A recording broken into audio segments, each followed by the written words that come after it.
A service of KIBMradio.com, the Internet's home for an all old-time radio.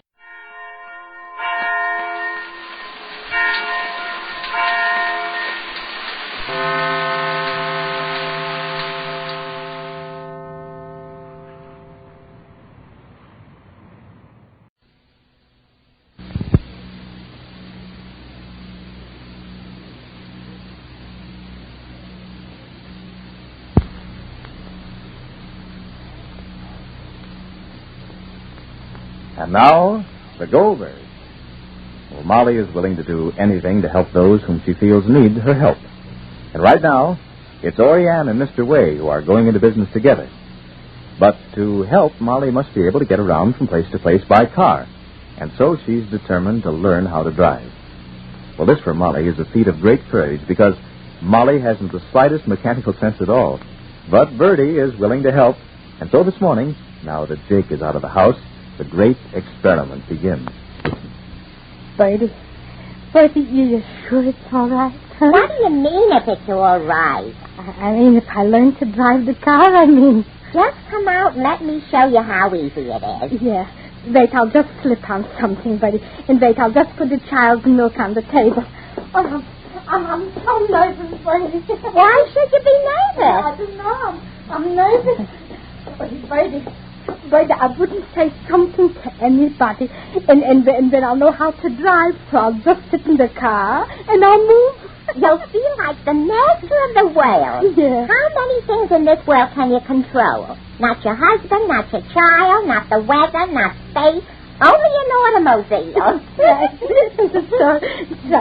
So come, Bertie, so come. Oh, it'll be so nice if I'll be able to help Orianne with her business.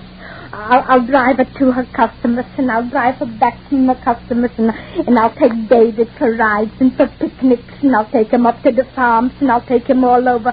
Oh, Bertie, I love that child, Bertie. I love that child. Mr. Goldberg thinks that I mix. He thinks that I'm a mixing spoon. And if I want to help Orianne because I want to mix, I want to see her establish herself, and I want her to stay here in Glastonbury. And I got so attached to that child. I love that child, Bertie. Get attached to animals, too. Go, Bertie. Slip off your kimono and slip on something. I'll slip off my kimono. I'll teach you to drive and no... Yeah, put on something warm. Yes, I will. Hello? Ma? Yeah, Rosalie? How are you, Ma? I'm well, fine, why? Nothing, but is it all right if I don't come home for lunch? For lunch? How is it you're telephoning for school? Oh, I have a free period. Oh, you had a free period? Uh-huh. All right, dear. Where are you having lunch? Well, Kenna's sister wants me to have lunch with her. Is it all right? Why not? Ma, are you going to the village? Maybe, perhaps, why? Well, I left my money in my purse. Could you get it for me? And if you get Kenneth's house, could you leave it for me? For what, dear? It's for defense stamps. I forgot it. Oh, the defense stamps. Uh-huh. Oh, that's nice, darling. Are all the children in the school buying the defense stamps? Uh-huh. Oh, man, that's wonderful, darling. That's wonderful, marvelous. You know, how should I forget? How would I forget such a thing, the defense stamps? It's wonderful, darling. Rosalie? Yeah? I'll have a surprise for you. What, Ma? Goodbye. Bye. Bye. You're ready, Bertie? Yes, I'm ready. Now, come. I got a sweater on. Yes, so button your neck. Yeah, I didn't catch your coat. Button your neck. Come. So let's... Stay inside, Sporty. Stay inside, please. Because you'll bother me, you'll make me nervous, and I mustn't be nervous.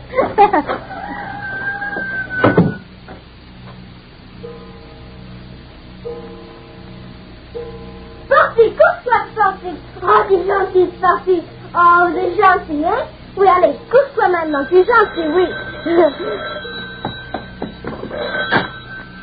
Allô? Hello? Who is this? David? Oui, c'est David qui cause, M. Goldberg. Where is Mrs. Goldberg? Mrs. Goldberg, David.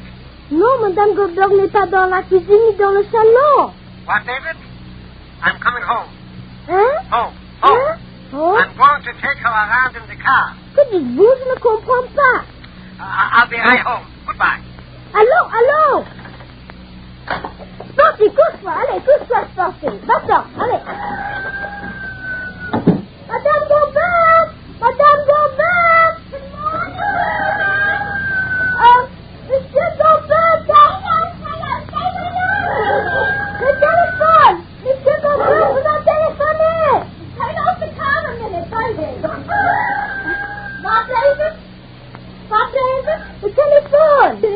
All right, I'll call back whoever. Now stand over there, David. Stand over there, and you watch me. You watch Mrs. Devon.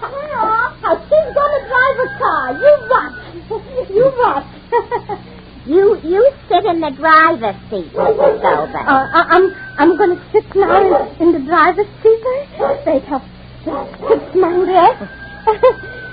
Oh, lay down, Spotty. Lay down. Don't make me noise. Don't. No. Now do what I told you. Yeah. Wait. Let me get myself together. All right. Now I have to put my foot here. Yes. Now throw her in gear. Here. Put in the clutch first. Oh, the clutch. Release the brake. What do you mean? Take your foot off slowly. Like this? It's moving, baby. It's moving. Hold the wheel. Don't take your hand off the wheel. But I don't want to go any place. Hold the wheel.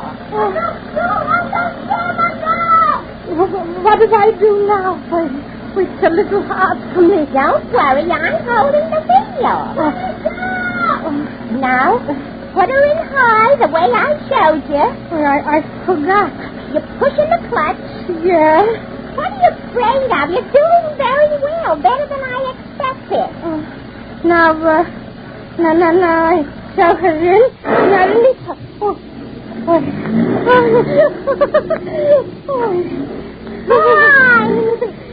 And you're driving. Baby, I'm driving. Baby, I'm driving. Look at him. Martha should only see me. I'm driving, baby. We're on the road now. All you have to do is to hold your wheel steady. Yeah. Stay on your side of the road. Yeah, I'm staying good, but... Isn't it wonderful, huh? It's wonderful.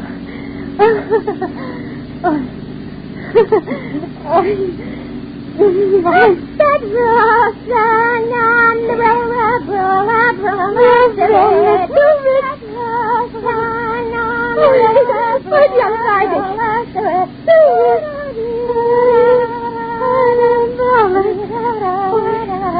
A car is coming, baby. Don't take your hands off the wheel. But the car is coming. Stay on your side. Oh, help me, baby. You're all right.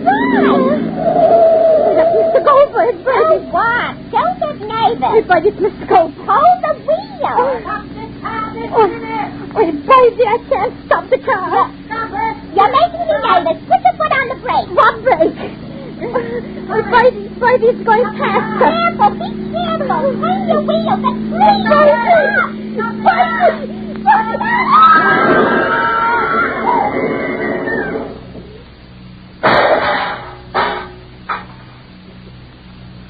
What every driver shouldn't do. Molly has run into a tree in one easy lesson. We hope nothing serious has happened. Audience of men on starring Jack Benny with Mary Livingston, Dennis A. Rochester, and yours truly, Don Wade Goodman.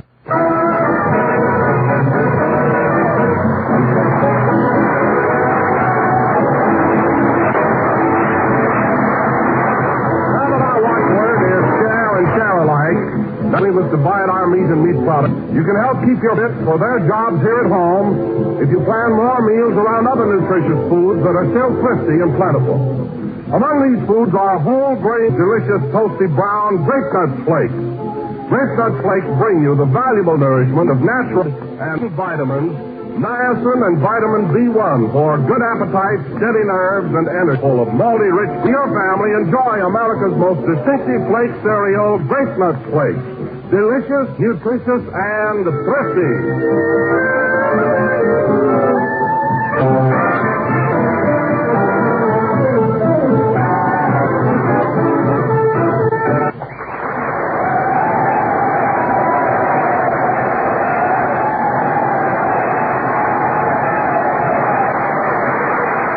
That was Hallelujah played by the orchestra. Now, ladies and gentlemen, From New York City, we bring you that reckless playboy who's been known to light a cigar with a Raleigh cigarette coupon, Jack Benny.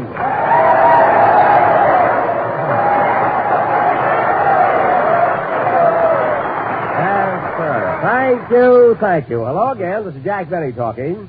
And, Don, it was nice of you to call me a playboy, but you're wrong this time. As a matter of fact, I haven't been out of my hotel since we got here Thursday. Oh, you haven't?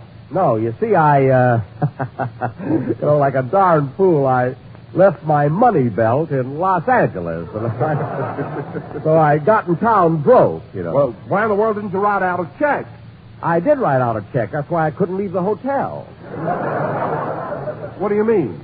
Well, at the Acme Plaza where I'm staying, the manager locks you in the basement until your check goes through the bank. Imagine 4 days listening to a boiler hiss at me. I thought I was playing low state again. Oh, it was awful, huh? But, Jack, why are you staying at the Acme Plaza? I hear it's an awfully run-down joint. Oh, no, Don. They fixed it up now. They even got a new rope for the elevator. And incidentally, it's one of the few hotels in New York that has girl bellhops. Girl bellhops? Say, that's a novelty. What sort of uniforms do they wear? Sweaters. I forget the rest.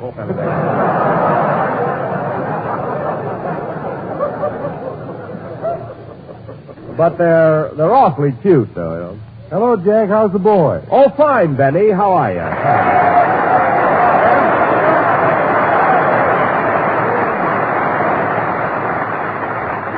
Say, Don, I'd like you to meet Benny Goodman. He's our guest conductor this week. Oh, how do you do, Mr. Goodman? I'm mighty glad to know you. Hey, Jack, is this the guy that was shooting off his mouth all through my opening band number? Well, that was the commercial. He does that every week. Don't you ever listen to my program? No, what night are you on?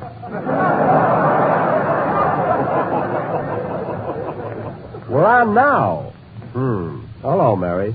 Hello, Jack. Who's the character with the clarinet? That's Benny Goodman. Oh, Benny, this is Mary Livingston, our comedienne. Hello, Benny. Hello, Miss Livingston. I've sure been looking forward to this.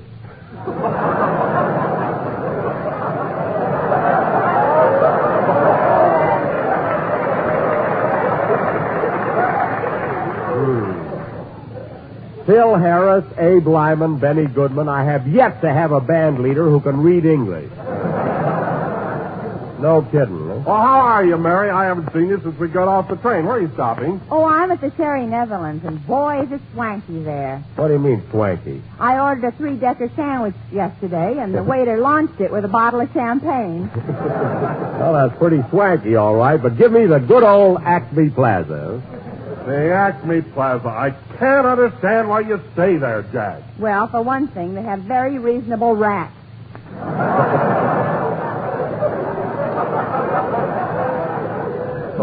And their rates are reasonable, too. It's a lovely spot. You know, Mary, Jack tells me they've got girl bellhops there. Oh, so that explains it. Explains what? I looked in your diary, and it says, Geraldine is beautiful, tip 25 cents.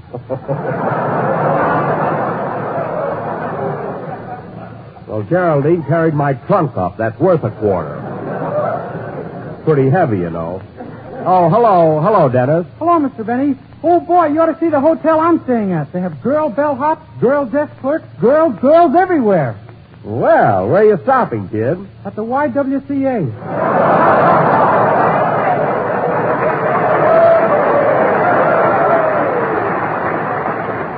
Well, I'd like to find out just one thing, Dennis.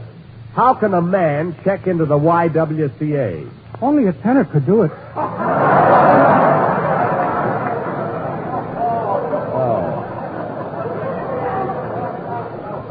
Well, Dennis, I think...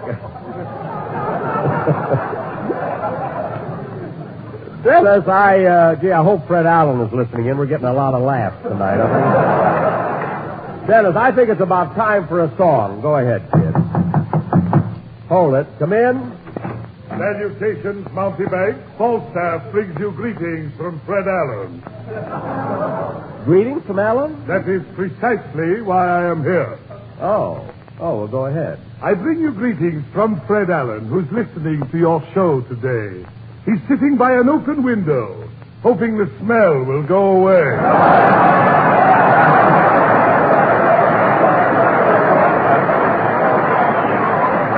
Get out of here. Hey, wait a minute, Falstaff, come back here. I've got a message for you to take back to Allen. I want you to be sure.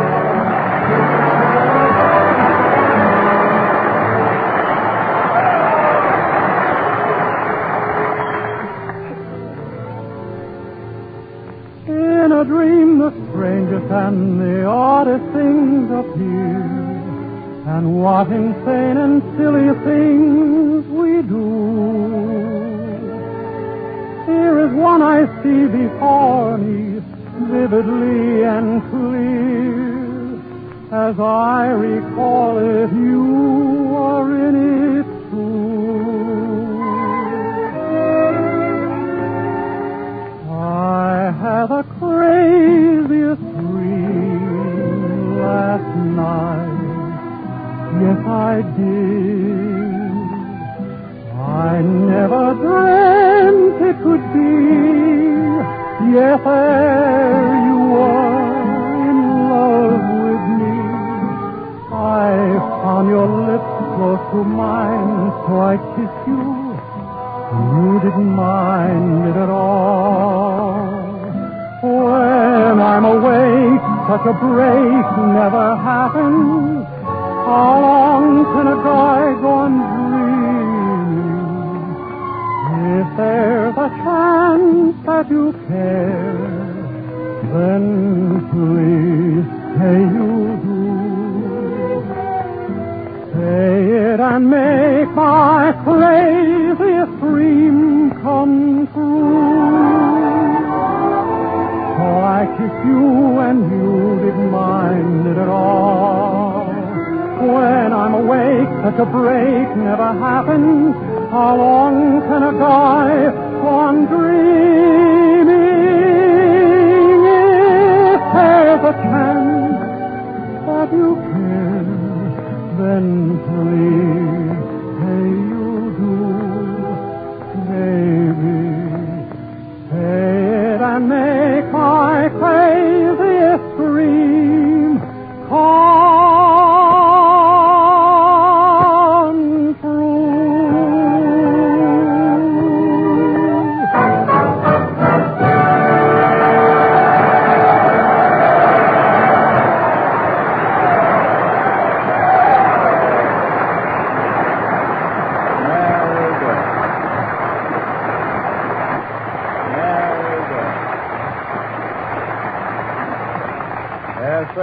I Had the Craziest Dream, sung by Dennis Day and accompanied by Benny Goodman and his orchestra. And, Benny, that was a swell musical background. It was really okay. Thanks, Jack. I'm sure glad you got Benny Goodman instead of that band you wanted to hire for tonight. What band? Sammy Slotnick and the Staten Island Hawaiians.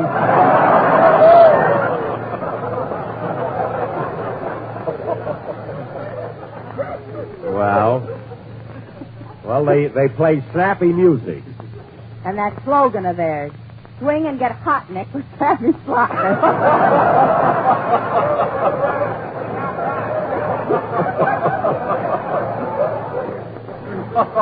But that was stolen from somebody. Now, wait a minute, Mary. Listen, Mary. Yes, now, wait, sir. that happens to be a very good orchestra. Well, Jack, if they're so good, why aren't they here tonight? Because due to an oversight, they joined the wrong union. They're allowed to pick the sync, but they can't play musical instruments. Anyway, Goodman, you're all right. You can follow Phil Harris, and that's a pretty tough assignment. That's a real compliment, Jack, because I think Phil has one of the finest musical organizations in the country. And now, ladies, and... What? Did you hear that, Mary? Well, Jack, you know how musicians are. They always stick together. Yeah, it's the same way with actors.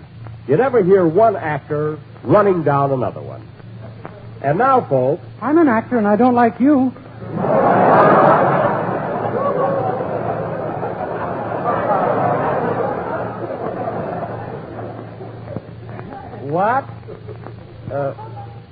What did you say, kid?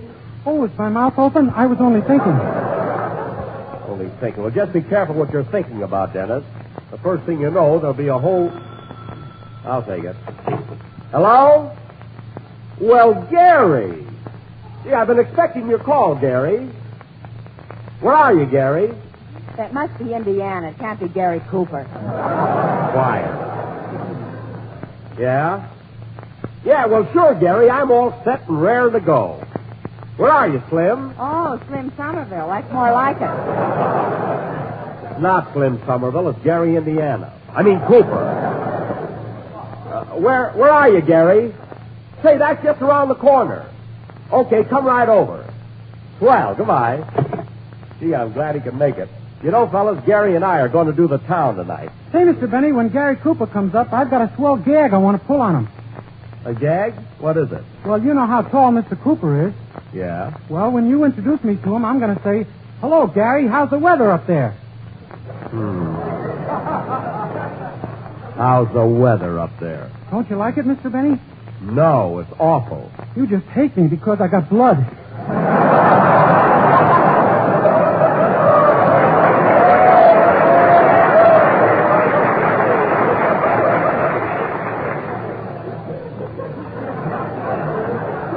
Listen, I don't hate you, Dennis, but that's an old corny gag. Oh, yeah? A guy out in the alley sold it to me for $1. You gave $1 and got that? Also a package of postcards. Well, Dennis, if I were you, I'd just...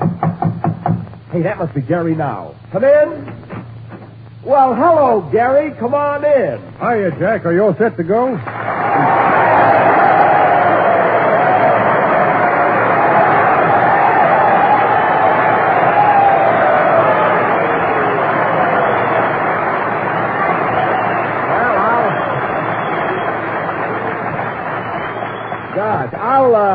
I'll be ready to leave in a few minutes, Gary, and then we'll have a hot time. Are you ready to do the town? Yep. I got a street guide and my snowshoes and everything. Well, you're all set. Yep. Tell you what, Gary, I figure we'd start out... Oh, Jack, introduce me. Oh, yes, pardon me. Say, Gary, I'd like to have you meet my gang. This is Mary Livingston. Well, this is a pleasure, Miss Livingston. Kiss me, my love. What? What did you say? Oh, was my mouth open? I was only thinking. She's so thrilled, Gary. And, oh, Gary, this is Don Wilson and Benny Goodman. Hello, fellas. And Dennis Day, our young tenor. Hello, Dennis. How's the weather down there?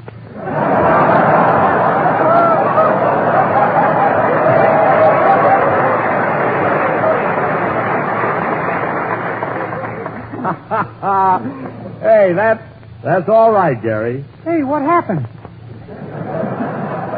Never mind. No kidding, Gary. That's a swell gag. Yeah, you ought to see the postcards that got with it.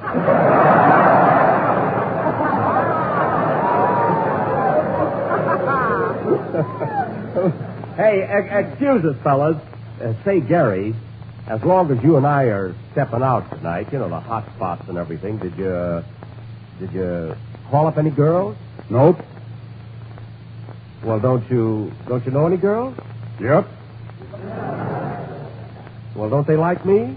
Nope. Oh, well, I'll get the girls myself. I've got my little red book right here. Some book. Lillian Russell, Anna Held, Annette Kellerman. Stop teaching. Well, don't worry, Gary. We're bound to bump into some beauties, the places we're going. Now, Don... Oh, just a second, Gary. Hello? Hello, Mr. Benny. This is Rochester. Oh, hello.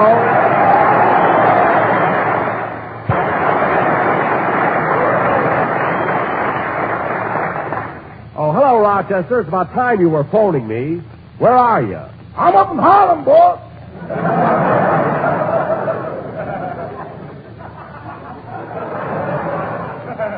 Harlem? That's an old Dutch settlement that's gone hidey-ho. I know all about it. Look, why is it, Rochester, that every time we come to New York, I can never find you? Where have you been for 4 days? I got lost. There's a dim out up here in Harlem.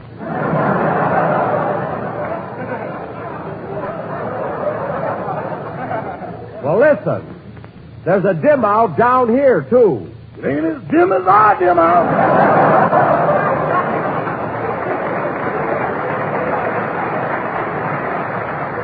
I don't want any excuses.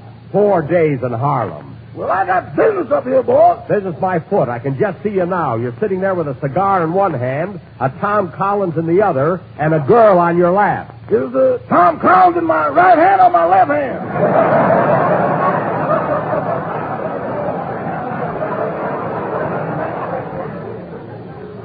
It's in your right hand. That's amazing.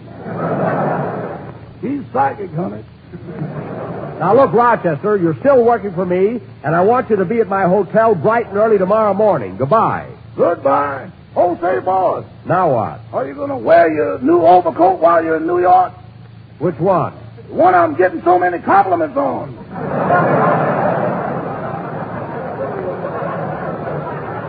Yes, and bring it back. Goodbye. Goodbye. I want that coat. Well, Benny, Gary and I are going to run along now, so, how about a good hot band number? Okay, Jackson. Come on, Gary, let's go. Boy, are we going to burn up the town. Oh, fine. Sleepy time down south and Old Man River going to burn up the town. Well, we are. Hey, Gary, what spot we hit first, kid? Well, Jack, I haven't been to Grant's Tomb yet or the planetarium.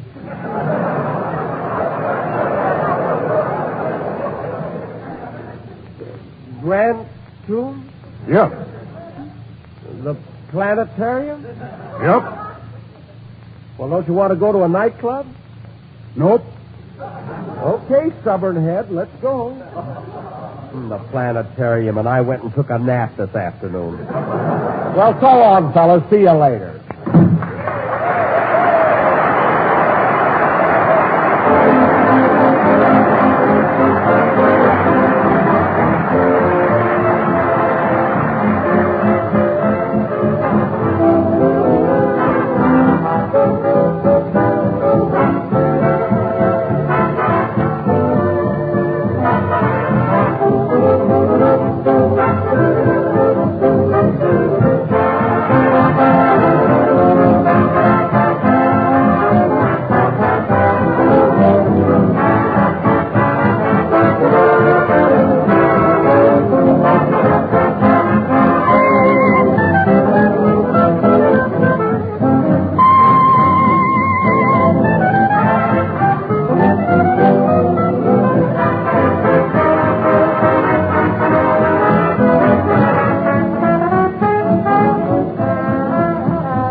on, Gary. We've seen enough. What do you say we get out of here? No. Nope. Look, Gary, we walked across the Brooklyn Bridge. We saw the Statue of Liberty. We fed the pigeons in Central Park. Now let's go to a nightclub. Quiet, Jack. I'm trying to listen. And that, ladies and gentlemen, concludes our visit to the stars, which has been unfolded to you in this magnificent planetarium.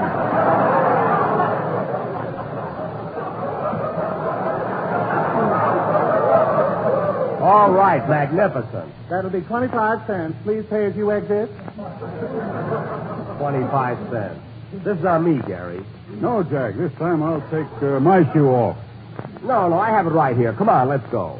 Wait a minute, Jack. I want to see what they got in this other room. Okay, planetarium. Wow, this is a big hall. You hear that, Gary? There's an echo in here. Hello there. I'm Jack Benny. And this is Gary Cooper. What's he doing with you?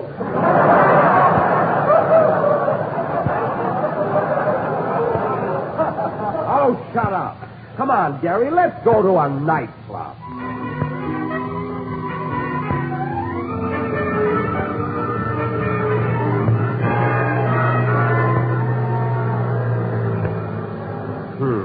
A sightseeing bus. Fine evening I'm having. Are you having fun, Gary? Yep. There he goes with that yup again. Your attention, please, folks. We are now approaching that famous thoroughfare known as the Bowery. On the right is the old Bowery Mission. On the left is the Bucket of Blood Saloon. Gee. And that dump directly ahead of us is the Acme Plaza Hotel. It is not.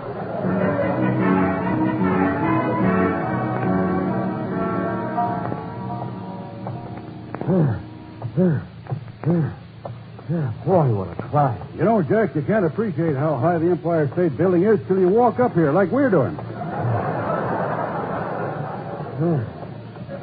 Listen, Gary. When do we get to the top? We're there now.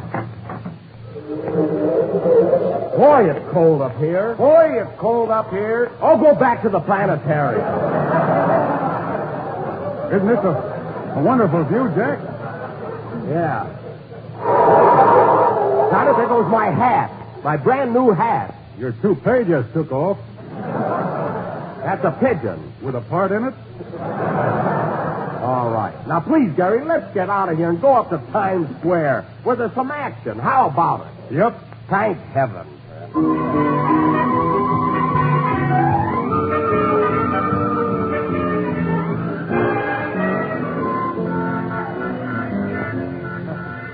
Well, Gary, here we are on Broadway. Are you thrilled? Yes! Excuse me. It's all right. You can say yippee. You don't have to be afraid. Yes, sir. Glittering, glamorous Broadway.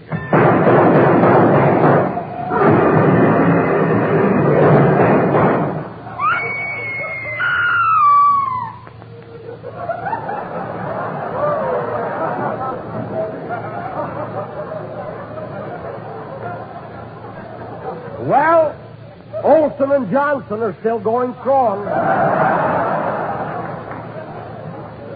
Yes, sir. Gosh, Broadway is crowded tonight. Papers, magazines, all the latest magazines here. Wait a minute, Gary. I want to get a copy of Movie Story magazine. I hear that my picture is on the cover. A copy of Movie Story magazine, buddy. You bought them all this morning. Oh, are you the same guy? You ought to see it, Gary. There's a swell picture of me right on the cover. Gee, I wish I could get my picture on one of those magazines. You will one of these days. Let's go on, huh? Going right in for all seats. The big girly show is about to start. Hey, Gary, look at those posters, huh? Hot biggity. You think we oughta? Oh, forget it. No. What are we going to say, Gary? Well, I thought we might go in and see. Oh, shucks. Let's go home. No, nothing doing, Gary. Come on, I came out for a little excitement tonight. I'm going to have it. 2 tickets, please. Come on. Big girly show on the inside, folks. Step lively. After all is said and done, there is really only one. Oh, Margie.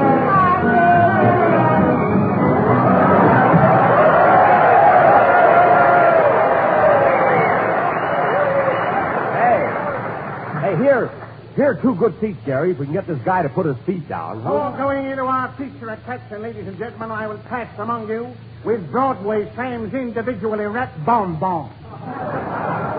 Buy a box for a quarter. Open it up, and you will find inside a $1 bill, a $5 bill, or a gold wristwatch. Don't eat the candy. It's lousy. I can imagine, huh? Who'll be the first to make one of these prize packages? I think I'll buy one, Jack. Oh, don't be a sucker, Jerry. But it's only a quarter. I might find a gold wristwatch. Might find. They always say that. Right after this conference, folks, I expect to make a change. Oh, shut up. And now, ladies and gentlemen, for the feature attraction that you've all been waiting for, the famous dancer and international favorite, Miss Fifi LaRose.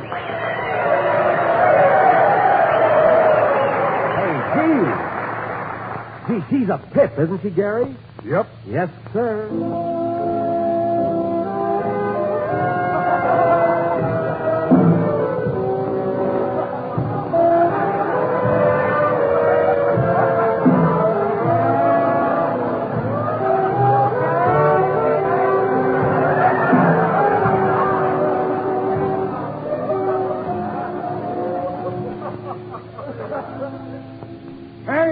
She dropped her coat. Gary! Now put your elbow down so I can't see anything.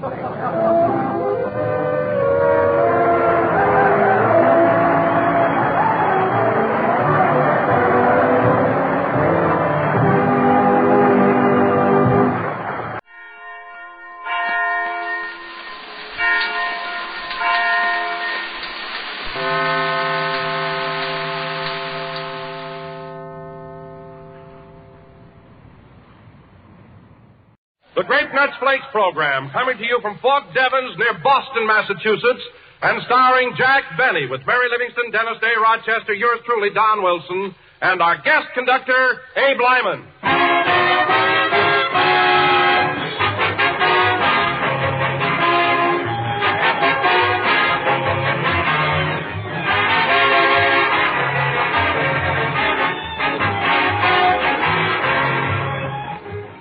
You know, every homemaker likes to do her very best job by feeding her family well. But sometimes it's not always easy, especially with so many food products being restricted. Yes, you really have to be ingenious these days to give your family the nourishment they must have to keep fit. But here's a plan that will help. Serve your folks more whole grain cereals. For whole grain cereals like Grape Nuts Flakes are plentiful, nutritious, and thrifty, too. In every helping of toasty brown Grape Nuts Flakes and milk, you get nourishment you need every day. You get proteins, minerals, and 2 of the important B vitamins, niacin and vitamin B1, for good appetite, steady nerves, and energy. So plan right now to build more breakfasts around nourishing, plentiful, and delicious Grape Nuts Flakes.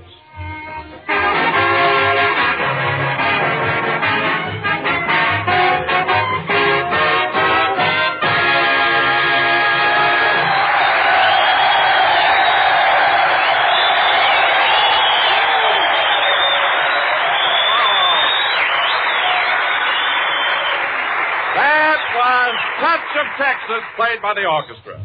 And now, ladies and gentlemen, from Fort Devens near the historic city of Boston, Massachusetts, we bring you that leftover bag from the Boston Tea Party, Jack Benny.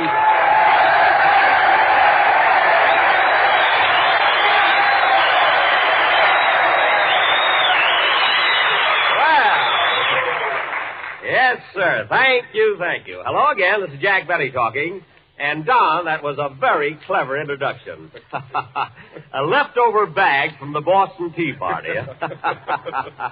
You sure like to rib your old boss, eh, Donsey? Yes, Jack, because I realize that you have a grand sense of humor. I see. Well, Don, remember last Christmas when I gave you that nice fat check? I certainly do, Jack. Well, this year you'll be lucky if I have your girdle retreaded. Oh.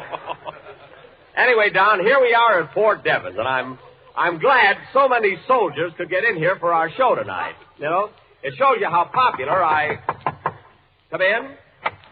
Mr. Benny? Yes? On behalf of the boys in the guardhouse, I want to welcome you to Fort Devon. Thanks. By the way, where is the guardhouse? Right here. You're our punishment for today.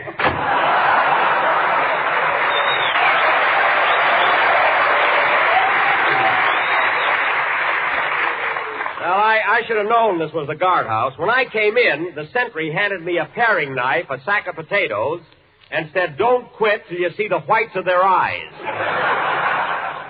Anyway, I'm having fun. Oh, hello, Mary. Hello, Jack. Gosh, isn't it cold up here in Massachusetts? Yes, Mary, it's pretty near close to zero. But, of course, I don't feel it. I'm the rugged type, you know. I can take it. Well, don't blow your nose. It might fall off. It is a little blue, isn't it? But after living in a warm place like California, my blood is pretty thin, you know. What blood? I've got plenty. Didn't I go to the Red Cross blood bank last week? Yeah, and you were sure sore when they wouldn't give you any.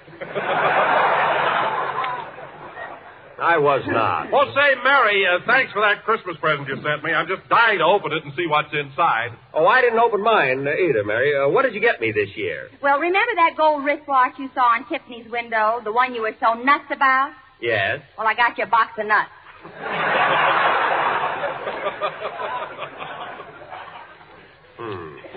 I'm glad you told me that, Mary, because now I'm going to return that beautiful evening gown I bought for you. Oh, you could never find that pushcart again in a million years. I can try, sister. Hello, Mr. Benny. Oh, hello, Dennis.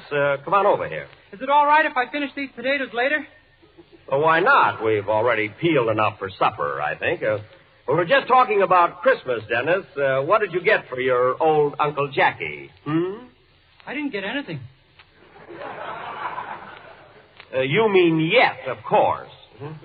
Listen, kid, I don't want to hint, but I saw a beautiful gold wristwatch in Tiffany's window that I admired very much. You can get it for $75. $75 for a Christmas present? Yes. Gee, that's a lot of money. It'd be different if you were my girl. That's my girl. Get it right. Now, if you're smart, Dennis, and I think you are, you'll buy me that watch. And now, folks... All of a sudden, I'm smart. Just remember what I said, that's all. Now, Dennis, are you ready for your song? Yes, sir. Good. And now, ladies and gentlemen, by special request, Dennis Day will sing White Christmas, accompanied by Abe Lyman and his sensational Question Mark Orchestra. Go ahead, kid. Wait a minute, Benny. What do you mean by that question mark stuff? Oh, pardon me, Abe. Fellas, I'd like you to meet our guest conductor this week, Abe Lyman.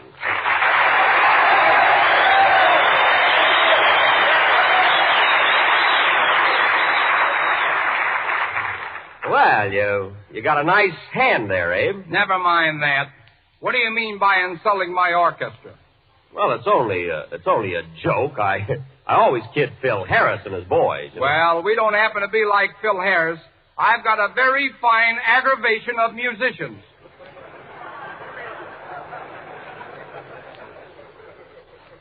Aggravation? What's the matter with me? Can't I get one orchestra leader who can pronounce words with over one syllable? With what you pay me, why should I talk good? Well, I'll tell you one thing, Abe. You're making a lot more money now than when you used to drive that taxi cab around Chicago. No kidding, Abe. Did you start out as a cab driver? Yes, ma'am. Well, how'd you happen to become a band leader? Oh, the click, click, click of that meter gave me the sense of rhythm. You killed the rhythm of that sentence, you know.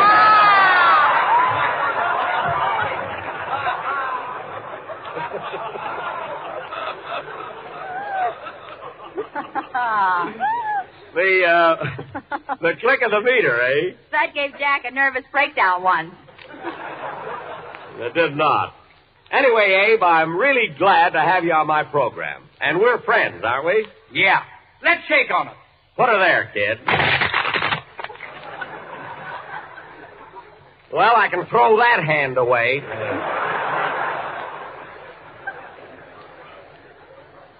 What a grip he's got. Say, Mr. Benny, I don't think I ever met Mr. Lyman. Oh, pardon me. Abe, this is Dennis Day. Hiya, kid. Hello, Mr. Lyman. It's sure nice to meet a man that can put guess who in his place. Now, just a minute, Dennis. Who are you referring to as guess who? I'm waiting, kid. I don't know what for. I'm trapped. Well, just don't try being subtle. Now, go ahead with your song. Oh, pardon me, Jack. Before Dennis sings, I'd like to have you meet Miss Olivia Ross. She's a student nurse in Boston, and she has a message for the young women of America. Well, I'm always glad to do what I can for the young women of America. I mean, welcome to the program, Miss Ross. Thank you, Mr. Benny. Ladies and gentlemen, nursing is one of the critical woman power shortages of the war and must be quickly made up to safeguard the health of the men in the armed forces and our civilians as well. Well, there is a shortage of nurses, all right. I'm glad I got a ration book, by golly.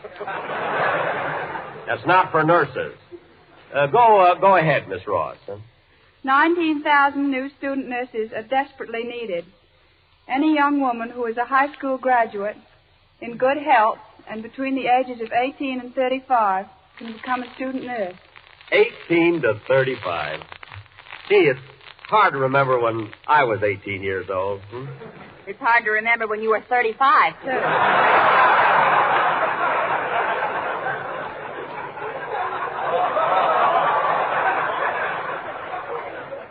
Now, wait a minute. Listen, Mary. It isn't so long ago that I blew out 35 candles on my birthday cake. Yeah, but think of all those you missed. Never mind. Oh, pardon me, Miss Ross. Go ahead, will you? Young women who are interested in this vital work should write to Student Nurses, Box 88, New York City. Box 88, New York City, eh? Yes, that's right. In Canada, girls should apply to the nearest hospital. And remember, no qualified student should be barred from entrance to a school of nursing because of a lack of funds. Well, that's grand. Thank you, Miss Ross. Oh, by the way, as long as you're here, you're a nurse and everything, I've had a slight cold. Would you mind taking my pulse? Why, no, Mr. Benny, I'd be glad to. Let me have your wrist. Here it is. Well, what about my pulse? I'm sorry, I just don't seem to find any.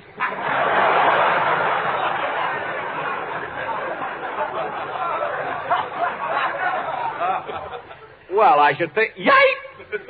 Oh, well, thanks anyway, Miss Ross. Sing, Dennis. I used to have a pulse. I wonder what became of it.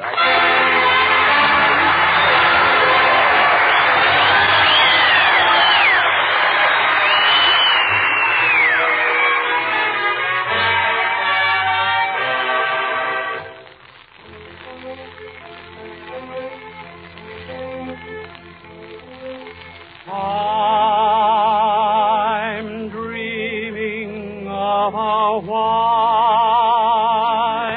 Christmas, just like the ones I used to know,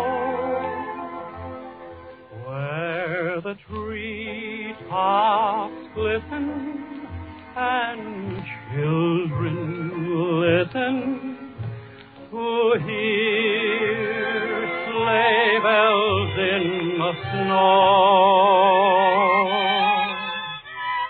I'm dreaming of a white Christmas with every Christmas card I write.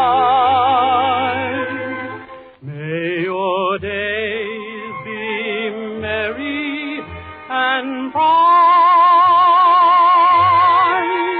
and may all your Christmases be white. The sun is shining, the grass is green, the orange and palm trees sway. There's never been such a day in Beverly Hills, L.A. But it's December the 24th, and I am longing to be up north.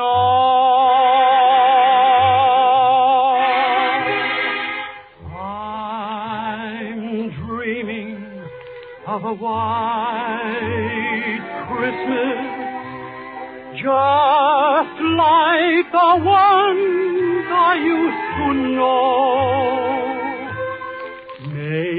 days be merry and bright,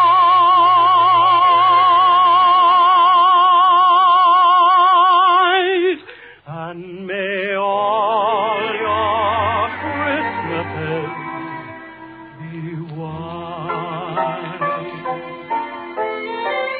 May all your Christmases be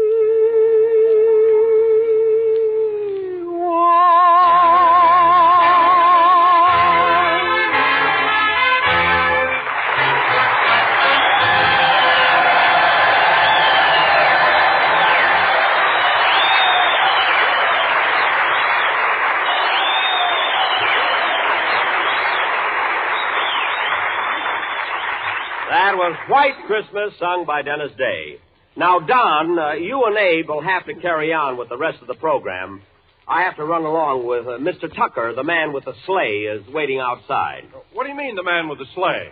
Oh, didn't I tell you? No. You see, Don, I rented one for a little trip I want to make to Fitchburg. I found out there's a house near there where George Washington is supposed to have spent the night.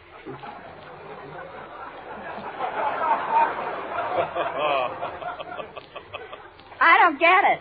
Well, it's very simple, Mary. I just finished a picture with Ann Sheridan called George Washington Slept Here.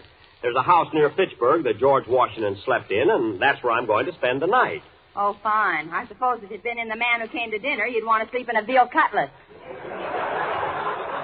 There's no connection. Now, get your coat, Mary. You and Dennis are coming with me. So long, Don. See you later, Abe.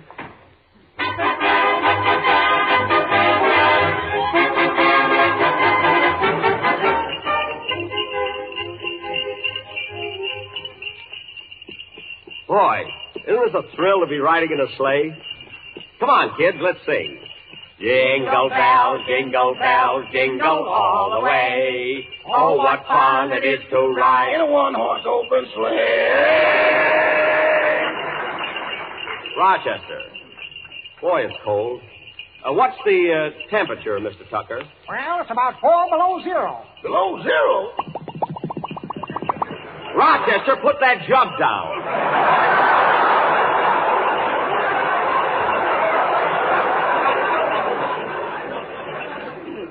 Now, put away that Applejack. We've been riding for an hour. How long before we get there? How far is the old Peabody place, Mr. Tucker? Just a piece up the road here. Good. Dennis, will you stop that wiggling? No, not wiggling. I'm cold. Well, pull the robe around you. Can't you hurry a little, Mr. Tucker? I wouldn't be in a hurry to get to that Peabody place if I were you. Everybody says it's haunted. Haunted? Rochester! Put that down! Gosh, it sure gets dark in a hurry. There's the old Peabody place up ahead. Gee, it's spooky looking. Yeah. Say, the caretaker must be in. There's a light flickering in the upstairs window. Here we are. Oh, Peaches. Take it easy, girl. Peaches. It's a fine name for a horse. Named after my wife. Looks just like her. Carry my grips, Rochester. Come on, Mary. Dennis, let's go inside. Oh, no, I'm going back to town. But, Mary, this is the house George Washington slept in. Look at that old stone chimney and those gables on the roof. I wouldn't care if Clark was hanging out of them. I wouldn't go in. What about you, Dennis? You want to spend the night here? No, thank you. Well, that's 3 of us. So long, boy.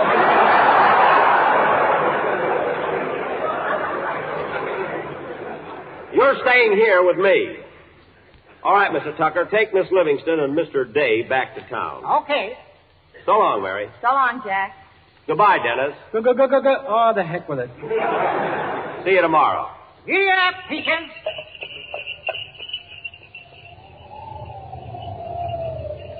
Boy, that night wind is sure chilly. Sure is.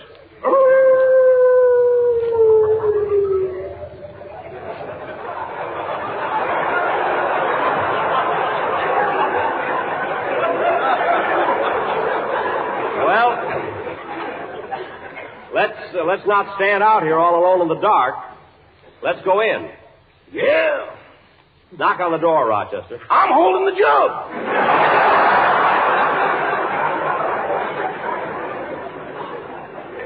Okay.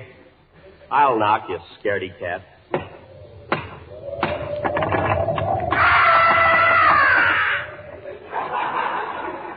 Nobody home. Let's go.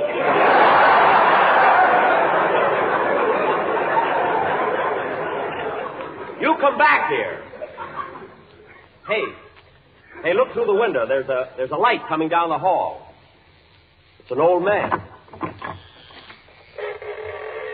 Who's there? What do you want? Oh, pardon me. Are you Mr. Stubbs, the caretaker? Maybe I am, maybe I ain't. Well, I'm Jack Benny, and I wrote you about spending the night here. Did you get my letter? Maybe I did, maybe I didn't. Well, do you mind if we come in and look around? I'm very anxious to see Good heavens, what's that? I didn't hear nothing. Nothing? Gee. Well, what are you waiting for, Rochester? Come on in. Come on inside. Maybe I will, maybe I won't.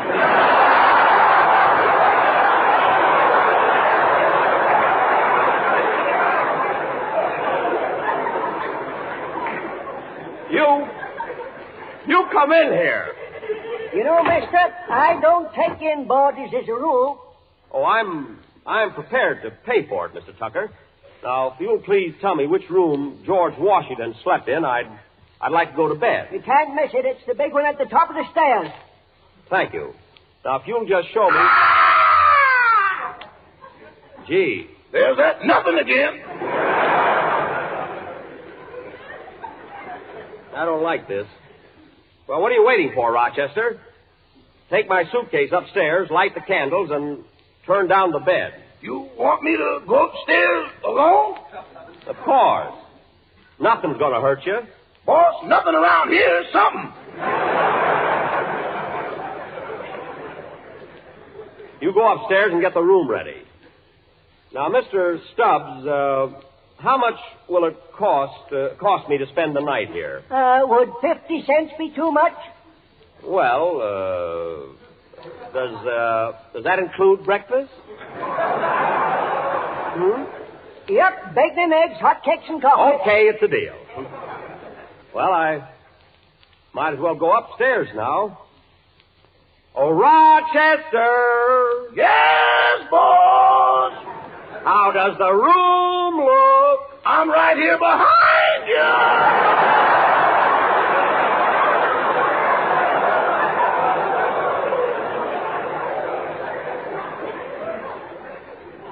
You get upstairs.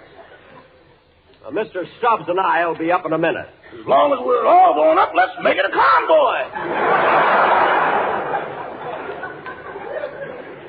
All right. Lead the way, Mr. Stubbs. Hey, I'm excited. Here's the room right here. Well, good night, Mr. Stubbs. Good night. Well, here we are, boss. Yeah. Let me have that candle, Rochester. Wow, this is a big room. Wow, this is a big room. That echo again. I'm Jack Benny. I'm Jack Benny. I'm going to spend the night here. I wouldn't stay here for $1 million.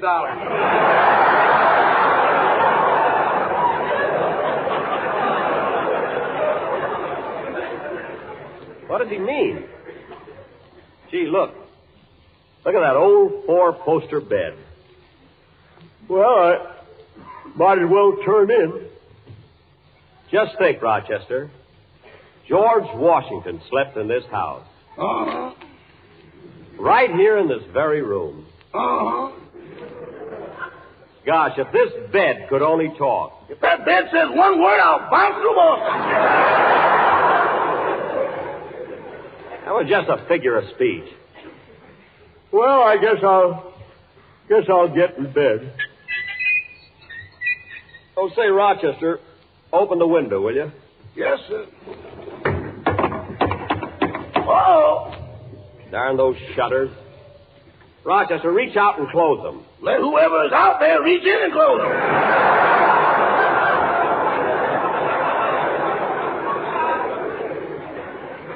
nobody out there. Good night, Rochester. You're going to sleep in the next room. Alone? Yes, alone. Good night, boss. Gosh, I'm tired. Just think. I'm sleeping in the same bed George Washington slept in during the Revolutionary War. Gee, it doesn't seem possible. Sure was a thrill riding in that sleigh. Gosh, I haven't done that since I was a kid. Jingle bells, jingle all the way.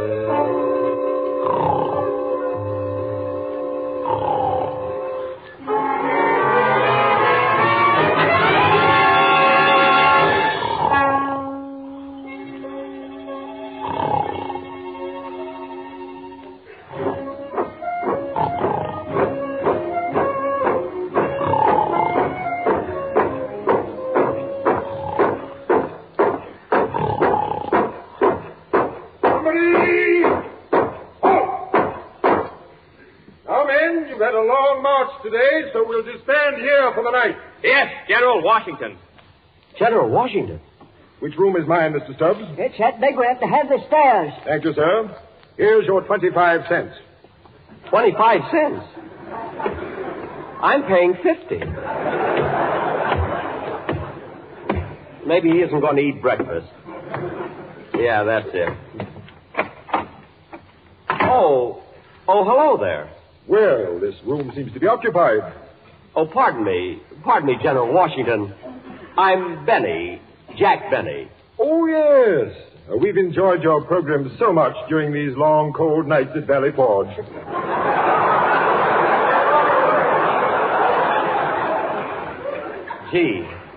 Gee, thank you, General. I'm getting tired.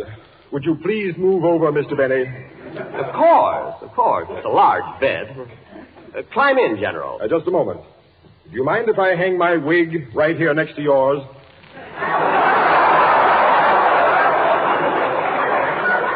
No. Go right ahead. See, I got to get one of those white ones with curls. See, that's a beaut. Do you mind if I try it on? You mind if I try it on? You get out of this bed. Get out. What? Cold. Darn echo. Well, hop in bed, General. Thank you. You know, I snore a little bit, but I'll try and... Woo! That's cold. Pardon me, General, you forgot to take your sword off.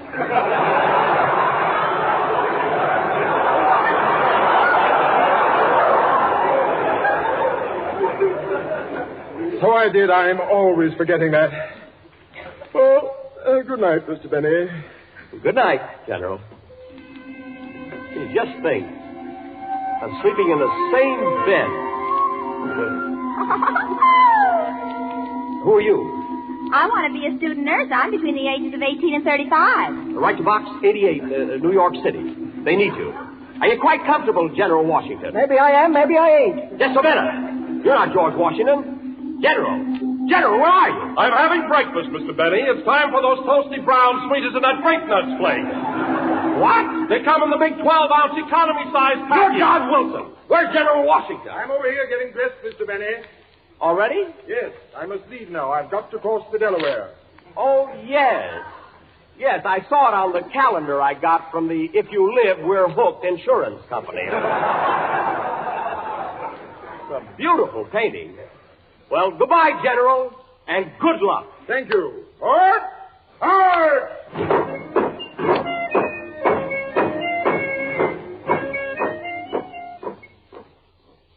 Gee, he's a nice fella. I never expected to bump into... Well, I'll be darned, he took the wrong wig.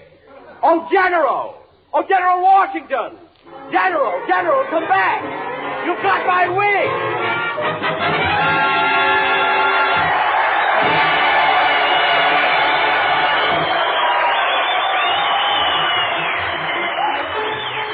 Friends, I imagine by this time that you know a lot about Grape Nuts Flakes. But here's something you may not know.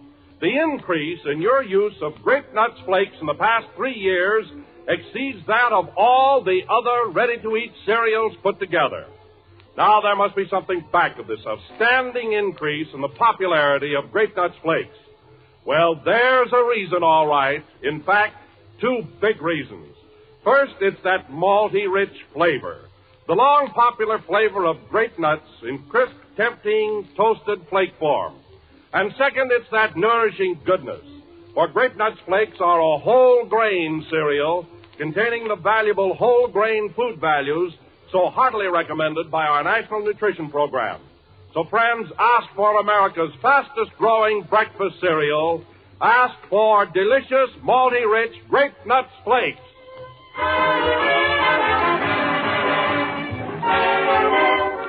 That was the last number of the 12th program of the new Grape Nuts Flake series. And we'll be with you next Sunday night at the same time.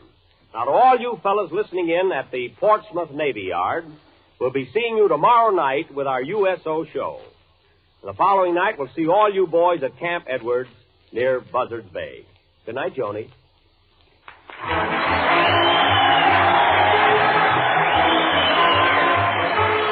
The Jack Benny program is written by Bill Morrow and Ed Beloy. This program is for the entertainment of the personnel at Fort Devens and does not necessarily constitute an endorsement of the product by the War Department.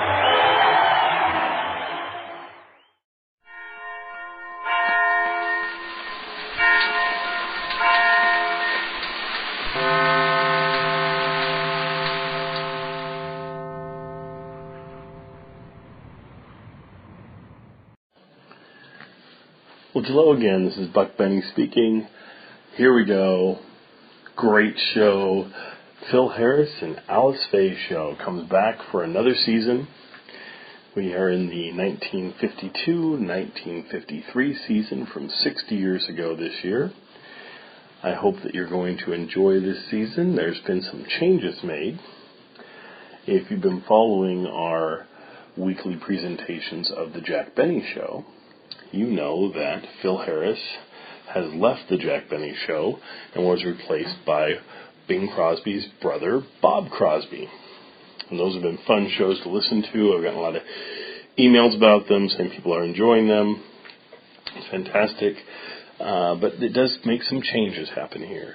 No longer on the Phil Harris show will they refer to the Jack Benny show, or at least very infrequently. Secondly, the biggest change, and I've never seen this happen before on any show in the history of radio or television, I can think of a totally unique situation happens today, so I thought I'd explain that a little bit. We have on the Jack Benny show and TV show, real-life left-handed guitarist Frank Remley is in the band that plays on the show.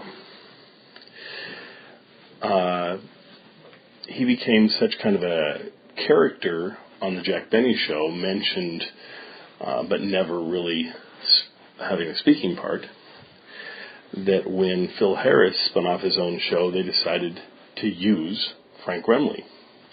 And apparently they tried at first to use the real Frank Remley, only Frank was uncomfortable reading lines and being a character on Phil Harris's show. So they grabbed temporarily actor Elliot Lewis to play Frank Remley on the Phil Harris show. So he's playing a real-life person, but certainly an exaggerated, completely changed character from the real-life person, just like Phil Harris is and just like Dennis Day is. And Jack Benny. All those folks have real-life counterparts, but what they play on the radio is an exaggerated, changed entirely character for them. Now, Frank Remley's fine with this, allowing him to have a doppelganger that is a character on Phil Harris's show for years and years and years. And all of a sudden, they would like us to believe that Frank Remley says, I'm tired of it. I don't want you to use my name anymore on your show. And then it just happens to be coincidence that Phil Harris just left the Jack Benny Show. And I will have to say, I find that really hard to believe. That's too much coincidence. I think one of many things could have happened. The sponsors on Jack's show could have approached Jack to talk to Frank about not having his name used on another show, on another network that's not even connected to the Jack Benny Show anymore. The producers of Jack's show could have done the same thing. Jack could have asked Remley just because he was upset with Phil at the time. Frank Remley could have kind of himself felt that there was some disloyalty or something on the part of Phil Harris in not being on Jack's show anymore and not following Jack into television. I don't know. Could have been any of these things or something different. It could have just been coincidence. But I tend to think it was one of the things I've mentioned, probably. So, in this episode, which is really weird, they refer to Frank Remley at the beginning of the episode. And I thought, oh, I must be wrong. Maybe they're changing his name in a future episode. But no. You'll find out that later on, the whole name change things becomes a piece of the episode. I thought they would do it without even mentioning it. That's what I'd always kind of heard, that it just sort of happened and they moved on and no one ever mentioned it.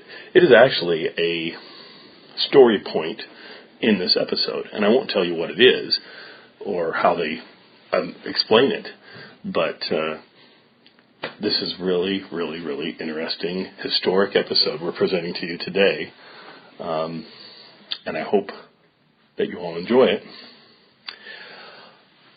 And I won't go any more into it than that.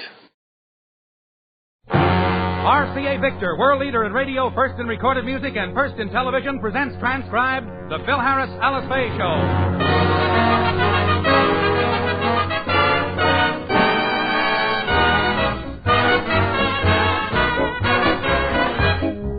For your enjoyment, here is the Phil Harris Alice Faye Show, written by Ray Singer and Dick Chevrolet, with Elliot Lewis, Walter Tetley, Robert North, Janine Roos, Ann Whitfield, Walter Sharp in his music, and yours truly, Bill Foreman. Probably a lot of you people have been away this past summer and were glad to get home. The Harrises were, too, until they saw... But more about that later. First, a word from RCA Victor. Imagine this situation for a moment. It's Saturday afternoon at the stadium and the football game's tied up. In the last seconds of play, your favorite team runs the pigskin 60 yards for the winning touchdown. That's real excitement. Excitement you don't want to miss. So go to the games when you can. But if you can't, see them on RCA Victor television. Every new RCA Victor set has the exclusive Magic Monitor circuit system. The Magic Monitor acts like an engineer inside your set. It screens out interference automatically, steps up power automatically, and automatically ties the clearest picture to the best sound. For exceptional value in big picture television, choose RCA Victor's new Brookfield. The Brookfield is 21-inch television in a handsome console cabinet that will add new beauty to your living room. And you'll find the 21-inch Brookfield console is low price, too. In fact, RCA Victor television prices start as low as $199.95. So visit your dealer tomorrow. Buy one of RCA Victor's new sets with a Magic Monitor circuit system. And remember, every year more people buy RCA Victor than any other television. And when you get RCA Victor television, buy an RCA Victor factory service contract for expert installation and service. And now the stars of the RCA Victor program, Alice Faye and Phil Harris.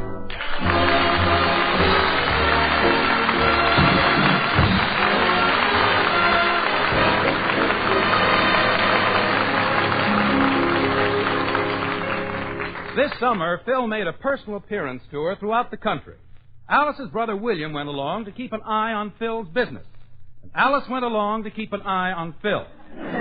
Their tour is over now, and they're on their way home. As we look in, they're approaching their house in Encino. Phil, You certainly had a successful personal appearance tour. And no wonder. You're the most terrific performer I've ever seen on the stage. Yes, I am, aren't I? You know, the people love me. I shall miss the plaudits of the public, the acclaim of the populace, the garlands of flowers strewn at my feet. All right, Phil. I'm not finished yet. The incense burning upon the altars of the land, and the maidens being thrown into the molten lava pits as a sacrifice and deference to my... shut up. Willie, that is no way to talk to a national idol. You're just jealous because big crowds turned out to see me every place I went. That's what I can't understand.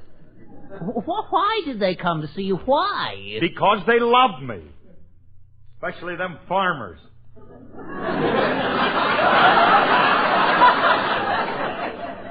They love my type of home-brewed humor. That's homespun humor. Don't tell me what we used to do at home. No kidding. Didn't y'all hear the way them farmers laughed at my jokes? I didn't hear them laughing. As a matter of fact, the ones I talked to were sending a petition to Washington complaining. Complaining about what? They said you were getting more money for your corn than they were getting for theirs.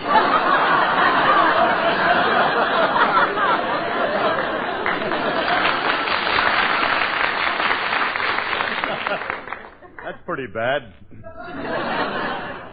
Those men were just jealous because their women were falling for me. You know something? It's an amazing thing. Now, I haven't played those places since I was 35, and the same women came back to see me. Only this time they brought their daughters.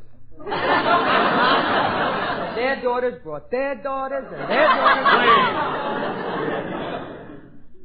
I don't think a silent screen star is in a position to cast any stone.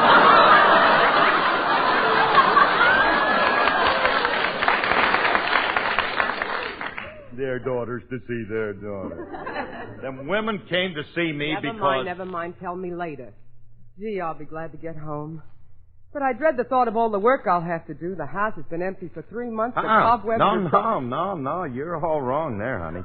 What do you mean? Well, I didn't tell you, but before we left, you see, I gave the key to somebody, and I asked him to come in 2 or 3 times a week and sort of take care of things. Well, now, that was very thoughtful of you, Phil. Who did you give the key to? Frankie? Phil, of all the people in the world, why did you give the key to Frankie? I don't trust him. Well, why not? He's honest. He won't steal anything, and the house will be just the way that we... Oh, no! Oh. Phil, what's the matter? What are you staring at? That empty lot. Ain't that where our house used to be? We live on the next block. Oh, thank goodness. Ooh.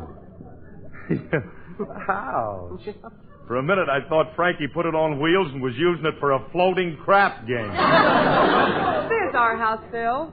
And thank heavens it's still in one piece. Home at last.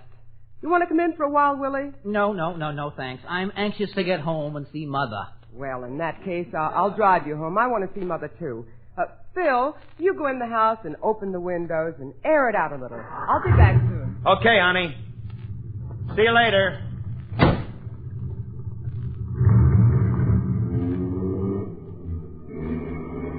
Ah, man, it's sure great to be back. Now I can relax and enjoy our own home. Hey, Frankie's got the place looking great on the outside. And look, he's got a welcome sign over the door. Ah, ain't that sweet? Look at it. Welcome to the Alice Faye Motel and Trailer.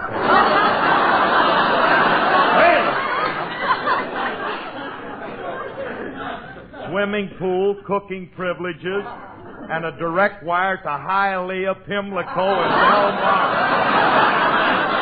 Oh, no. Oh, well, that's just a gag. You know something? That kid has got a beautiful sense of humor. Imagine anybody actually doing that to a friend. Front boy, here comes another guest. Look, You're in luck, sir. We have one room left. That'll be $28 for the night in advance. I ain't paying no $28 a night to sleep in my own house. Your house? I must talk to the doorman about allowing these winos to come in here.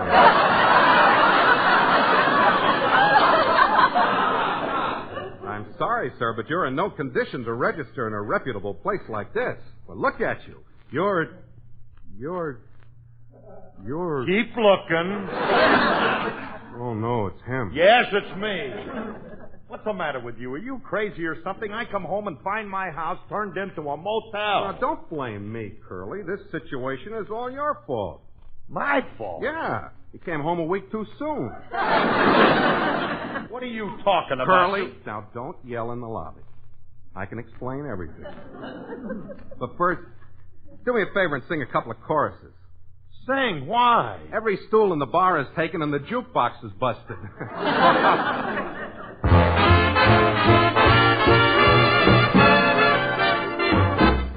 Give me some harmony grits and some red sugar-cured ham. Give me a great big bowl of milk gravy. I'll be such a happy man if I can see magnolias blossom and azaleas in bloom. Just lead me up to the table and give me lots of elbow room. Just pass me that mammy fried hoe cake and some good old black-eyed peas. Give me a hay rack full of hot biscuits. Make my coffee black if you please. Now if you feed me a la Dixie in a style so grand, you'll have yourself a happy man. Sorghum molasses. You'll have yourself a happy man.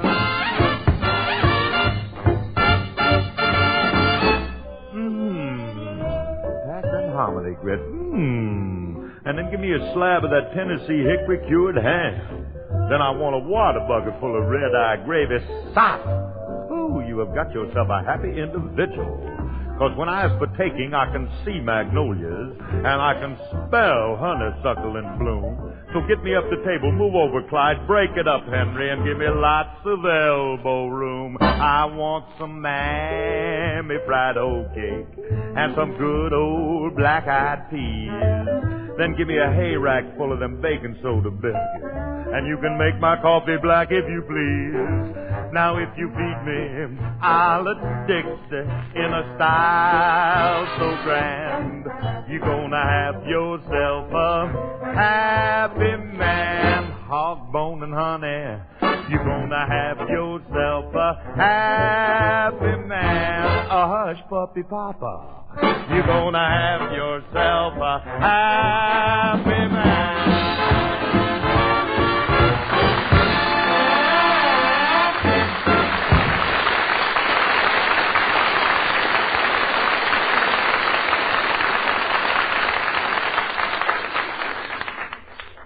Curly, that was something.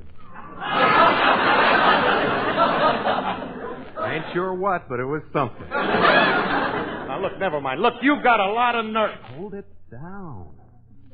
Look, you've got a lot of nerve coming into my house and making it a broken-down tourist home. Now, just a minute. It's not a broken-down tourist home. I've been very particular who I let in. Every guest here is a personal friend of mine.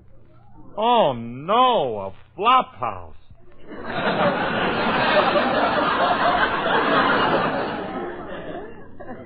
Look, I'm going to give you 5 minutes to get every one of those human derelicts out of my house.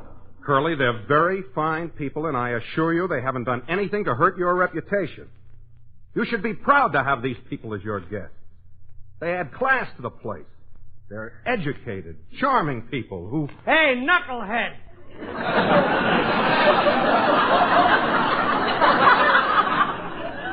Pardon me, Curly. One of my guests is paging me.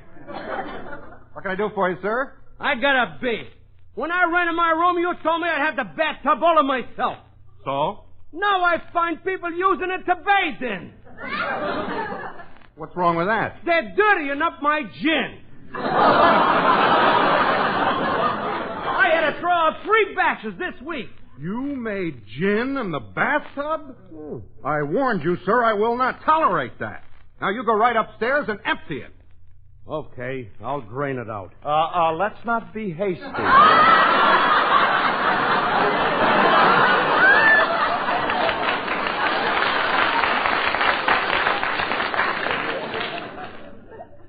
You see, I've just had a long trip, and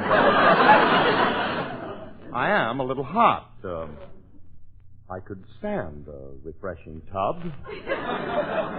I'll get you some soap and a towel. Never mind that. Just get me a little vermouth and some olives. Well, there goes another batch. Now I'll have to mix another tub. Will you wait a minute? You ain't mixing nothing around here. This is my house. Now I want you to get lost. Take your juniper berries and get out of here. Now look, I don't know who you are, but get lost yourself. I got some bottling to do, and I'll see you later, Mr. Lewis. You can't talk to me like that. I ain't gonna let it... Mr. Lewis? Who's he talking to? Me, Curly. You? Yeah. Curly, I have a surprise for you. During the summer, I changed my name. You got married?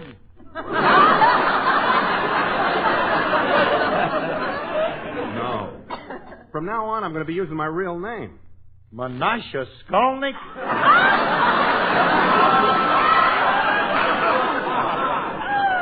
No, my real name. Ever since I've known you, I've been using a stage name. If Lewis is your right name, then why have you been using a synonym? Because of my mother. Now that I'm a star, she wants me to use my own name. So from now on, you'll address me as Elliot Lewis. All right. From now on, I'll call you Elliot Lewis. Elliot.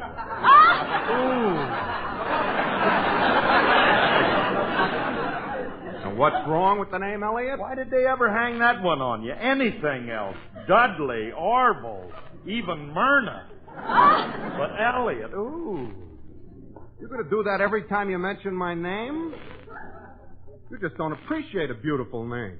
Very dignified. I'll bet you Alice will like it. Oh, Alice. Hey, Alice. Holy smoke. Well, don't you know something? She's going to be in here soon. If she finds a bootlegger set up a still in her bathtub, she's going to murder me. All right. We'll get rid of him. I don't need him anyway. I got 29 other paying boarders. 29? We only got 3 bedrooms. What do you got, 9.5 people in each room? Look, Elliot, Ooh. Look, I want you to get all them people out of this house before my wife gets here. Alice is not going to like this. I don't see why. They're all very nice people. One is a doctor. And then Curly, there's that charming old maid from Pomona. And the fella in vaudeville, and... Can I talk to you for a minute, Elliot? Ooh. You don't have to get sick when somebody else says it. What's on your beautiful little mind, honey? Ellie, dear, I just don't have my rent again this week. You don't mind, do you, hon? Nah. You're only 12 weeks behind. Just take your time, baby. Oh, thank you, Angel. Goodbye. Goodbye. Curly, that was the old maid from Pomona.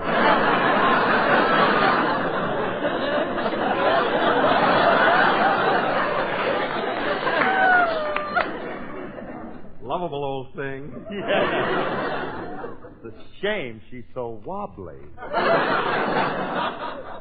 Wobbly? Yeah, didn't you notice the way her hips wiggle when she walks? Oh, that. It's a nervous tick.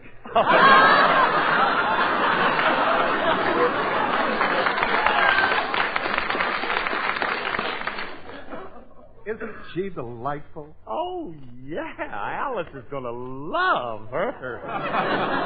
Look, you certainly got a house full of great guests. This is the worst thing. What was that? The doctor, of course. Oh, how stupid of me. I should have known. Giving his patients a shot, no doubt.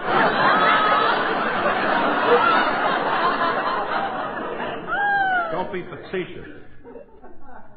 He's operating. He uses a new Hungarian method for removing warts, which is very effective. All right. Now, will you listen to me? Look, we got to get rid of all these people fast because if she ever comes to... that's Alice. Now, look, we got to keep it from her. I'll think of some excuse to get her out of the house while you get rid of them guests. Now, get rid of her. Phil, where are you? In here, honey. I hope she didn't see that sign. No, she couldn't have. She came in the back way. Phil, I want to talk to you. Alice, hello. Gee, it's good to see you again. You look wonderful. Thanks. You look... Phil! Phil, what's the matter with you? Before we left this summer, I told you to leave a note for the milkman to stop delivering the milk. Holy smoke, I forgot. I'll say you forgot. There's 168 bottles of milk on that back porch. Yeah, I noticed that stuff back there.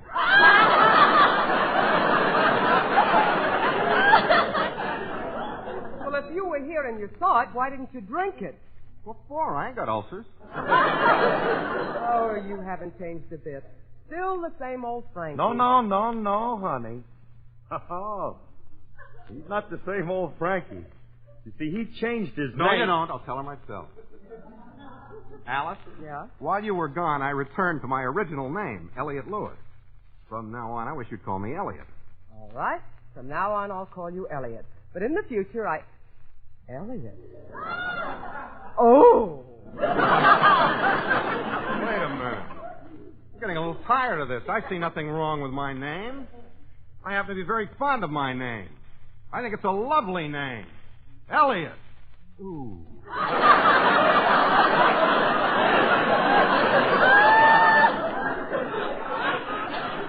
You got me doing it. I'm a little hurt about this. There's no reason for everybody making fun of my name. Now, take it easy. I'm only kidding. I think Elliot is a very pretty name. Now, if you'll excuse me, I'm going to take... What's that thumping upstairs? Oh, that upstairs? Oh, that... Excuse me a minute. Elliot, come here. Yeah. What's the thumping? Oh, that's just Thelma. The Wiggler? No, Thelma's a trained seal. She belongs to that vaudevillian I told you about. And, Curly, you better do something fast. Why? This time every day he makes the seal rehearse her act.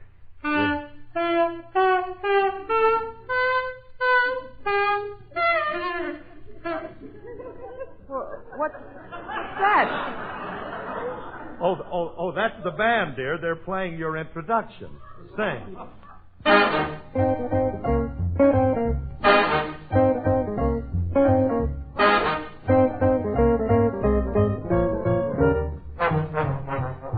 Somebody loves me. I wonder who he can be. Somebody loves me. I wonder who he can be. Worries me. For every man who passes me, I shout, hey, baby, you were meant to be my loving baby. Somebody loves me. I wonder who. Maybe it's you. We know you've looked everywhere in despair. Someday he'll come along, the man you love. I wish I knew who he may be. For every man who passes by, she shouts, hey, maybe you were meant to be my loving baby, baby. Somebody loves me. I wonder who.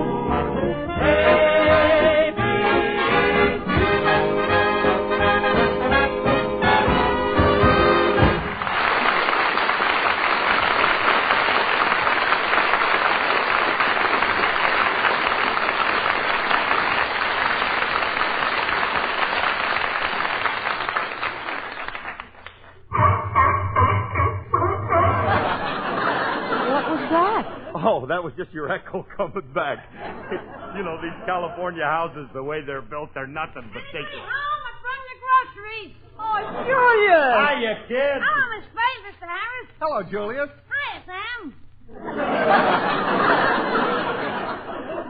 Sam. You ain't gonna get me to say his new name. You too? What's the matter with my name? There's nothing wrong with the name. It just don't fit you. Your face with that name is sickening. His face with any name is sickening. Where you been all summer, Mr. Harris? Oh, I was on the road, kid. Yeah, I went back to Indiana and Illinois and appeared at the state fairs. I was the star attraction. What did they display you in, a stall or a jar? Look, kid, I did my act and I was a hit. And small wonder. I happen to have something that the public loves. It has made me popular and very rich. I know, but if she ever divorces you, you're dead.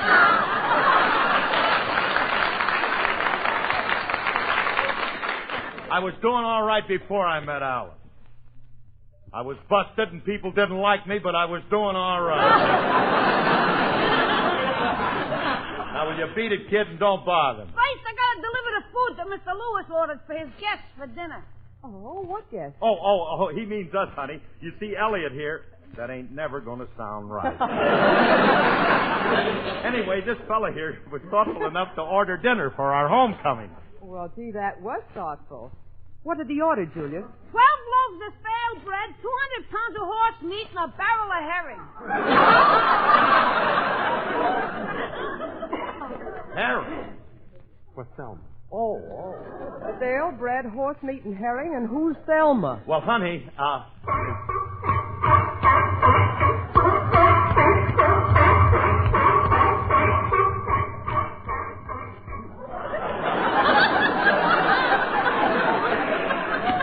Who was that? That was Thelma. I want to know what's going on around here. People walking through my house. Pardon me, Blondie. I just want to get some soap and towels. Thank you. See y'all later. Who is she? I don't know.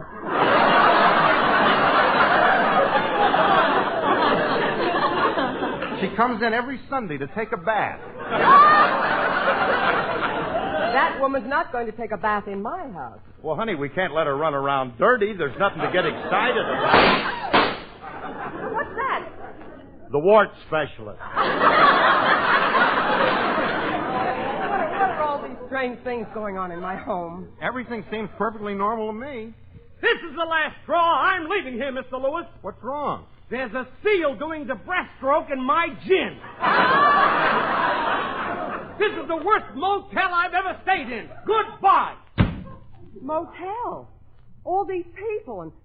Elliot, you've turned my beautiful home into a motel. Now, that's right, honey, but don't get excited. We're going to throw everybody out. Yeah. Well, everybody except that old couple that has your bedroom. They've got a 6-month lease. Now, look, I don't care what they've got. Phil and I are sleeping in our own bed. But, Alice, they're entitled to the bed. They paid me in advance. You heard what Alice said. Now, do something about it and do it fast.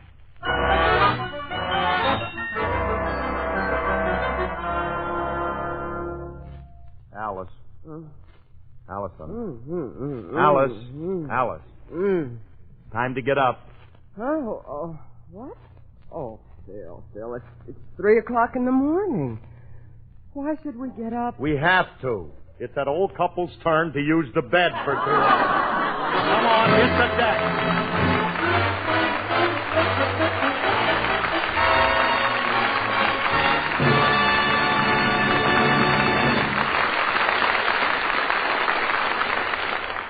Alice and Phil will be back in just a moment.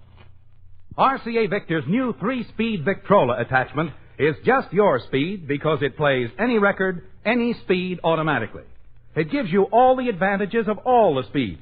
78, 33 1/3, and the popular 45. The center's the secret of its outstanding 45 performance. A large slip-on center spindle assures that 45-speed records change from the center as they should. The new Victrola 3-speed changer is so simple to operate, a child can do it. After the last record is played, it will turn itself off automatically. So visit your RCA Victor dealer tomorrow. See, try, buy the new Victrola attachment that can automatically play any record, any speed, through your radio, phonograph, or television set. Remember, it's the world's most trouble-free three-speed changer. The new Victrola three-speed attachment by RCA Victor.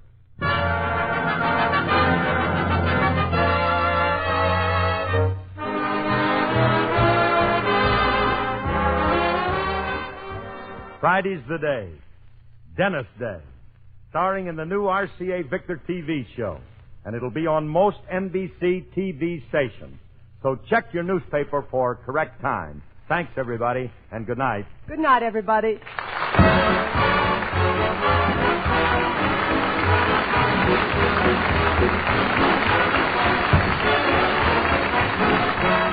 Included in this program, transcribed, were Julie Bennett and Benny Rubin. The part of Juliet was played by Walter Tetley.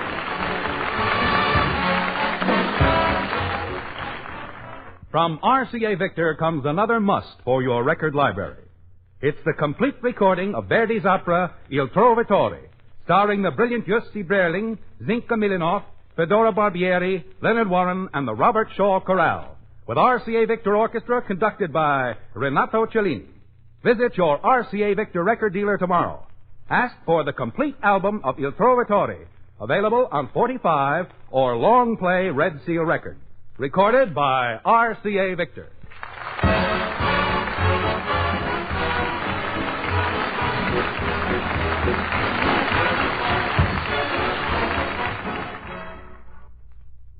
Tonight, Theater Guild on the Air presents Morning Star on NBC.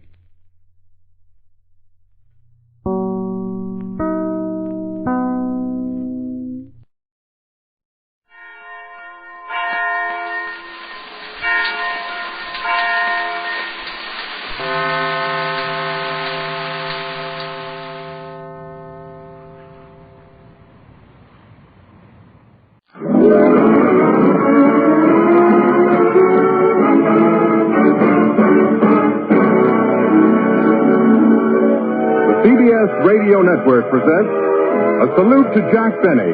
Tonight, transcribed from New York, Hollywood, and Korea, you'll hear Ethel Merman, Ronald and Benita Coleman, Mary Livingston, General James Van Fleet, William S. Haley, Ray Bloch's Orchestra, and the Abbot of the Friars, Milton Berle, all gathered to celebrate Jack Benny's 20th anniversary in radio. And now, from the Waldorf Astoria, our master of ceremonies for the evening, Milton Berle.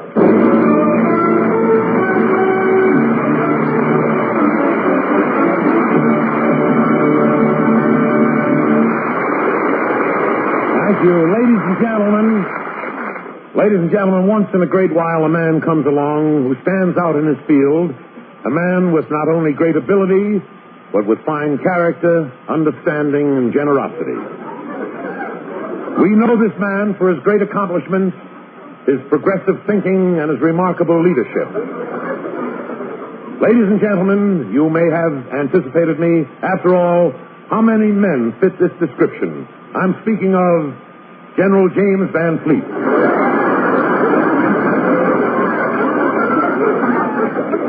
Milton. We'll hear from the General later. And now a very few words from Jack Benny. Ladies and gentlemen. Those of you who are familiar with our profession know that we of the theater have an organization known as the Friars. Years ago, when Jack Benny was a young friar... Cousin Milty. It's Uncle Milty. Oh. Well, anyway, Benny wanted to know why the Friars had never given a dinner for him, and they told him he hadn't earned the decision, or honor, I should say. It had to be some memorable occasion. That kind of a mistake I can't figure out at all.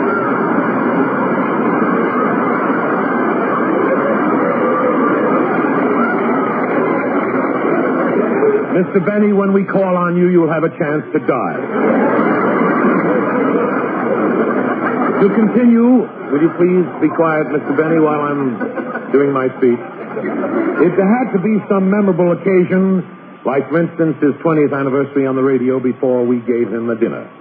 That was Jack's first year on the air, but He never forgot the friar's promise, and ever since he's been waiting and eating very lightly. So, ladies and gentlemen, to explain my presence here tonight, I'll have to take you back to last summer, which I spent in Beverly Hills. I rented a house while I was there, and early one morning, my doorbell rang, and it was Jack Benny. I didn't attach any particular significance to the visit because Jack stopped in about once a week to read the latest magazines and make his phone calls. Well, I'll never forget. Hello, Jack. Hello, Milton.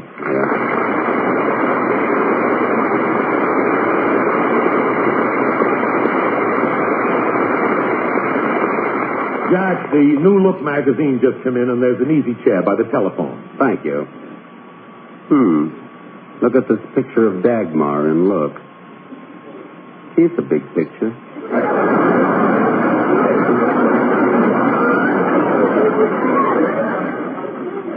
Continued on page 40.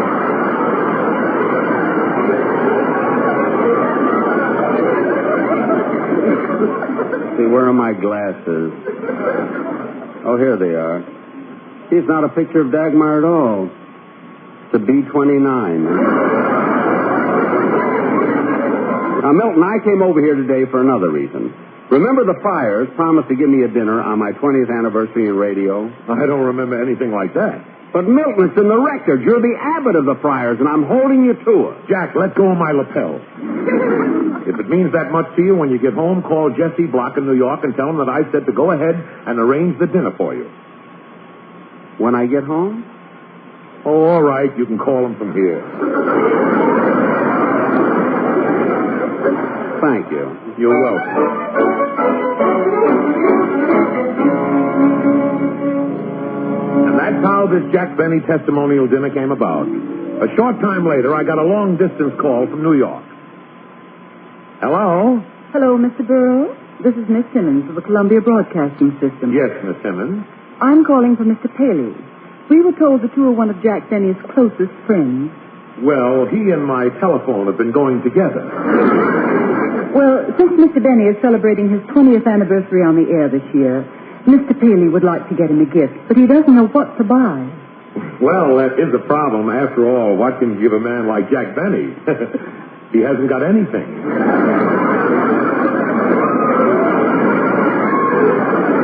Let's see, Miss Simmons. Have you thought about giving him money? Money? Money?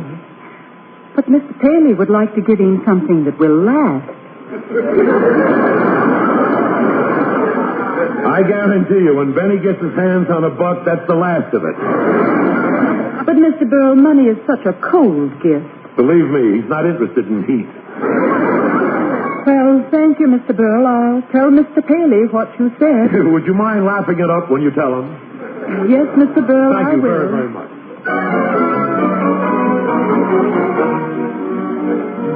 I knew Jack would be interested to learn that Mr. Paley had phoned, so I went around to see him. But Rochester said Jack had gone out with his violin to play at a gypsy wedding. So I dropped over again the next morning.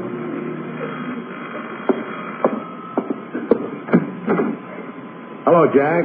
Oh, Uncle Milty. Come on in. Jack, last night I got a call from Mr. Paley's secretary. It was about you. Mr. Paley's secretary? About me? What'd you say? Is he mad at me? Is he mad? No, Jack, no. No, Jack, take it easy. He isn't mad. Your radio show wasn't even mentioned. Oh, good. Take it, Jack, calm down, will you? Take it easy. Jack, what's the trouble? Why are you so nervous? You've been in the business for 20 years. That's why I'm nervous. Tell me, Milton, what did Mr. Paley want? What did he want? I mean, what did he want? Come on, tell me. What did he want? Well, if you stop asking me, I tell you. Now, just a minute, I'll be able to speak to you. Look, Jack, Mr. Paley wants to give you a present for your 20th anniversary on radio, and he wanted to know what I thought you would like. Naturally, I said cash. Milton, you did it. Cash. What must he think of me? A man like Mr. Paley. I'll take his check anytime.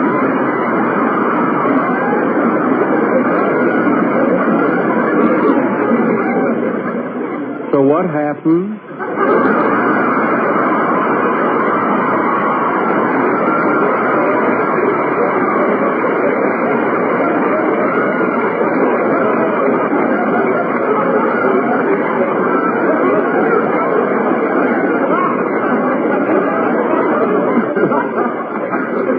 I tell him. Well, I'll tell you what happened, Jack. When his secretary, when I spoke to her, she seemed to feel that money was too cold. Well, who cares about he? Jack, I already used that joke. Oh. Now, who's stealing from who? That's whom. I'm sorry. Say, Milton, not to change the subject, but when I'm in New York, I'll have a few free evenings, and I don't mind working. So if you should happen to hear of any weddings or anything, keep me in mind. All right, Jack. Well, I got to run along now. Okay. Say, if you get a chance to remind Mr. Paley about, you know what, tell him it would be very acceptable. Yes, all right. See you in New York, Jack. Yeah. So long, Milton. So long, sport. See, that was a good-looking suit Milton had on. I wonder if he's got as much money as I have. Nah.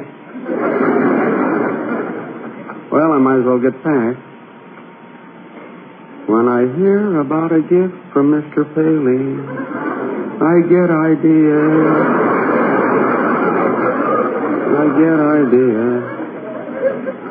Wonder how much he would give me.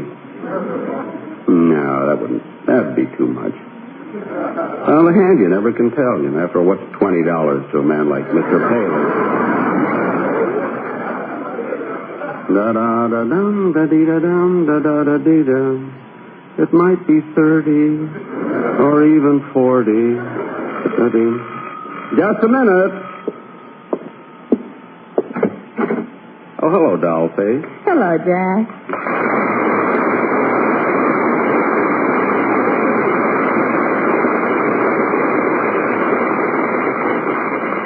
I'm all finished packing, Jack, and I thought I'd drop in and give you a hand. Gee, thanks, Mary. Come on in. I was just getting my things together. You know. Well, here's all the stuff. Gee, what an old satchel. Well, it's a very expensive bag. It was a gift. That figures. That figures. I'm sorry. Mary, you come over here to help me or heckle me? Oh, I'm sorry. Here, I'll pack this bag for you. Bathrobes, slippers, socks, handkerchiefs, spats. See, I forgot to tell you, before you came in, Milton Berle was here, and guess what? Mr. Paley is getting me a present for my 20th anniversary. Isn't that nice? Yes, and I'm glad you reminded me, Jack. Are you taking the airline's limousine out to the airport? No, a friend of mine is going to drive me out there. Why should I ride in their limousine and sit with a lot of strangers? Well, I better pack my personal things. Hand me that, Mary. Which one? The one with the curls or the one with the bangs?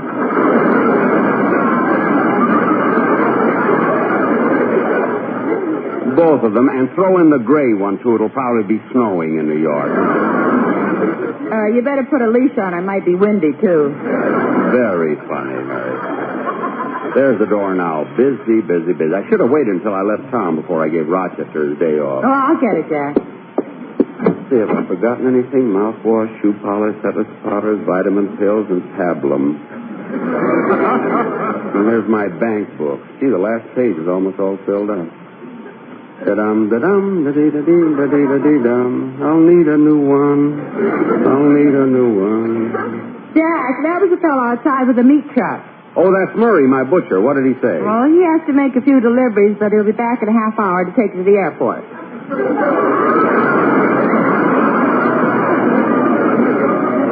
Good. And the back of the truck is crowded, so you'll have to ride 3 in the front seat. Is there another passenger? No, it's a side of beef. I don't care, as long as I don't have to sit in the middle, you know. Da-dum, ba-bum, ba-dee-da-dum, da-dee-da-da. Are you going to call Mr. and Mrs. Ronald Coleman? If I have time, I'll call him from the airport. Oh, okay. Da-dum, ba-bum, ba-dee-da-dum, da-dee-da-da.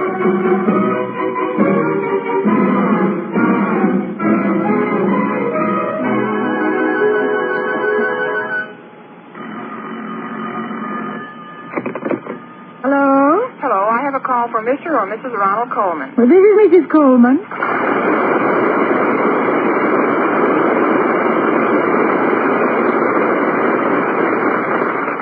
This is collect from Mr. Jack Benny. Will you accept the charges? Oh, long distance? No, it's a local call. Oh.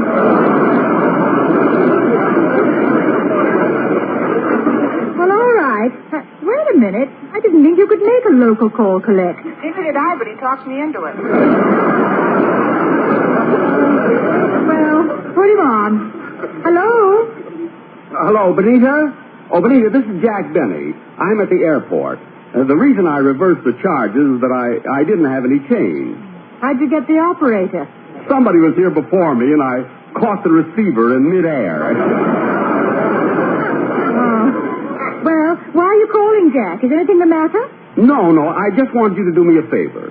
You see, I'm leaving for New York, and I wondered, while I'm gone, if you and Ronnie would take care of my parrot.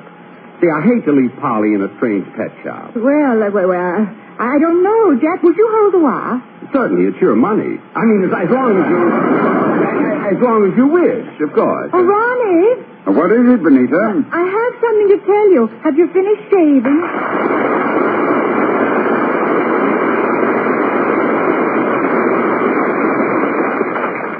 Finished shaving? What difference does that make?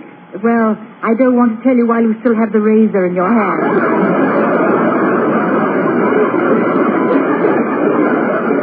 Oh, it's all right. I've quite finished. What is it? Jack Benny's on the phone. Ronnie, why did you break the mirror? Well, as long as we're having bad luck, let's have a reason.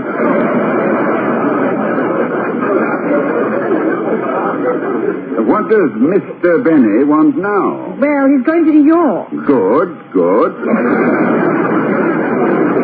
And he wants us to take care of his parrot while he's gone. His parrot? Benita, do you think I could stand having his parrot around for the next 2 weeks singing When You Say I Beg Your Pardon and I'll Come Back to You? What? I'll talk to Benny. Now, darling, now don't get yourself all upset. Hello. Yes, Benita. This is Ronnie. Oh, hello, Ronnie. Look, I'm going to New York because the Friars Club is giving me a testimonial dinner. Jack, Benita told me what you wanted, and it's out of the question. We cannot take care of your parrot. You can't? No. And frankly, I think a request like that is an imposition on your part. Well...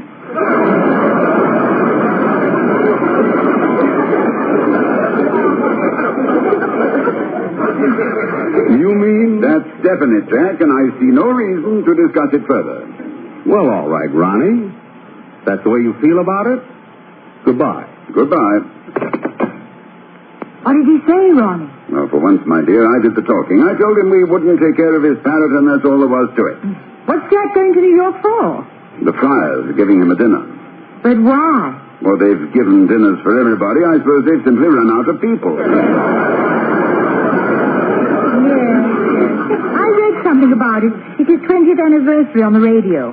Say, Benita, do you think we'll have to buy him a gift? Oh, I suppose so. He's already taken out ads in the trade papers thanking us for it. He's a sly one. He does the same thing at Christmas. Well, if we have to give him something, we'll just... I'll take it, darling. Hello? Hello, Ronnie. This is Jack again. Yes? Ronnie, the reason I called back is that I've been thinking that perhaps I was too harsh with you a few minutes ago, especially when I hung up. Oh, on the contrary, Jack, it was I who was harsh with you.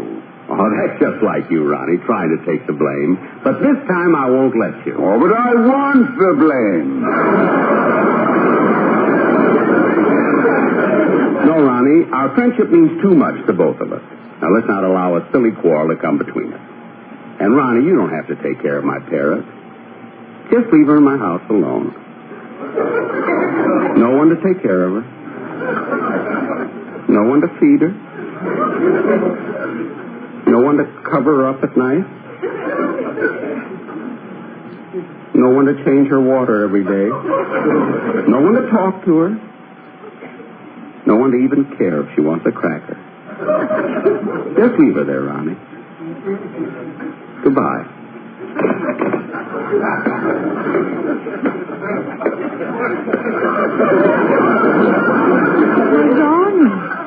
Ronnie, you're crying.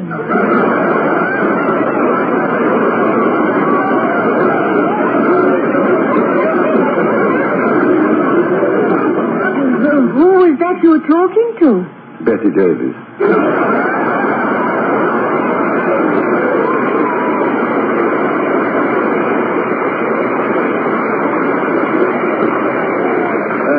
Excuse me, Benita. I'm going over and get Jack's parrot.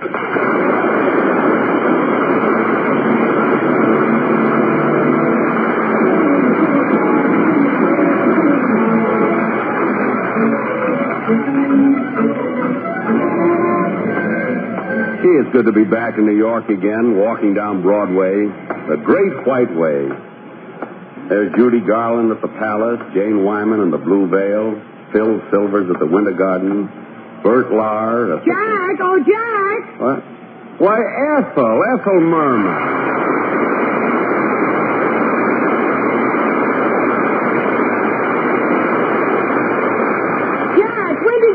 In town. A few days ago. Oh, say, Ethel, you know about the dinner the Friars are giving me for my 20th anniversary on the radio? Yes, I heard about it, and I'd love to go, but I don't think I can make it. But why? You don't have to bring an expensive gift, you know? I mean, I'd appreciate almost anything. It isn't that, Jack, but I'm going to be busy. Ethel, let me tell you something. There'll be a lot of important booking agents and producers at the dinner, and who knows? If you got up and sang a few numbers, you might get yourself a job. A job? But, Jack, There are no buts. You're still a young woman, Ethel, and you should be working. You know, if you make good on a club date, you might land a part in a show. Jack, I'm trying to tell you that I'm in a show. I mean on Broadway. It is on Broadway. Call me Madam. It's in its second year. It is? Jack, what's the last show you saw? Peg O' My Heart.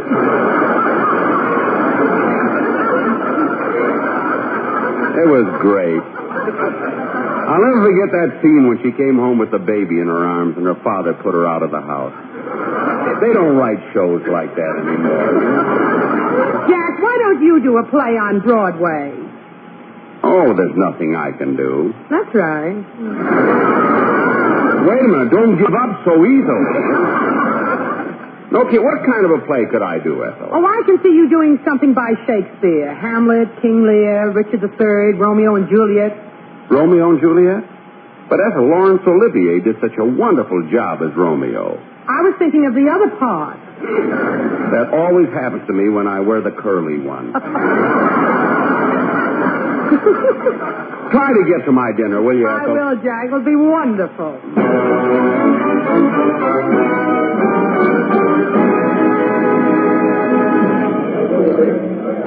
Ladies and gentlemen, it is a genuine pleasure to welcome all of you to this historic night for show business, the Friars' testimonial dinner to one of his most distinguished sons, Jack Benny, on the occasion of his 20th anniversary in radio.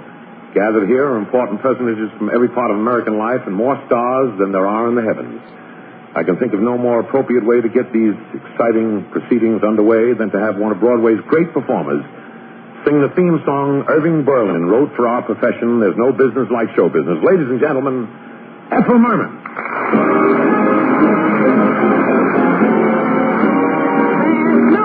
Business like show business, like no business I know. Everything about it is appealing. Everything the traffic's along. Nowhere can you get that happy feeling when you are feeling that extra ball. There's no people like show people. They smile when they are lost. Yesterday they told you you would not go far. That night you open, and there you are. Next day on your dressing room, they hung a star. Let's go on with our show. The costumes, the scenery, the makeup, the props, the audience that lifts you when you're down. The headaches, the heartaches, the backaches, the flops. The sheriff who will start you out of town. The opening when your heart beats like a drum. The closing when the customers don't come. There's no business like show business, like no business I know. You get word before the show has started. That your favorite uncle died at dawn. And top of that, your time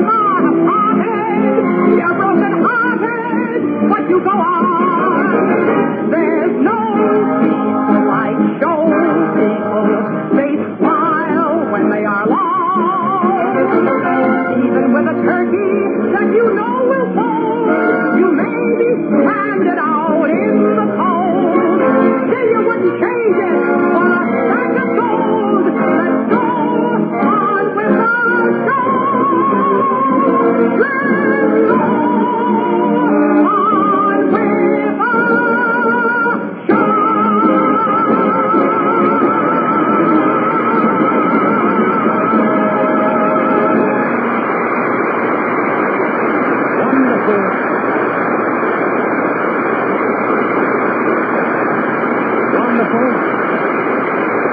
Thank you, Ethel Merman. That was really magnificent. And now, as abbot of the Friars, I'm very honored to introduce our next speaker, Mr. William S. Paley.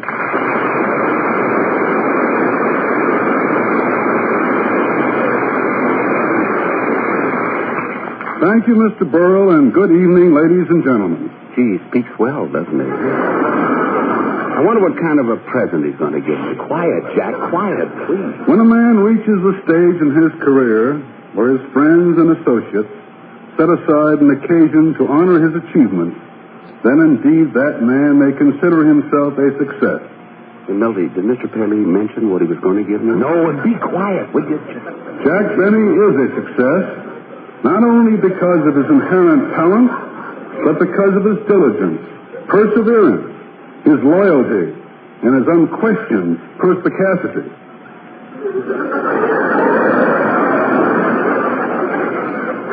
Uncle Millie, what's perspicacity? I don't know. Nobody ever called me that, and I've been a very big hit. I wonder what he's going to get to my present. Well, now, please, be patient, will you, Jack? Don't get nervous. In my capacity as his employer, I have been in a position to observe his great qualities, and I am proud of my association with this fine and generous humanitarian. Who's he talking about now?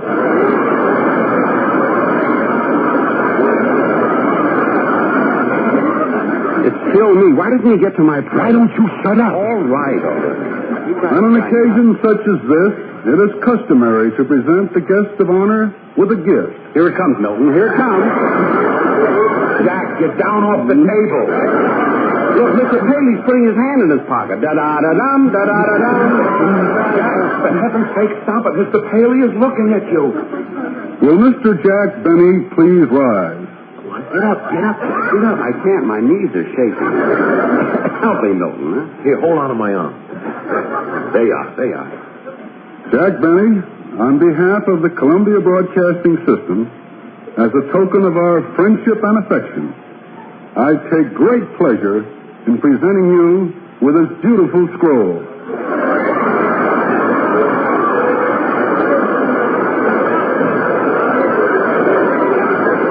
Scroll?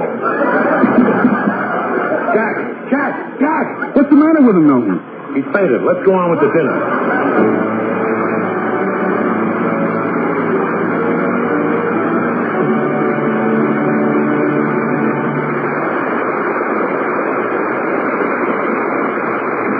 Ladies and gentlemen, we've had our little fun at Jack's expense, but speaking seriously, we at CBS love Jack Benny, and I know that our listeners would want to join with me in thanking him from our hearts for the pleasure and wonderful entertainment he has given us since he started on the air.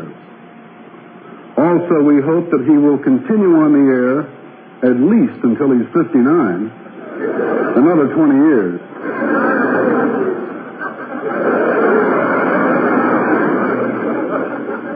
Jack has always lived up to the fine, unselfish tradition of show business. And again, he has been among the first to give of his time and talent for worthwhile causes. During the past summer, Jack went to Korea to perform for our troops who were so badly in need of entertainment. There he made friends of both GIs and generals. May we take you now to Korea, where you will hear the voice of the commanding general of the 8th Army, General James Van Fleet. As commanding general of the 8th Army, I am very happy to have this formal opportunity of expressing my appreciation to Mr. Jack Benny and his entire troop of performers for their fine work among my troops in Korea. A good soldier is a soldier who can relax at the proper time and enjoy himself. Mr. Benny and his associates afforded my command that opportunity for relaxation. Speaking for them, Jack, I know their morale was enhanced considerably by your recent visit. It's my belief that you are an American tradition in the entertainment world. In Korea, for my men, It was like seeing and meeting an old friend, because for these many years you have been coming into our American homes as our welcome guest. Thanks, Jack, for coming over. 8th Army wishes you continued years of success.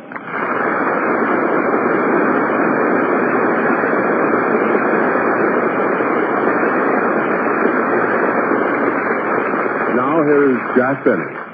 Ladies and gentlemen, this was really a thrill for me, and I want to thank my friends in and out of show business for making this one of the greatest.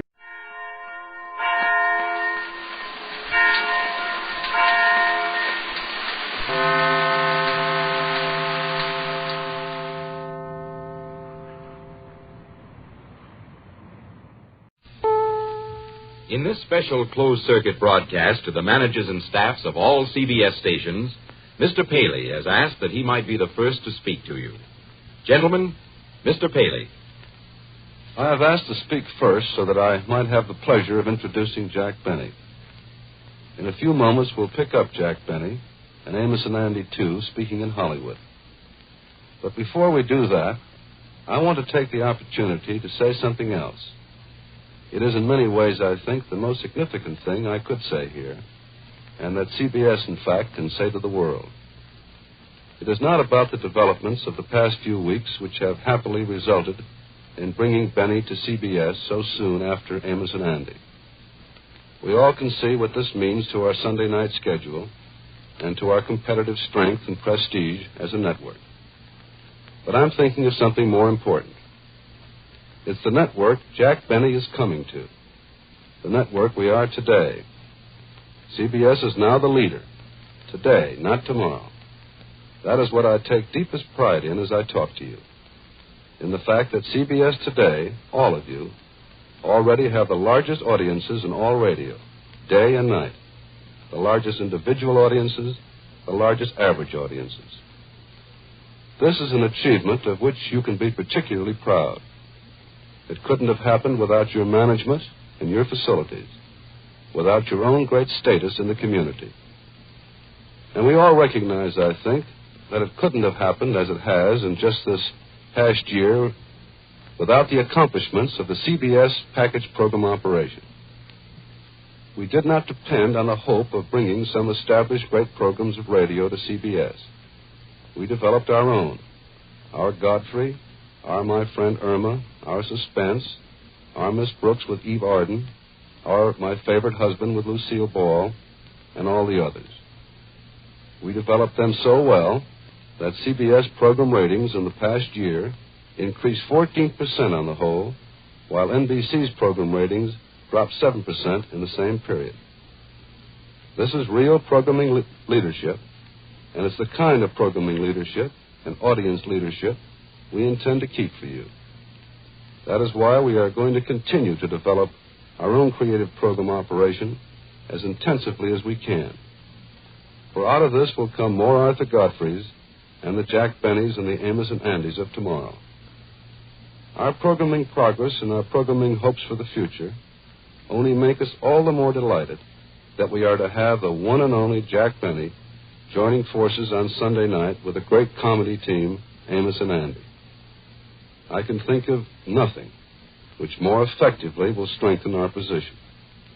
There is no one else like Jack Benny, truly one of radio's best, and at the very peak of his audience attraction today. But let us hear from him now, together with Amos and Andy. And what we're going to hear, I've been told, is something unique.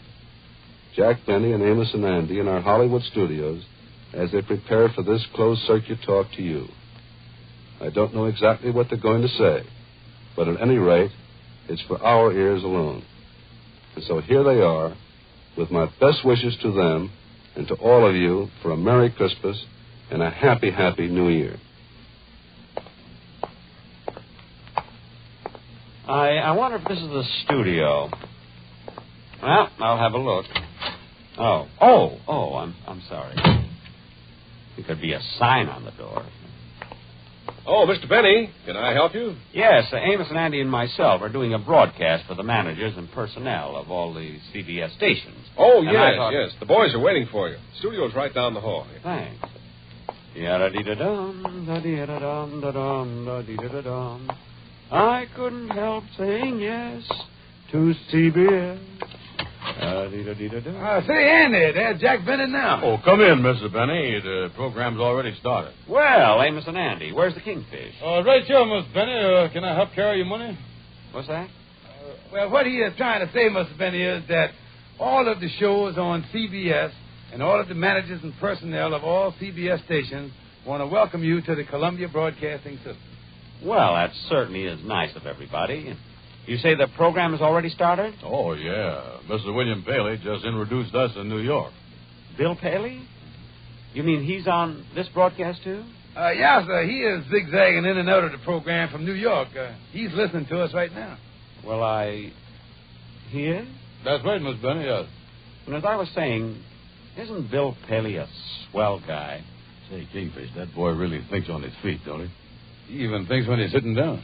Yeah, not only Bill Paley, but everybody's so wonderful here at CBS, even the doorman. You know, the other day he spent 2 hours washing and cleaning my car, and when I tried to tip him, he wouldn't think of it. He threw the dime right back at me.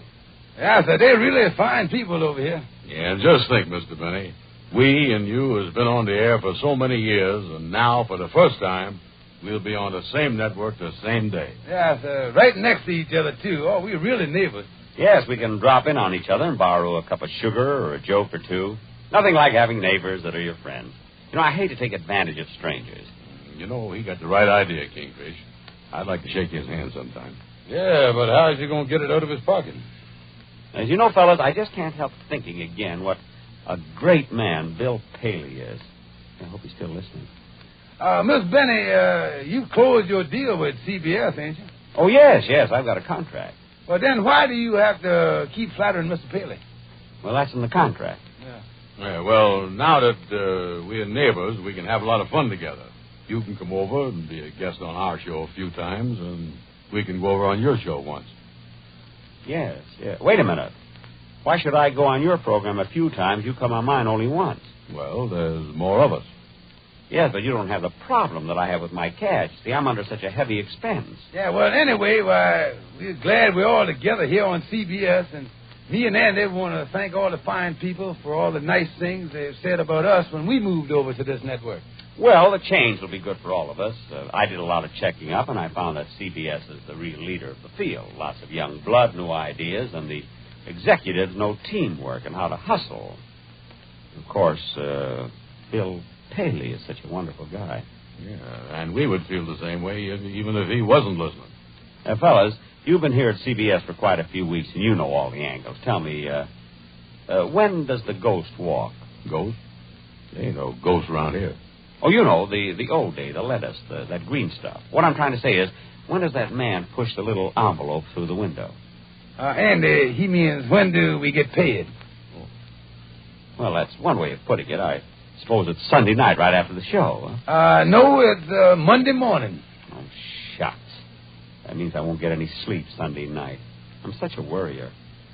Miss Benny, if there ain't nothing else that you want to know, why we'll be seeing each other then every Sunday night. And every Monday morning. Yes. And now, fellas, we ought to say a few words directly to the executives, managers, and personnel of all the stations throughout the country that will carry our program. You know, drop them a few hints. Well, we can't tell them how to run their jobs. They know that better than we do. But the more listeners we have, the better off we'll all be. Station managers, salesmen, personnel. When Amos and Andy and I come through your station on Sunday nights, for God's sakes, call your friends, stop people on the streets, do anything but get them to listen. Remember, you'll be doing this not only for us and for yourselves, but you'll be doing it for Bill Paley. He's such a wonderful guy. Let's show everybody that there's only one network, and that's CBS. Well, I guess that about covers it. Amos, Andy, did I leave out anything? No, that was fine. Well, certainly was nice to get together with you. Now we better be running along again. Well, what's your hurry, fellas? Stick around. We'd like to, Mr. Benny, but we promised the Kingfish and some of the others that we'd drive them downtown. Ain't that right, fellas? Yeah, that sure is. Yeah, that's right. Sure is. Well, so long, and I'll be seeing you. So long. So long, Miss Denham. Gee, Amos and Andy are a swell bunch. Fellas, I just know we're Going to have a wonderful hour on Sunday night. We return you now to New York. Thank you, Hollywood. Gentlemen, Mr. Stanton. Doesn't it sound good to hear those voices on our network lines and to know they'll be there every Sunday? But it wasn't easy to do this. For that matter, there is much still to be done, and that's what I would like to talk about. I want to tell you, in concluding this very pleasant closed-circuit meeting, something of what CBS and Jack Benny himself are going to do to meet the one tough problem immediately ahead of us. It is a job we face of switching NBC's Sunday evening audience, an audience of 17 years standing. It isn't going to be an easy job. We must move literally millions of radio families to new positions on the dial. We must change some of the oldest and strongest station listening habits in all of radio. And the challenge we face is to do it without any loss of rating for Jack Benny, even in his first CBS broadcast. In fact, we should give him an increased rating on CBS. Doing that, we can prove once and for all that the CBS stations are the best audience getters in network radio today. That is why we are going ahead with the biggest audience promotion campaign in history to fight off NBC's own intensive promotion drive to hold their audience Sunday nights. As I think all of you know by now, CBS has taken a double-spread advertisement in the January 2nd issue of Life magazine featuring a picture of Benny, which is the largest picture ever to appear in Life. This ad also names all your stations, too. $37,000 worth of impact in this one advertisement alone. Jack Benny is being exceedingly cooperative in helping us to switch his audience. During Christmas week, he is going to make live appearances on 5 of our big audience shows. On the Lux program Monday night, on Suspense Thursday, on the Bob Crosby Show Friday, on Saturday afternoon during the intermission of the Rose Bowl game, and on the Gene Autry Show in its new time on Saturday, January 1st. As a topper, we are going to make a modification of the CBS System Q, carefully spotted during the day, so that all CBS listeners will get the news fast and often. We will be saying, "This is CBS, where Jack Benny starts next Sunday, the Columbia Broadcasting System." In addition to all this network material, Jack Benny and Amos and Andy, too, have personally recorded special spot announcements for your individual use. These should be in your hands by now. In a few minutes, we will play some of them for you. Benny has also recorded a special 5-minute interview for use by your disc jockeys. But we still need something else, I think. It is particularly important that we start at once to inform the audience that Benny is moving over in order to counteract NBC's announcements about Horace Heidt in America's #1 spot.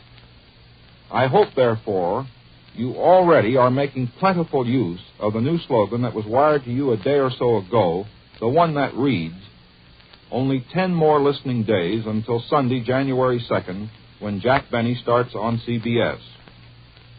And I suggest you keep using this day by day until both Benny and the audience are over on CBS together.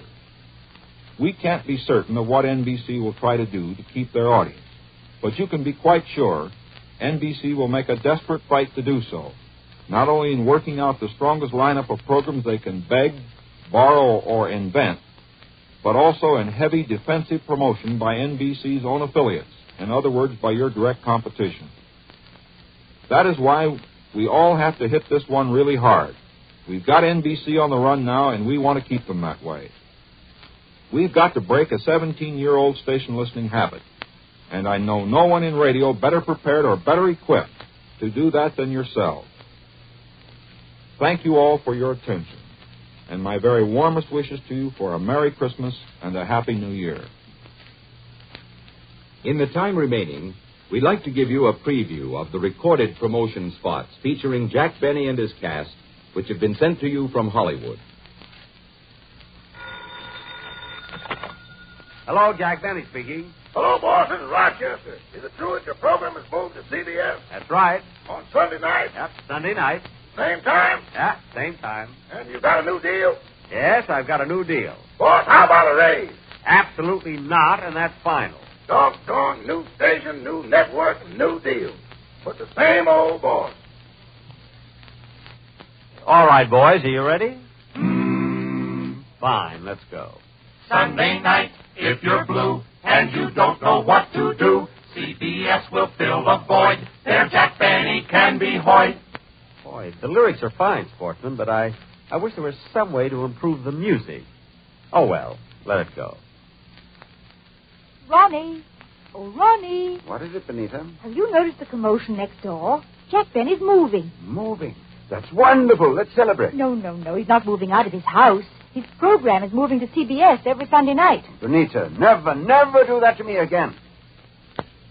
This concludes our special closed-circuit broadcast. This is CBS, where you will hear Jack Benny starting January 2nd, the Columbia Broadcasting System.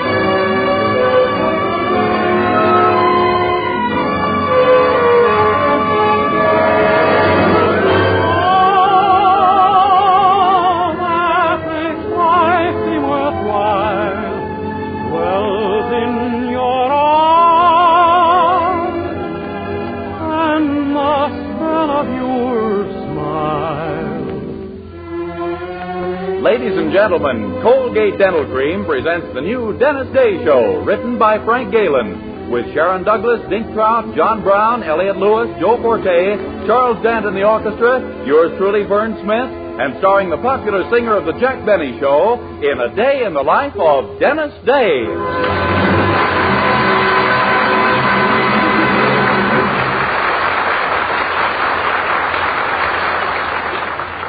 Twice a day and before every date, use Colgate Dental Cream to clean your breath while you clean your teeth. Here's Dennis to sing Zippity-Doo-Dah.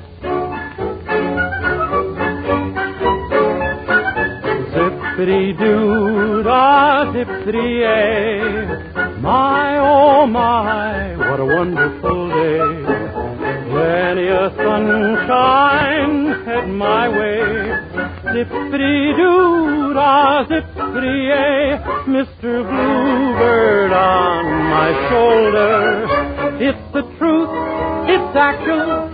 Everything is satisfactual. Zippity-doo-dah, zippity-ay. Wonderful feeling, wonderful day. Mr. Bluebird on my shoulder. It's the truth, it's action. Everything is satisfactual. Zippity-doo-dah, zippity-ay. Wonderful feeling, wonderful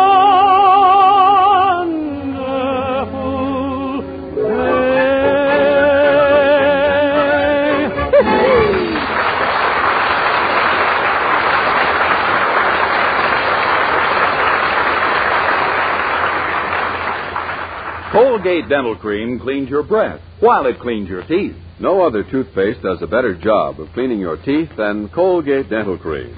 For Colgate Dental Cream has a safe polishing agent that cleans your teeth both gently and thoroughly, brings out their natural sparkle and beauty. And scientific tests prove that Colgate Dental Cream cleans your breath while it cleans your teeth.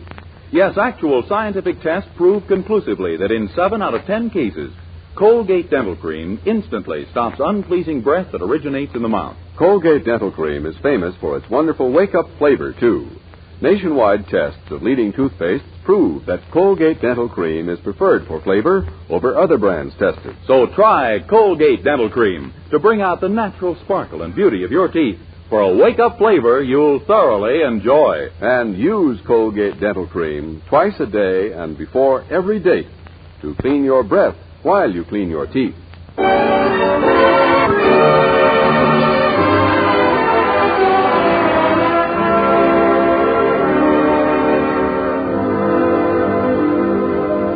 Well, as you know, Dennis Day rooms at the Anderson boarding house in Weaverville, which is run, along with all its occupants, by Mrs. Anderson. But Mrs. Anderson isn't home this weekend. She's gone up to Middletown for the yearly pre-Thanksgiving pageant presented by the Middletown Little Theater League. Does Mr. Anderson miss his wife, you ask? Just listen. Well, it's nearly 8 o'clock, Mildred. Oh, I must be off for the lecture downtown. Oh, it should be, Daddy.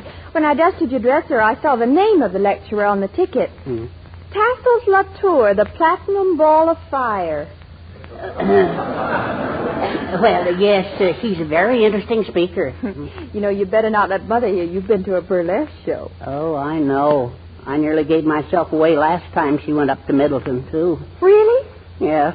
When she came in the house and took off her hat and coat, I applauded. But Mrs. Anderson wasn't the only Weaverville visitor at the Middletown pageant this year. There was also Dennis's boss, Mr. Willoughby. Mr. Willoughby, however, doesn't seem too happy about his trip. When I went away, I left Dennis in charge of the drugstore. For that, I ought to have my head examined. I hadn't been out of the place 10 minutes before he came in to see me. Of course, Dennis stepped right up. Good morning, sir. No, sir, he's away, but if I can help you, I'm sure you can, young man. I can see at a glance that you are bright and intelligent, a hustler and a go-getter with vision. In short, you are a man of distinction. Is that correct? No, sir, I never touched the stuff. What I mean is, you're a man who knows a good proposition when he hears one. How much is your salary here? $8 a week plus 10% commission on everything I sell over my quota. I see. Then your salary and commission together come to... $8 a week. Well, what would you think of a scheme that could raise that salary to $12 a week? Maybe 14, maybe even 15. $15 a week? Little plan? No, sir. If there's that much money in it, it can't be honest. Oh, but it is, my friend. You see, I represent WEAV, Weaverville's new radio station. We can double this store's business overnight. And if Mr. Willoughby makes more money, you make more money. Your station can double our business? Certainly. You don't know the power of radio, my boy. Now, for instance, you listen to the Jack Benny program on your radio, don't you? Jack Benny? No, sir. You don't? No, sir. For some reason, I'm never home. Well, Jack Benny goes on the air every Sunday night and spells out LSMFT. LSMFT. Next day, millions of people go into stores and ask for the product. Really? I wouldn't even know how to pronounce it. Well, the point is we've signed up every progressive merchant in Weaverville for our opening program. Surely your boss wouldn't want to be left out. Oh, no, sir. Good. Here's a pen. Sign right here. Okay. There you are. Fine. You now have 15 minutes on Tuesday night to put on any sort of program you wish. Oh, thank you, sir. This is awfully nice of you. Not at all. Just tell your boss to mail his check to the station. His check? You mean you charge people to go on the radio? Certainly. 15 minutes comes to $150. You see, time on the air is very valuable property, and we... Say, were your eyes crossed like that when I came in? You don't know my boss. You better give me back that paper. Oh, no, this is a legal contract, pal. You can tell your boss about it. You'll be listening in on Tuesday night, of course. Yes, sir. If they have radios...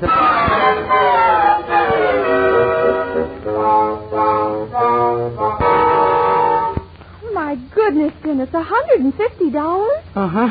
Mr. Willoughby's going to raise the roof when he finds out, Mildred. But maybe a radio show isn't such a bad idea for the Benny has done for his sponsors. Yeah, but Mr. Willoughby doesn't feel the same way about money as Jack Benny's sponsor. He feels the same... Oh, golly, if we only had a good radio program to submit to Mr. Willoughby, he might put it on the air. Yeah, but where can we get one? You're going upstairs right now and write one. Me? Golly, Mildred, I couldn't write a radio program paper.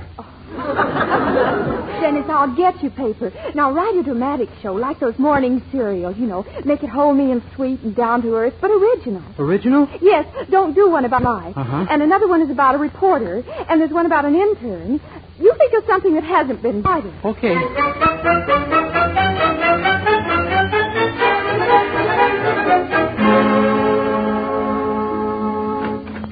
Good morning, Dennis. Morning, Mr. Willoughby. Did you enjoy the pageant at Middletown? I hated it. If there's anything I detest, it's plays and actors. Yes, sir. How do you feel about radio, Mr. Willoughby? Radio? Really, sir? Yes, sir. I turn it on all the time when I want to set my watch. But if you had a radio program advertising your store, you could double your business. Radio programs cost money, Dennis. I consider spending money a nasty, dirty habit. Well, this program wouldn't cost much, Mr. Willoughby. I wrote it myself. Already? Oh, no, sir. My program is a dramatic morning serial. It's homey and down to earth, but different from anything on the air. Oh? Well, what's it called? Just plain Boris, King of Bulgaria. Huh? It's the story of a common, ordinary royal family. A king and queen who could be your neighbor or mine. Thank you very much. I can do without it easily. But being a radio sponsor has a lot of advantages, Mr. Willoughby. No. Number 1, you'll be known all over as a big executive. Number 2, you'll be doing something creative. Number 3, you'll get to meet some awfully nice actors and actresses. Number 4, it'll help business. What was that last one? Number 4? No, number 3. Number 3B. You mean about meeting actresses? That's the one. You detested actresses. I said actors. Actresses are built somewhat differently. Golly, you mean you will sponsor the radio program? Well, now, that depends on the cost. How much money will I have to spend? $10? $20? Well, let's not discuss money. It's so sordid. Dennis, I've got to know how much this thing will cost. Well, so far, expenses are $150. $150? Yes, sir, for the station. Couldn't you just rent a station? Did you have to buy one? Oh, that's for the time. We've got to pay that because I signed the contract. They can sue you. Sue me, eh? I made a mistake. It could happen to anyone. Oh, yes. I've made mistakes, too. In fact, I guess once in my life I committed an unpardonable sin. You did, Mr. Willoughby? I must have done it. Why else would you be sent to work for me?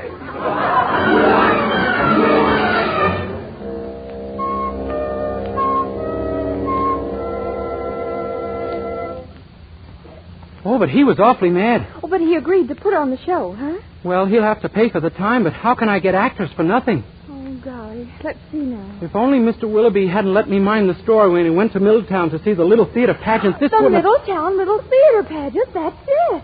Again, I said something? Sure. There are the actors for your program. But they wouldn't act for nothing. Well, they might for, we'll say, a big Hollywood producer. Where are we going to get a big Hollywood producer? We have one. You. Me? Yes. All you have to do is go over to Middletown and claim you're a big shot from Hollywood. Well, I'll try it. But I hope they don't notice my pants or they'll know I'm not from Hollywood. Your pants? What's the matter with your pants? They match my coat.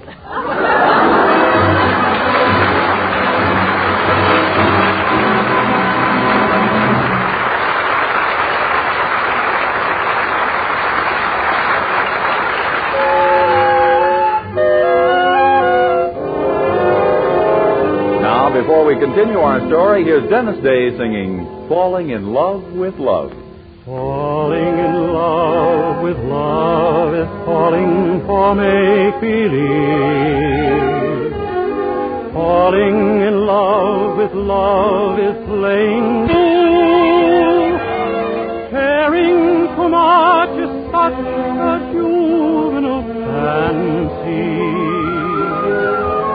Learning to trust is just for children in school.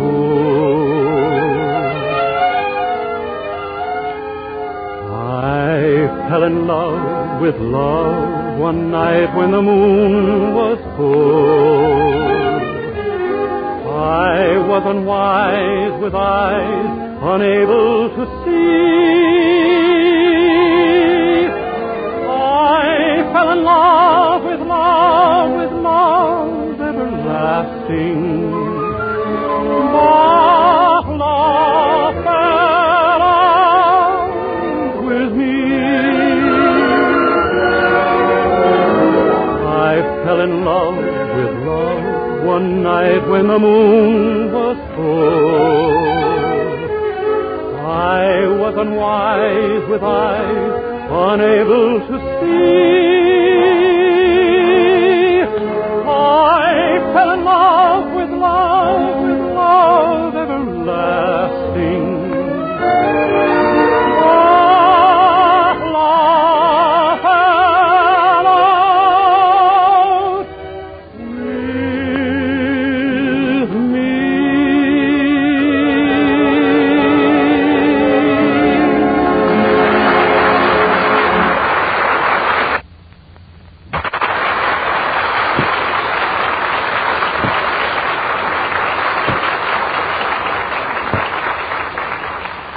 And now back to a day in the life of Dennis Day, who, in the guise of a big Hollywood film magnate, is about to knock on the door of the Middletown Little Theater League in an effort to get some actors to do his forthcoming radio and got Mr. Anderson along with him as his yes man.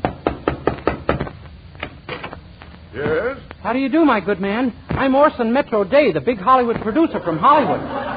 From Hollywood? Yes, it's located right near L.A., or as the tourists put it, Los Angeles. You see, we movie folks always call it L.A. It saves so much of our valuable time. Well, come in, gentlemen, come in. Ah, but this is thrilling. To think that a great Hollywood producer should call upon me, an humble actor, who has gained undying fame on the stages of the world, who has appeared before the crowned heads of Europe, and who in 1928 received a write-up over 3 inches long in Variety. Variety? The horse racing paper, old boy. Oh, yes, O.D. Ah, how I envy you living in Hollywood, that fabulous land. I suppose you're at Grauman's Chinese all the time. Oh, yes, I wouldn't send my shirts anywhere else. Your shirts? Well, Mr. Day is a little confused. Your town is quite a change after Hollywood. Oh, yes, it must be. Mr. Day, do you live near Beverly Hills? Oh, yes, indeed. Hollywood, Mr. Day? Of course, Margot. I was sitting in the brown derby with my feet in the cement. Well, Mr. Visit, is it a business call? Yes, my friend. I'm always in the market for talent. When I saw your pageant, I said to myself, there's the man for the new picture you're making at Goldwyn Studios. Or as I always call it, Sam's Place. I'm very much flattered. However, I've been expecting a picture offer for some time, naturally. Shall we discuss remuneration? Remuneration? He'd like to discuss remuneration, Anderson. Remuneration? Oh, yes, O.D.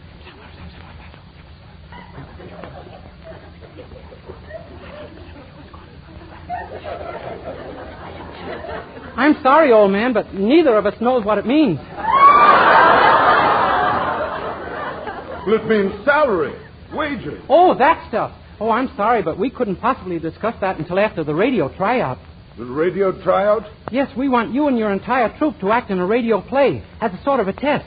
For a very small sum, I suppose. Not quite that much. For nothing? All Hollywood will be listening in, my boy. Your screen career will be in the balance. Oh, well. All right, I suppose I'll have to do it. Ah, good. Who knows where you may climb to if this is a hit. You may become a second Clark Gable, another Charles Boyer, bigger even than Lassie. Gee, I hope so.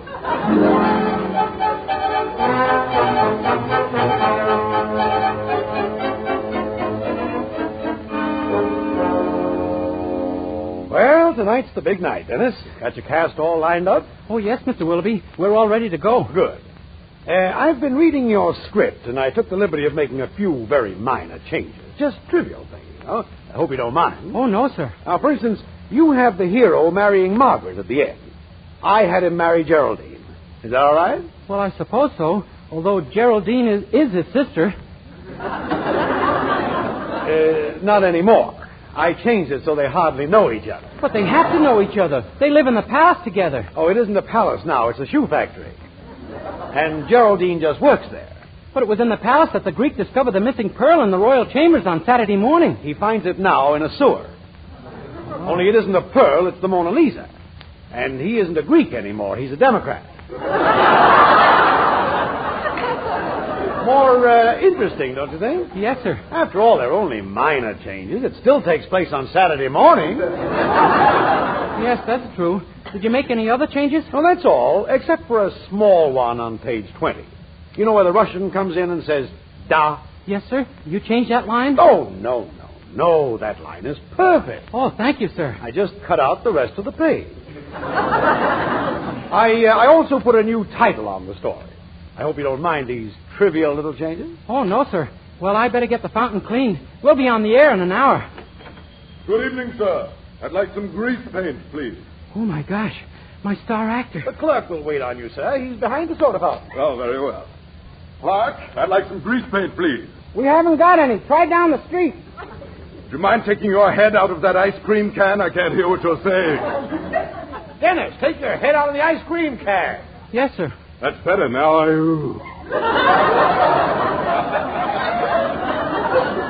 You? Huh? Why, you're Orson Metro Day. Who? Oh, you must mean my uncle, Orson Day, the movie producer. Your uncle? You look exactly like him. Yeah, he's my twin uncle.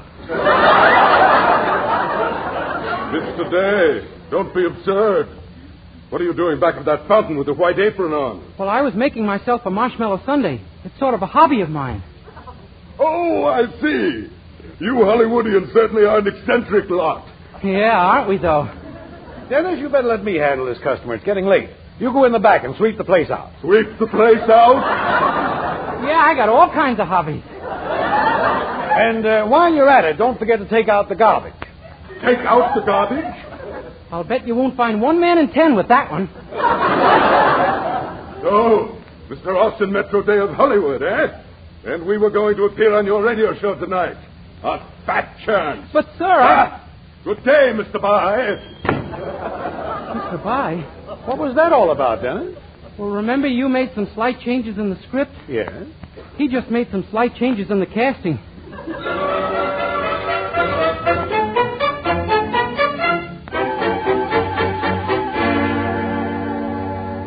Stand by with the Willoughby Drugstore program, folks. You're on in 10 seconds. Golly, 10 seconds. Gosh, Mr. Willoughby, what are we going to do? We have no actors. Dennis, this program is going on the air even if you have to play all the parts yourself. But, Mr. Willoughby... Oh, you can do it, Dennis. I'll play the girl's part and you play all the men. Oh, no, Mildred, You're on the air.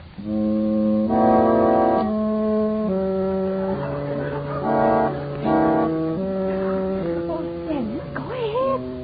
Willoughby's Drugstore presents Zelda Popkin, Girl Good Humor Man. The program that asks the question, can a woman marry for the third time and still be happy, even if her first 2 husbands remain in the house? At last, Ronson Popkin has been discharged from the Navy.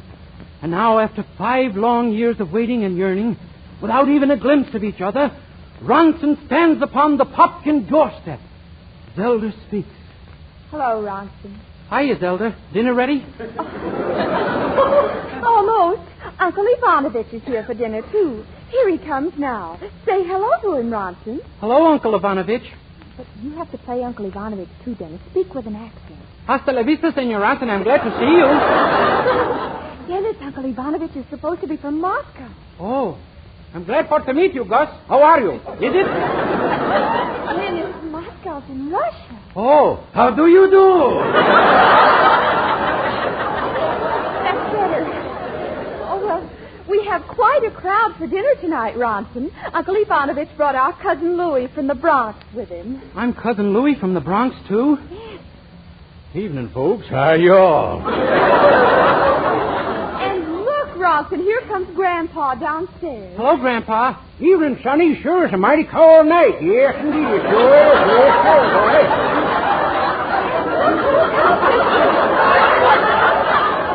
Ronson, look who else is with us. Patrolman O'Flaherty. Hello, Mr. O'Flaherty. Top of the evening to you there, Ronnie, me boy. Faith, and it's a fine night. It is indeed, and it's a grand night for a drop of the rain. I do declare.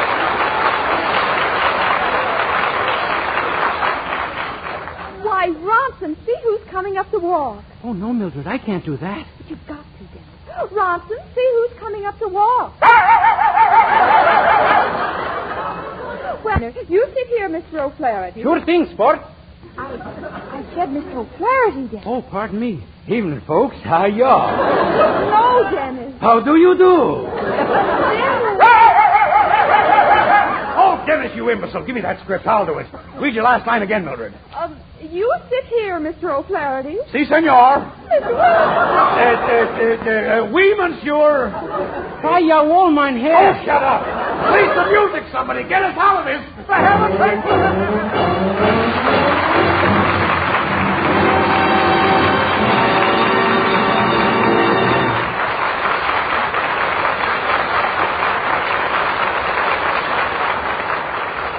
Dennis Day will return in a moment with a song. But first, here's a fact worth knowing. Colgate Dental Cream cleans your breath while it cleans your teeth. And now our Colgate players want to show you how important that is. Listen. It's just definitely not fair, Claire. I'm the wren who writes the letters, and you're the girl who gets the mail. Maybe what you write is wrong. Do you really think that's the trouble? No. Truthfully, I don't, Beth. In fact, I know the reason why Dan hasn't written to you lately. And you haven't told me? Good grief, what am I? Not one of those girls who ought to see her dentist. Well, I think you'd see more letters from Dan if you'd see your dentist, Beth. And here's what Beth found out. Scientific tests have proved that in 7 out of 10 cases, Colgate Dental Cream instantly stops unpleasing breath that originates in the mouth. What's more, Colgate Dental Cream's safe polishing agent brings out the natural sparkle of your teeth, cleans them thoroughly and safely. Yes, Colgate Dental Cream cleans your breath while it cleans your teeth. And Colgate Dental Cream is famous for its wonderful wake-up flavor, too.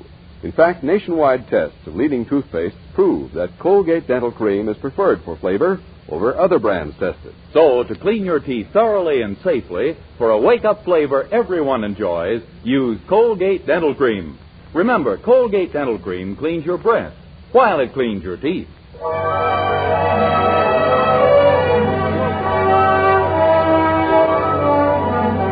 Here's Dennis with Charles Dant's arrangement of Old Buttermilk Sky. Old buttermilk sky, I'm keeping my eye peeled on you. What's the good word tonight? Are you gonna be mellow tonight? Oh, buttermilk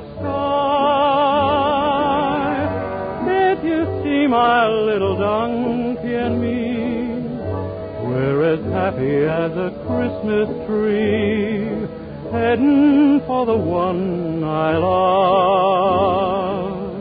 I'm gonna pop her the question, that question, do you, darling, do you do? It'll be easy, so easy, if I can only bank on you. Old buttermilk sky, I'm telling you why, now you know. Keep it in mind tonight. Keep a-brushing those clouds from sight. Old buttermilk sky, don't you fail me when I'm needing you most. Hang a moon above her kitchen post, hitch me to the one I love. You can if you try, don't tell me no lie.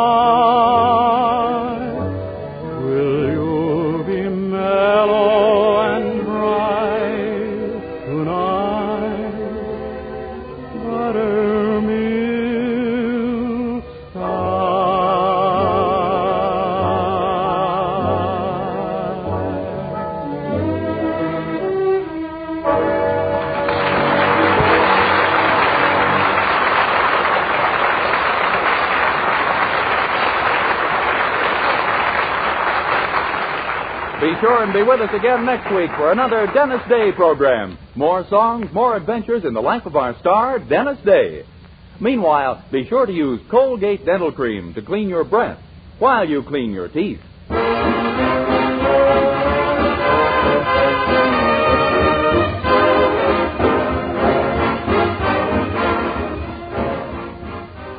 Say hello to Halo Shampoo for naturally bright and beautiful hair. Remember, even finest soaps and soap shampoos hide the natural luster of your hair with dulling soap film.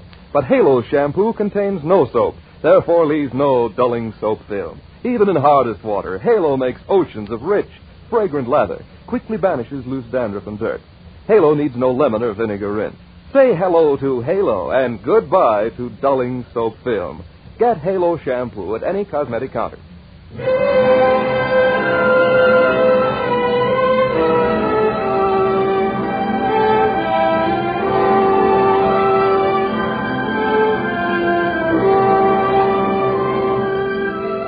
Dennis again. Good night, everybody.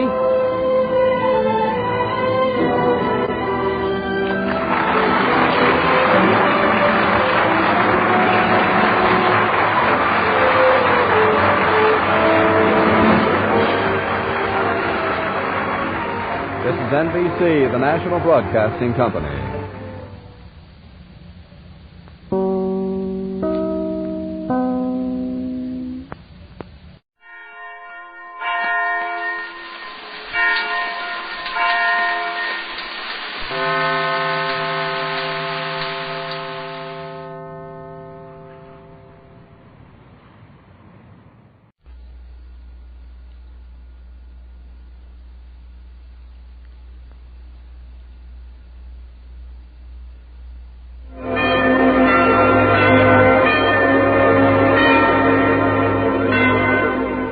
Good evening. This is Ronald Coleman inviting you to join Mrs. Coleman and me for the next half hour when our sponsor, the Joseph Schlitz Brewing Company of Milwaukee, Wisconsin, presents The Halls of Ivy.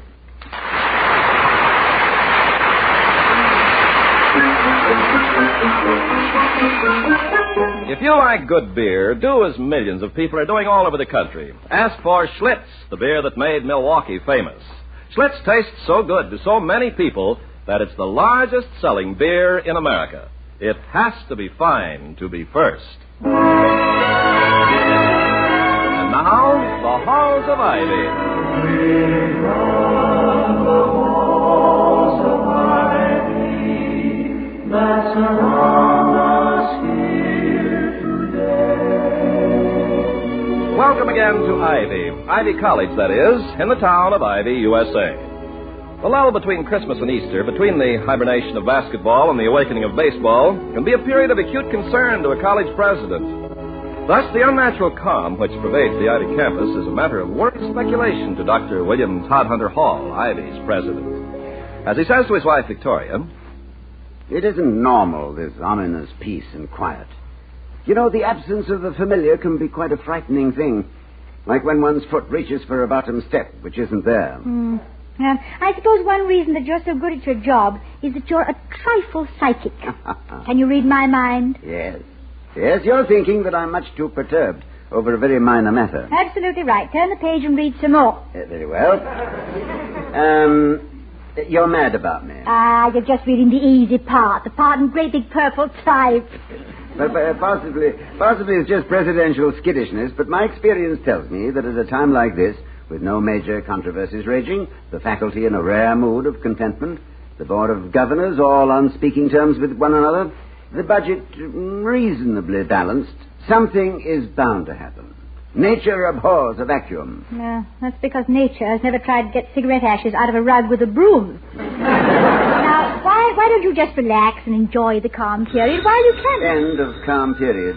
President lifts receiver and is plunged into raging inferno of accumulated trouble. Yeah. Goodbye, darling. It was nice to have known you. Farewell, my love. Tell the Board of Governors that I went into battle with chin up, eyes forward, and knees knocking. Dr. Hall speaking. Hello, Doctor. This is Eddie Gray. Oh, hello, Eddie. Have you any time today? I'd like to see if you have. Oh, yes, of course. Now, wait a minute. Let me see. Have you a class for the next hour? No, sir. Then come over now. I'll be right there. Thanks a lot. Goodbye. Well, anyway, it's not Mr. Wellman. No. Eddie Gray. See, Toddy, you mustn't let yourself be mizzled by your instinct. No, I think we should... I mustn't let myself be what by my instinct? Mizzled. Mizzled, yes. I thought that was what you said, yeah. Well, I meant it, too. You let yourself worry unnecessarily like that. Mizzled. It's a most attractive word. The fact that I have never heard it before is immaterial. It seems to convey a meaning that no other word quite has. It's almost onomatopoeic. Well, I am surprised you don't know the word. It's very common. Well, I suppose every man's vocabulary has gaps in it. Holes through which the most ordinary words and phrases may wiggle their way to freedom. But mizzled. Now, how could I have missed that one? M-I-Z-Z-L-E-D, I suppose. Your spelling has holes in it, too, darling. It's M-I-S-L-E-D.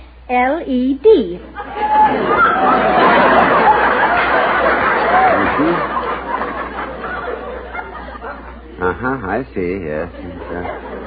And how do you spell misled? Misled? Well, it's M-I-S-L-E... Isn't that funny? Spelled the same way. Yes, the English language is full of surprises. Flowering, as it has, under the fertilization of Sanskrit, Gaelic, Celtic, Gallic, Germanic, and Icelandic, it's amazing to me how anyone even learns to say, baby, it's cold outside. Why, when I was teaching English, look, you might get out the dictionary while I let Eddie Gray in. Well, you're going to dig out a few more new words? No, I'm going to write mizzled into it. And if they find that Noah Webster's tombstone has tilted during the night... Hello, Dr. Hall. Come in, Eddie, come in. Thank you, sir. I'll just take a few minutes. Oh, that's all right. Let's sit down in here. Thank you, sir. Now, Eddie, let's have it. Well, I've been thinking about my future, Doctor. Yes? And you know all about my father. Oh, yes, Mike Malott. Well, he's given up the rackets and everything that goes with them. I guess he's got a lot of money stashed away someplace, but I'm not having any of it. Yes, I was offered quite a bit of it once. For Ivy. You turned it down. Uh-huh. Well, I am, too. I'm going to be good and broke. But does it worry you? No, I'm going to be good at my job. And I'll get a job. Well, you don't seem to need any advice from me, Eddie. If you continue to talk as rationally as you do now, I'll be coming to you for some. Maybe I don't need advice, Doctor, but I do need somebody to go along with me, and I found her. Her? Yes, sir, a girl. I want to bring her over so you and Mrs. Hall can meet her. Oh, we'll be delighted. Is she an Ivy student? Yes, sir, working away, dealing him off the arm. How is that? Waitress. She waits on table over at Gus's. Yes. Good for her. Well, we'd like to have you and Mrs. Hall stand up for us. Well, you mean as best man and matron of honor? Yes, sir. Would you mind? Mind? On the contrary, Eddie. I think it's a great compliment. When would you like to bring her over? Well, tonight, if you're not too tied up. No. Tonight will be fine. And the wedding? This weekend, sir. Well, I'm very happy for you. I suppose you're enormously in love. In love? Oh, yeah, sure, Doctor, I guess. Well, thanks a lot, sir. I'll see you tonight. Vicky. Yes, Darby, I'm coming. Wait, is there any trouble? No, I don't think so. I'm just a little confused. Why? Well, I was all set to tell you the happy news that Eddie Gray is to be married, that he wants us to stand up for him. And then I asked him if he was in love. Oh, was he all head over heels and starry-eyed? No, he was amazingly unperturbed. Quite matter of fact, in fact. Matter of fact, about being in love? Huh, and he isn't really in love. Nobody has that kind of control. Yes, exactly my own reaction. The cold-blooded attitude toward being in love is like trying to combine a blast furnace with an icebox. So maybe it can be done, but I'd like a closer look at the blueprints.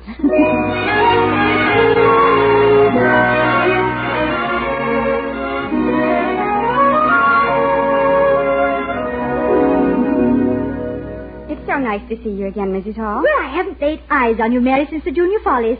Now, how long has this romance been going on? Well, if you mean how many dates, Mrs. Hall, not many. Mary works until 12 o'clock, 6 nights a week. And fall apart on the 7th. How can you two ever get together? Well, we're taking the same courses. We see each other every day, practically all day. Across the classroom? You're talk and chalk instead of moon and June? Well, that's not right. Oh, it's all right for us, Mrs. Hall. We don't need moon and June. As Eddie says, we have to face facts. We've got a living to make, now and later. And if that doesn't leave time for anything else, well, we'll have to face it, that's all. I see. Of course, somehow I feel that time should be found. You are both very young. You both have lifetimes ahead. It is not my policy to Victoria, don't flinch. I'm not going to make a speech. But it's not my policy to recommend the wasting of time. But if healthy sentiment is wasting it, I have misspent a good part of my life. A profligacy which I do not regret. We just don't have time for romance. We're both very practical. As Mary says, we're forming our own little company, and we're going to run our lives like a business. And we think we'll pay dividends. I hate to think of you two growing up with just a patch of little coupons around the house. Of course, there are other dividends besides money, Eddie. Some of them of incalculable value. Well, it's all right for you to say that, Dr. Hall, and, well, I don't mean to be fresh, but you're all set. You're secure. You've got no worries. I'd like to have every college president in the country hear that remark. Every new wrinkle in education means two on a president's face. Well, I know what you mean, Eddie. There's a certain amount of justice to it, too. Maturity brings with it a different view of the scales. Eddie, it is not my job to try to play God, but you are both most attractive young people, and I would simply like to feel that there is nothing in life which you do not share. We appreciate it, Doctor, but, well, I'm afraid we'll have to go on the way we started. Will you and Mrs. Hall still stand up for us? Well, of course we will, won't we, William? Why, certainly. But I may still try to convince you that Moon does go with June, and that stupid is not the only rhyme for Cupid.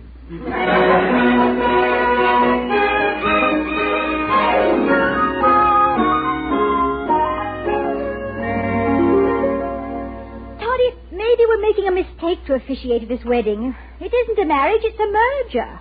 Yes, it's a strange attitude.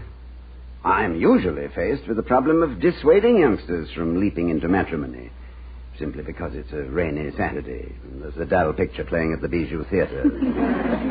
But this is new, huh? It is to me. I've never before been faced with two coldly practical young people who don't have room in their marriage for that old-fashioned commodity called love. I'm glad I grew up in the days of the lace valentine and the first stolen kiss in the porch swing. We've simply got to open their eyes. Oh, I'd like to, Vicky, I really would, but we must realize that we are tampering with other people's lives uninvited. Yeah, let's tamper just a little. Well, but how? Well, I don't know. But I do know that you need a haircut now. You run over to the barber shop and let Doc Fish talk you into a quiet stupor while I do some very heavy romantic thinking. Oh, well, in that case, I'll stay home. Why, Toddy.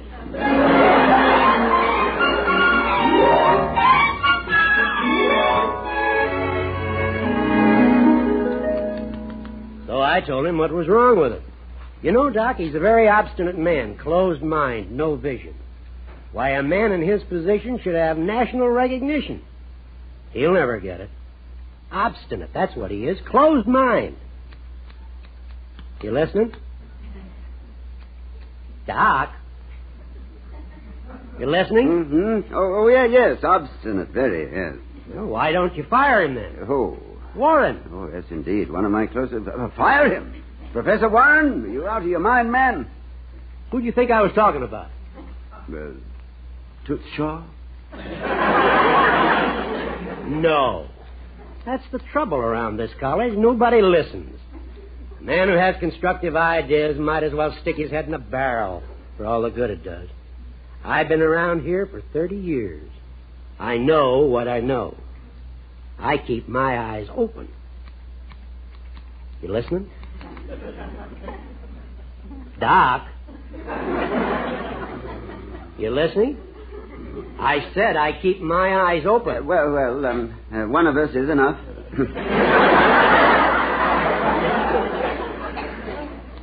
Understand you're going to a wedding. Really? Confidential, ain't it? I don't tell everything I know. Well, you make an effort. I give you credit for that. I don't approve of this wedding. I doubt if that'll halt the ceremony. I got married without your approval. Eddie's father is Mike Malott. Just finished a jail sentence. Bad heredity. And that girl... Oh, what's the matter with her? I don't know. Waiting to find out. A friend of yours was in here today. Oh, who? Clarence Wellman. Said Eddie Gray had asked him for a job after he graduates. Wants to be in his research department. Asked for a job for her, too. Well, that's very ambitious. What's wrong with it? Nothing. Not up to now. But you know what Wellman told me? No, and I cannot conceive of anything which to me has a more monumental unimportance. So, please complete your tonsorial mission and let us have surcease from this weary gossip. Ain't gossip. It's factual. Here's the girl working her way through school as a waitress, barely able to pay her tuition, no money for fancy clothes, and all of a sudden she deposits $5,000 in the bank. Wellman's bank. Okay, that's been going for 14 Personally, I think Mr. Wellman's ethics should be looked into. Does he usually discuss his depositors' confidential business with his barber? You got a point there, Doc. You know something? I think Wellman talks too much. Shall I comb it wet or dry?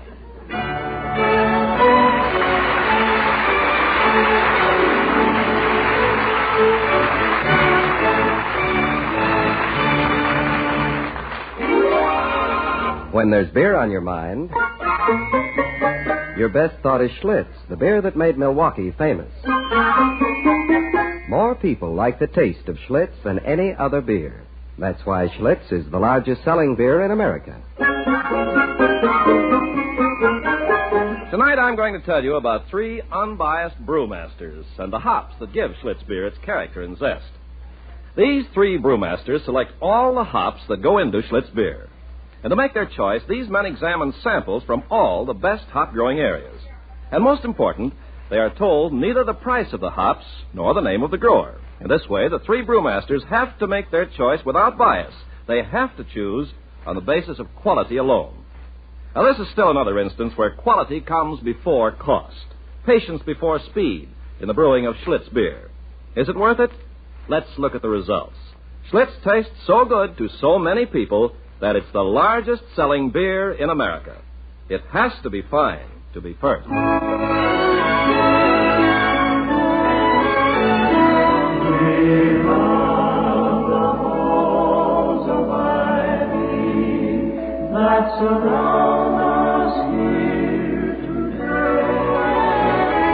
As we return to the halls of Ivy, we find Dr. Hall just back from the barber shop, considerably perturbed by the gossipy tongue of Doc Fish and the inference of dishonesty in Eddie Gray's young bride-to-be. Victoria, meantime, has been doing her own worrying about the complete lack of sentiment, the lack of human emotion in a young couple who obviously should be very much in love. Well, there must be some explanation of that money, Toddy. That girl simply doesn't look dishonest. Well, it seems to me that we are assuming an irregularity which might very possibly not exist. Except in the vermiform mind of Doc Fish and the habitual suspiciousness of Mr. Clarence, where were you on the night of January the 13th, Wellman? How do you account for a warm-hearted, nice boy like Eddie turning out to be such a cold, calculating young man? You'd think he was holding hands with his girl just to keep her from juggling the book. Yes, it isn't logical, and I'm partial to logic, even in human equations. As Huxley said, logical consequences are the scarecrows of fools and the beacons of wise men. And in my infinite wisdom, I seem to have missed the beacon. Yeah, me too. I also. Do you know something, Toddy? What's that, my darling? I have a nagging little feeling that I know the answer to this, and I can't pin it down. It's something they did, or said, or... Will you do something for me? For you, my sweet, I'd climb the highest mountain barefoot, swim the deepest river in full armor, cross the widest desert. Yeah, well, when you come home...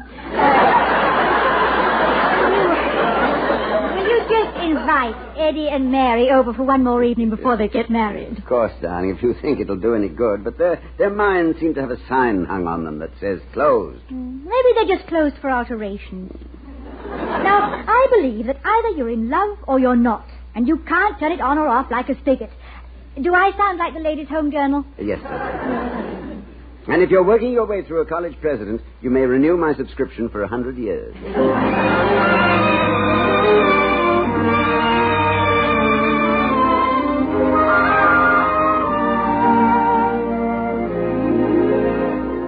Dr. Hall, Mary and I both appreciate the interest you're taking in us.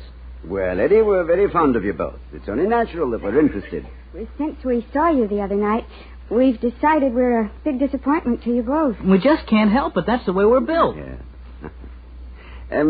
Eddie. Yes, sir? I'm going to presume on our friendship and my great age. And would you and Mary permit me the luxury of telling you a story? Certainly, Dr. Hall.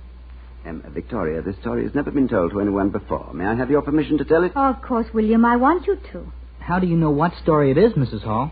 It's just matrimonial telepathy, Eddie. When you've been married as long as we had, you find even your minds holding hands. You mean you get to know everything each other is thinking? Gee, that's pretty frightening. Well, it can be pretty comforting, too, Eddie. Besides saving a great deal of useless conversation. I'll bet it would at that. I have looked 8 places down a dinner table at my wife, exchanged a smiling look with her, and known immediately that she found the food distasteful, her dinner companion repulsive, the service ostentatious, and wasn't I finding my own dinner partner a little too fascinating?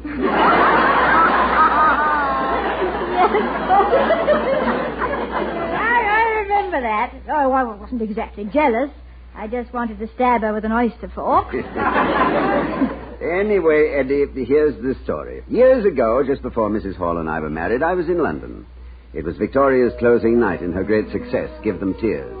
And while I was at the theater waiting for her to change, I opened a cable that had been delivered just before I left my hotel.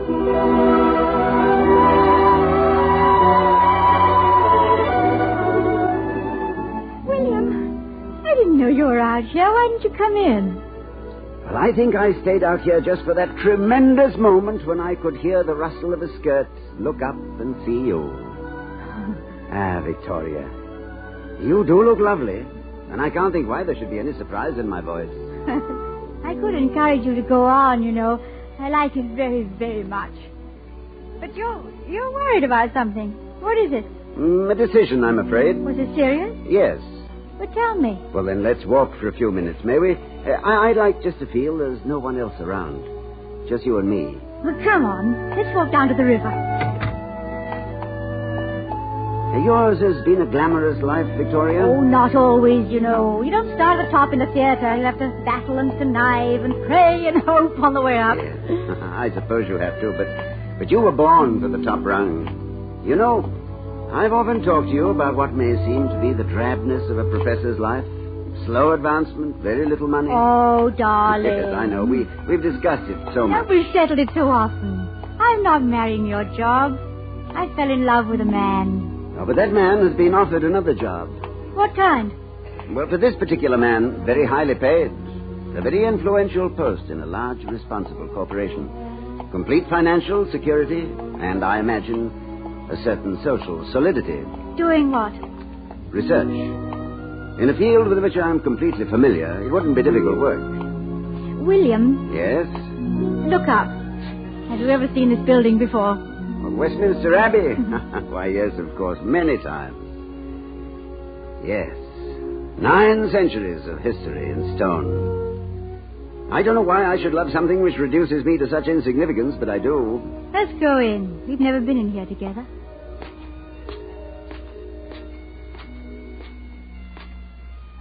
I'm always breathless when I walk in here.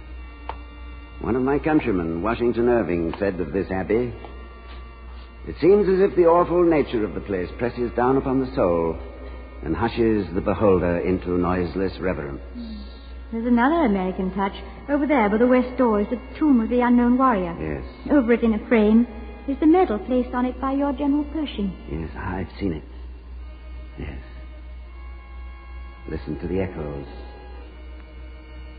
History sleeps here. Statesmen, scholars, warriors, and over there in the south transept, the Poet's Corner. All the hours I've spent there.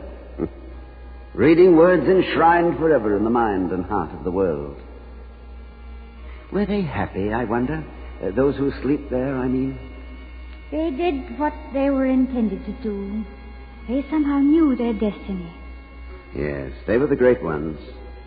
The dedicated ones. Men who could not be swerved from the road they knew was theirs. Does it help you? Help me? Help me? Oh, yes, I see you. You brought me here deliberately, didn't you? Mm-hmm. You know what Samuel Johnson said? Turn from the glittering bribe thy scornful eye, nor sell for gold what gold could never buy. Ah, Victoria, you're not only beautiful, you're wise. And very good. Now, don't move for a minute.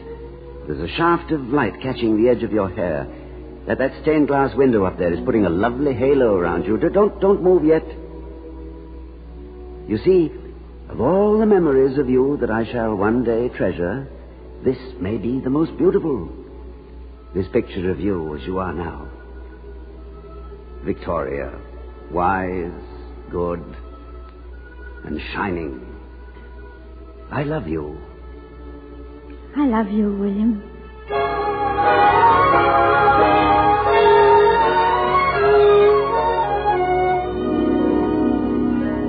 Mary. Yes, Eddie? Did you like the story? Of course I did. You don't have to be polite, did you? I said I did. Dr. Hall. Yes? I guess I'm not as smart as I thought I was. You see, we thought the best way to make the grade was to forget all that stuff about love and just make a business of living. What do you think now, Eddie? What I've always thought, I guess, Mrs. Hall. Do you mind if I tell it to Mary? But do you mind if we're here? Oh, no, I want you here. I don't think she'll believe me. Mary. Yes, Eddie? I love you. There's something I have to tell you, Eddie. What? We're not as broke as you think. I don't care about that. Well, maybe you will when I tell you. We've got $5,000 more than you think we have. $5,000? Mary, where did you get... Oh, it's all right. I won it. Won it? Mm-hmm. How? In a radio contest. I wrote a song. What kind of a song? A love song. Do you want to know the title? Yeah, Mary, I do. It's the only way I knew how to tell you. It's just called Eddie.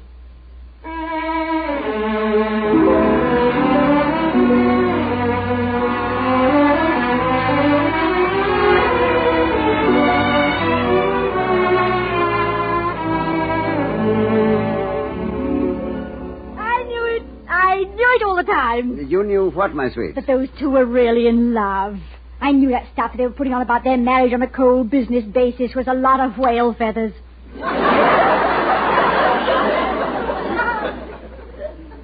Whale feathers. Interesting zoological phenomenon. No, darling, you know what I mean. Oh.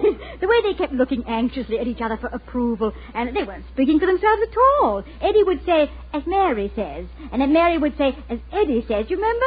They each thought the other wanted to be unromantic. Yes, you're absolutely right. And didn't I see them start holding hands while I was telling them about Westminster Abbey? Holding hands? They were welded. It'll take surgery to get them pried apart long enough for him to put the ring on her finger. My darling, I saw a newsreel once of a woman who swam the English Channel. You have exactly the same look of happy achievement. I won't be a bit surprised. I feel like a combination of Mr. Anthony, Beatrice Fairfax, and Mary Margaret McBride. Well, I don't know what Mr. Anthony's doing in there, but this seems to be woman's work. I've often wondered why Cupid is always depicted as a male. Oh, him. He's just a messenger boy with a bow and arrow. It's Venus who points out the targets.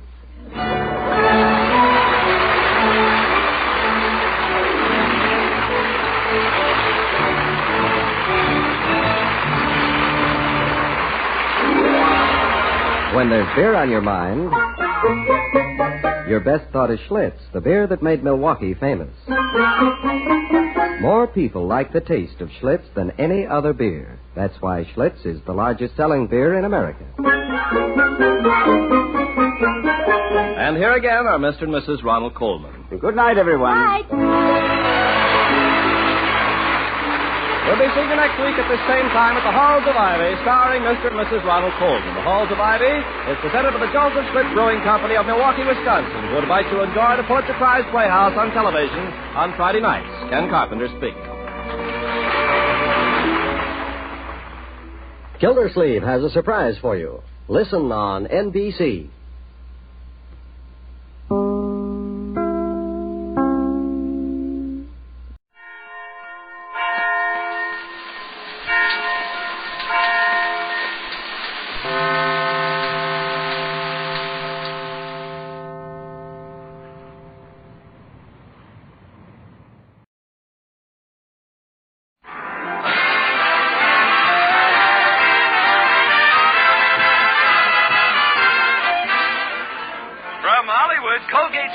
Presents the Mel Blanc Show with Mary Jane Croft, Joe Kearns, Hans Conried, Jill Walker, the sportsman Victor Miller and his orchestra, and starring the creator of the voice of Bugs Bunny. What's up, Doc? Yes, Colgate tooth powder for a breath that's sweet and teeth that sparkle brings you the Mel Blanc Show with Mel playing his new character, Zookie. Hello, everybody. Hello, everybody. Hi. And starring himself in person, Mel Blanc. Hi, folks. Ugga, ugga, boo, ugga, boo, boo, ugga.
Smokes the countryside, and throughout Mel Blanc's little town, amorous young couples are sitting in front of warm fireplaces.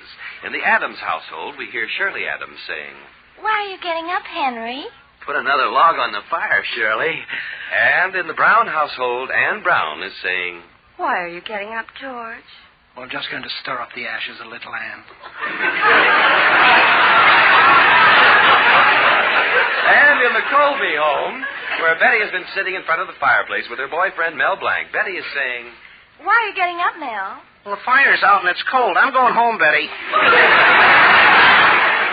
Well, Betty persuaded Mel to stay. Time passed, the fire grew warmer, and Betty said, "Mel, let's hold hands." "All right, but I think it's silly." "No, Mel, not your hands, mine." "All right, you hold your hands and I'll hold mine." "Betty, this year I'm going to make your father have respect for me. This is going to be a blank year. I'm going to be a big man, and the fix-it-shop is only the beginning. Already I'm working on an invention that'll do away with nylons. In fact, it'll wear 1,000 times longer than nylons. Mel, what is it? Empty salami casings." Mel,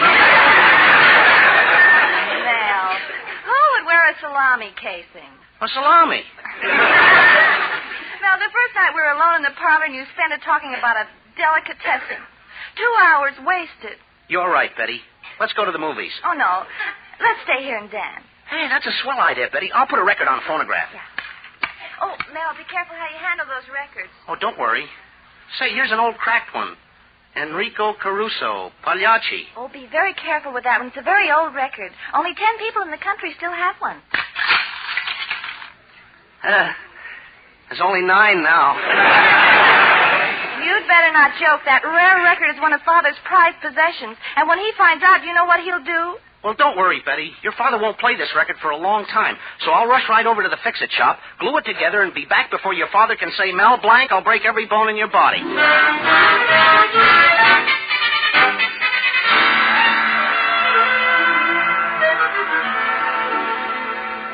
Let me see now. This last piece goes in here. Got the record glued together now. Oh, wait, this can't be right. It came out square.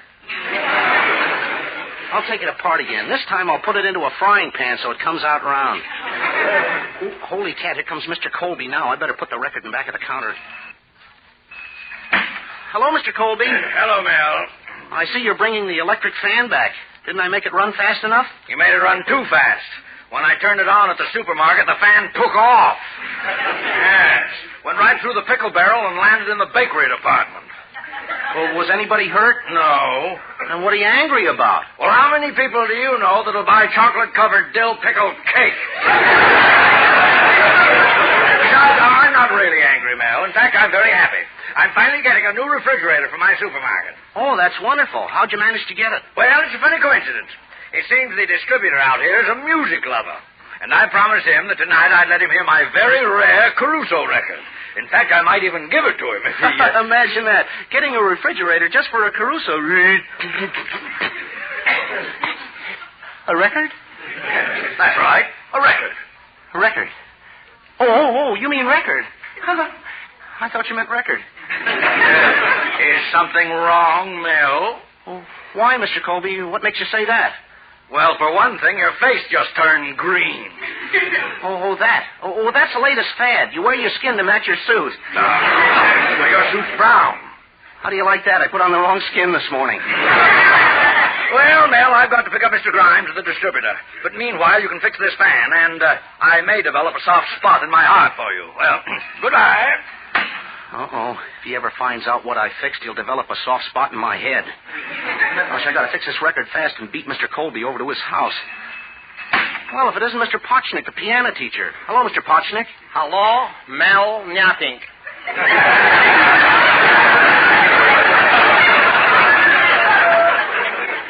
Mel Nyatink? Oh, excuse me. Mel Blanc. Well, look, Mr. Potchnick, I have your calendar on the wall. Oh, yes, the calendar with President Truman on it. That says, play the piano and become president in 10 easy lessons. Yeah, did it get you any new pupils? No, but since I put it up, I got a dozen new friends from Missouri trying to tell me how to run my business. Well, by the way, Mr. Potchnick, did you ever have any luck getting a house for yourself? Well, you know, Mel, for 3 years I was in uniform. Yeah, but I told you, Mr. Potchnick, they don't give priorities to Western Union men. I tell you, Mel, I was so desperate last year, I told my real estate agent, get me anything, an apartment, a barn, a garage. I even take a cottage in Cucumber Manga.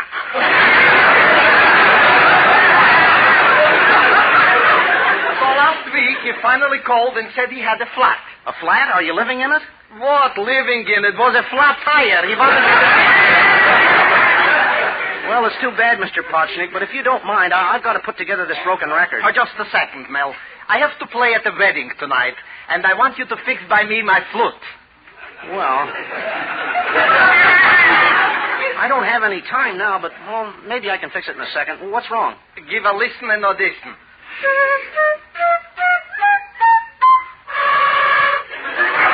Well, no wonder it don't play right. The strings are missing. I'll have to fix it in a second. Careful how you're fooling around. That ain't a piece of plumbing. Oh, I got it fixed. Try it now.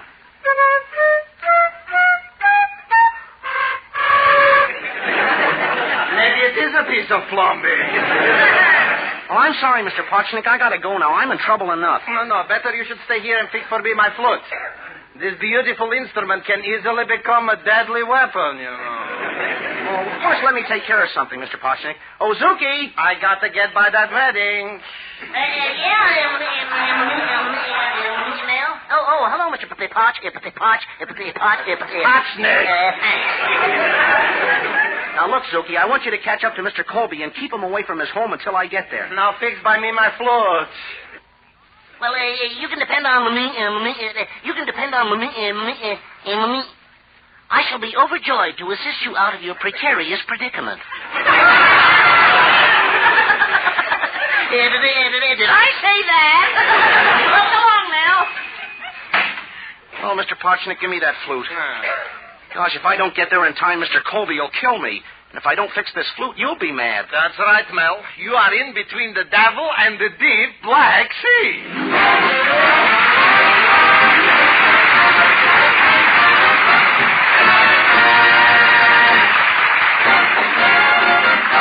Use Colgate tooth powder, keep smiling just right. Use it each morning and use it each night. Don't take a chance with your romance. Use Colgate tooth powder. When you shoot for success and miss your aim, a breath of trouble may be to blame. Yes, a breath of trouble, I mean unpleasing breath, is a definite handicap. Could it be that you are a victim? Many are and don't know it. So just do this. Brush your teeth night and morning and before every date with Colgate tooth powder. For Colgate tooth powder cleans your breath as it cleans your teeth. Yes, scientific tests have definitely proved that in 7 cases out of 10, Colgate tooth powder instantly stops unpleasing breath that originates in the mouth. What's more, no dentifrice at any price cleans your teeth more quickly and thoroughly than Colgate tooth powder. Remember to buy it first thing. And remember the name, Colgate Tooth Powder, with the accent on powder. Don't take a chance with your romance. Use Colgate Tooth Powder. And now, Victor Miller, the sportsman, and their arrangement of Nellie Bly.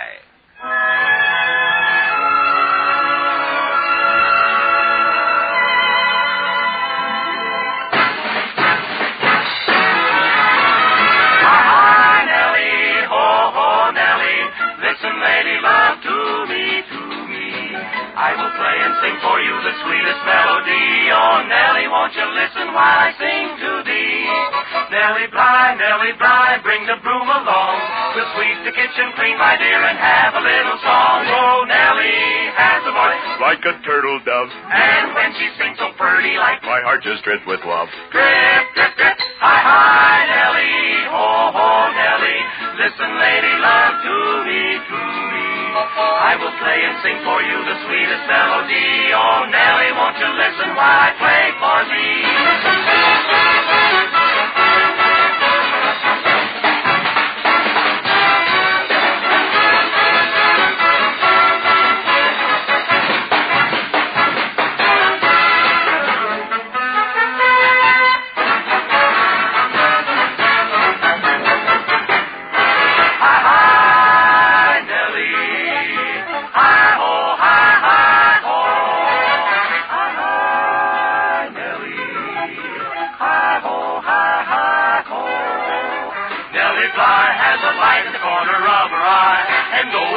So tongue-tied, my to hear the hoot, Nellie.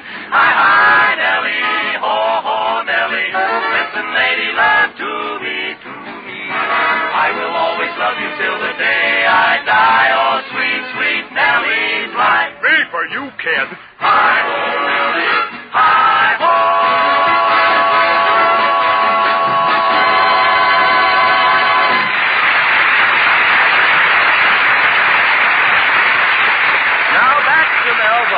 Mel has broken Mr. Colby's rare Caruso record and has to repair it before Mr. Colby gets home.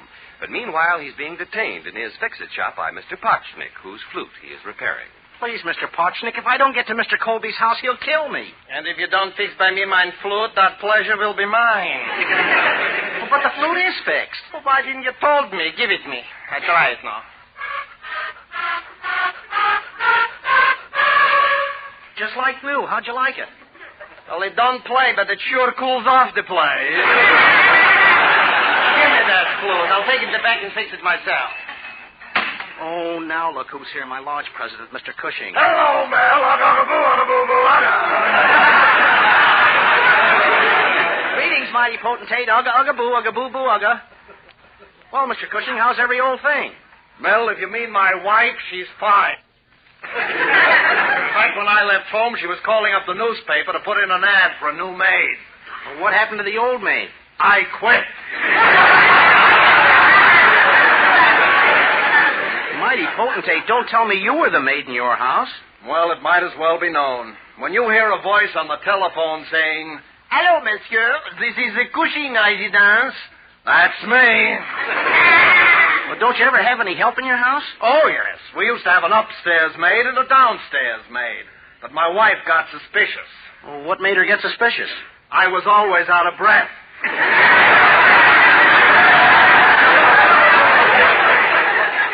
Your wife must have really told you off. She's still shouting, "Yarata, yarata, yarata." You know, Mel, last night I walked by the night table where her false teeth were resting, and from sheer force of habit, they snapped at me. Well, mighty potentate, didn't you have any idea what you were getting into when you got married? No, Mel, but I should have had an inkling when the preacher made an unintentional mistake. What happened? He said, "I now sentence you, man and wife." And you know, Mel, that part where the preacher says, "If anyone knows why this couple should not be married, speak now." I sat around for 3 days listening to arguments. Well, mighty potentate, you may have been unlucky, but other married men are happy, aren't they? Ha! Well, when you you're young, they tell you marriage is the union of two hearts, two minds, two souls. Well, isn't it? Wait till you have to pay those union dues. So long, Mel. Ugga-boo, ugga-boo-boo, ugga. Well, goodbye, mighty potentate. Ugga-boo, ugga-boo-boo. Ugga. Did you hear that? I got a few notes out. Please, Mr. Potchnick, I gotta leave now. I gotta take this Caruso record back to Mr. Colby's house. Just a second, Mel. Where you go, I go. I got to play that wedding, and without this flute, I'm a dead shazlik. Well, come on. You know, Mel, I have that cushion. It's terrible when you don't get along with your wife. Reminds me of my first wife, Sonia. We went on a diet together. I was very fat, and she was very thin. In 1 month, I lost 60 pounds. Well, what happened to your wife? She disappeared completely. And that's what's going to happen to me if I don't get there in time.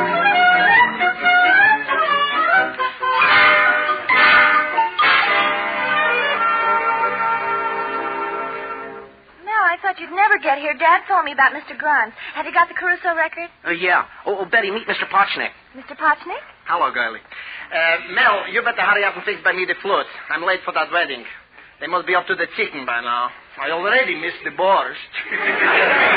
Please, Mr. Potchnick. As soon as I put this record away. Oh, right next to the Galacurci record, Mel. That's the way Daddy always keeps them. Okay, Betty. Gosh, I'm so nervous I can hardly see what I'm doing. Oh, no. Somebody say something. I don't care about the chicken, even the borscht, but I do hate to miss that dessert. Oliver, maybe. Oh, Mel, you broke the Caruso record and the Galacurci record. Betty, I'm going to kill myself. First, you got to fix by me the flute. Well, here comes Father up the steps with Mr. Grimes. Oh, wait a second. I got an idea. Hide those records. I'll get behind the curtains and I'll sing Caruso and Galacurci myself. I can do it. Oh, no. I haven't got an orchestra. Mal, what are you talking about? These are old records. They only had one accompanist. I'll play by me the flute. The flute. That's it. Betty, when you want me to sing, just say the word start. All right, come on, Mr. Potchnick, behind the curtain. Come here, Mr. Grimes. Oh, Betty, I want you to meet Mr. Grimes. Hello, Mr. Grimes. Oh, hello, Miss Colby. I can hardly wait to hear Caruso and Galacurci in all their glory. All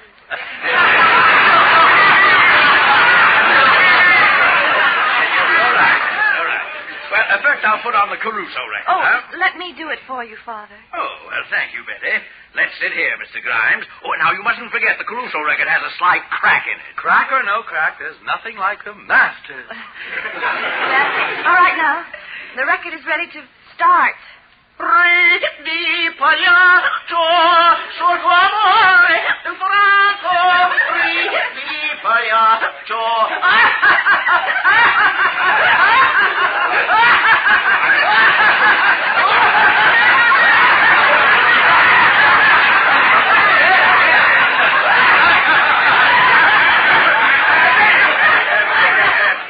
Change the record. Put the Galacurci one on, will you? Yes. All right, Father. Now, Galacurci is ready to start. You hear the gentle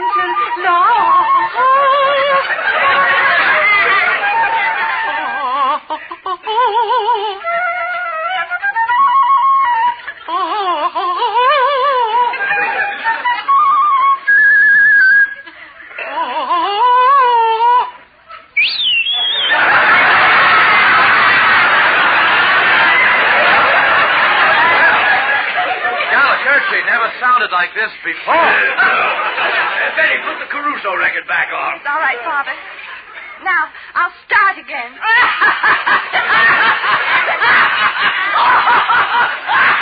Caruso or Swipe Jones.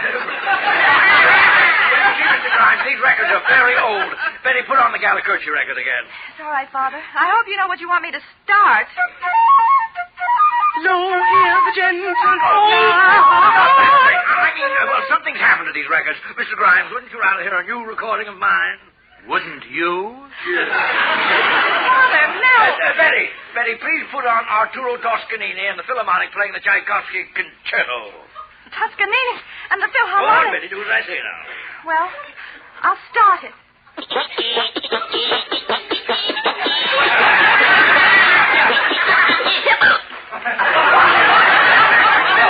a bad day for Toscanini, too. Miss Colby, I'm leaving. Oh, but Mr. Grimes, so soon?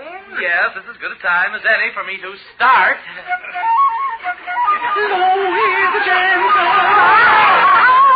that thing! Something's wrong here. Wait a minute. Who's behind that curtain? Why, Mel Blanc! Now, Mr. Colby, I can explain Mel everything. Blanc, what have you got to say? Mr. Colby, meet Mr. Potsnick. Hello. Hello. Mr. Potsnick, meet Mr. Colby. Hello. Mr. Grimes, Now, wait a minute. Mel Blanc, for the last time, I'm going to break every bone in your body.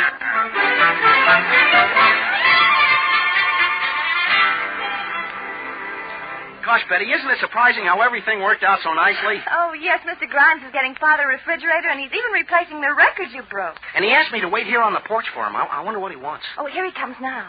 Mel, my boy, I've really enjoyed this evening. By the way, you know that I'm a music lover, and in my travels I meet a lot of other music lovers. Yes, and now there's something I would like very much to know. Will you excuse me, Miss Colby? Tell me, Mel, if it's that the way you do it. Oh, is that all, Mr. Grimes? Well, it's simple. You put your hands together, you pucker up your lips, and you go...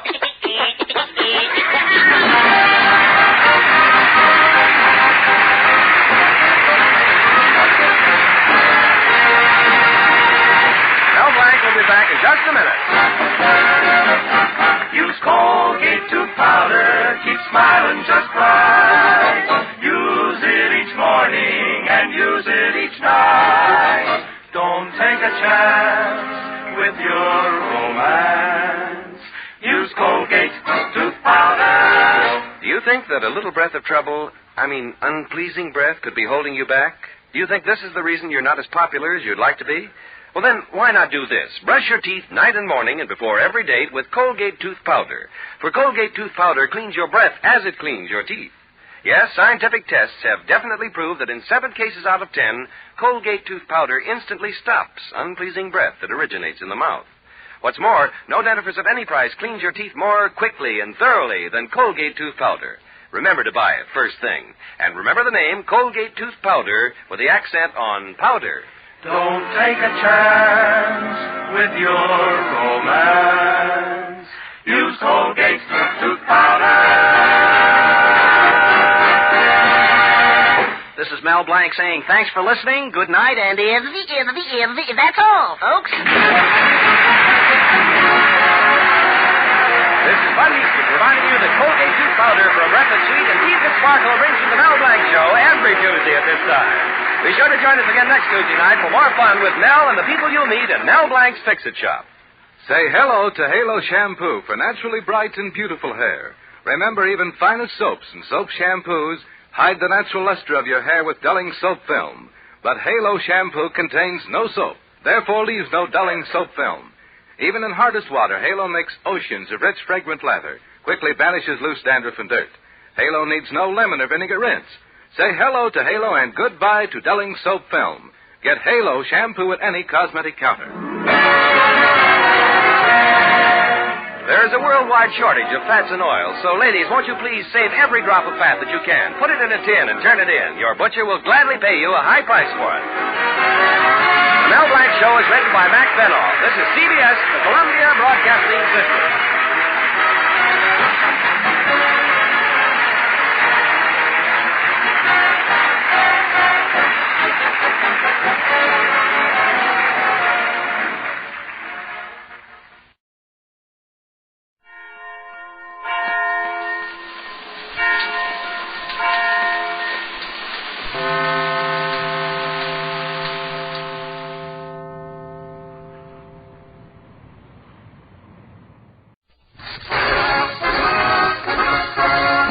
Fred Allen Show. Brought to you by Pala Toothpaste for the smile of beauty, Sal Hepatica for the smile of health.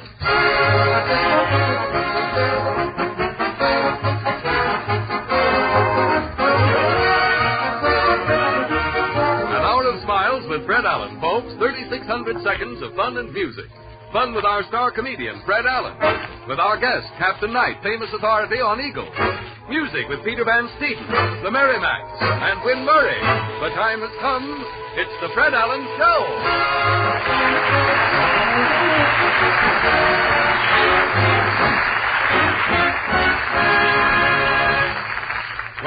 we are gathered here to see a show, and whereas said show is ready to be performed, and whereas the overture of said show is You Little Heartbreaker You, and whereas this is no time for whereasing, let's go.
Ladies and gentlemen, we bring you a man who is known to most people as an actor.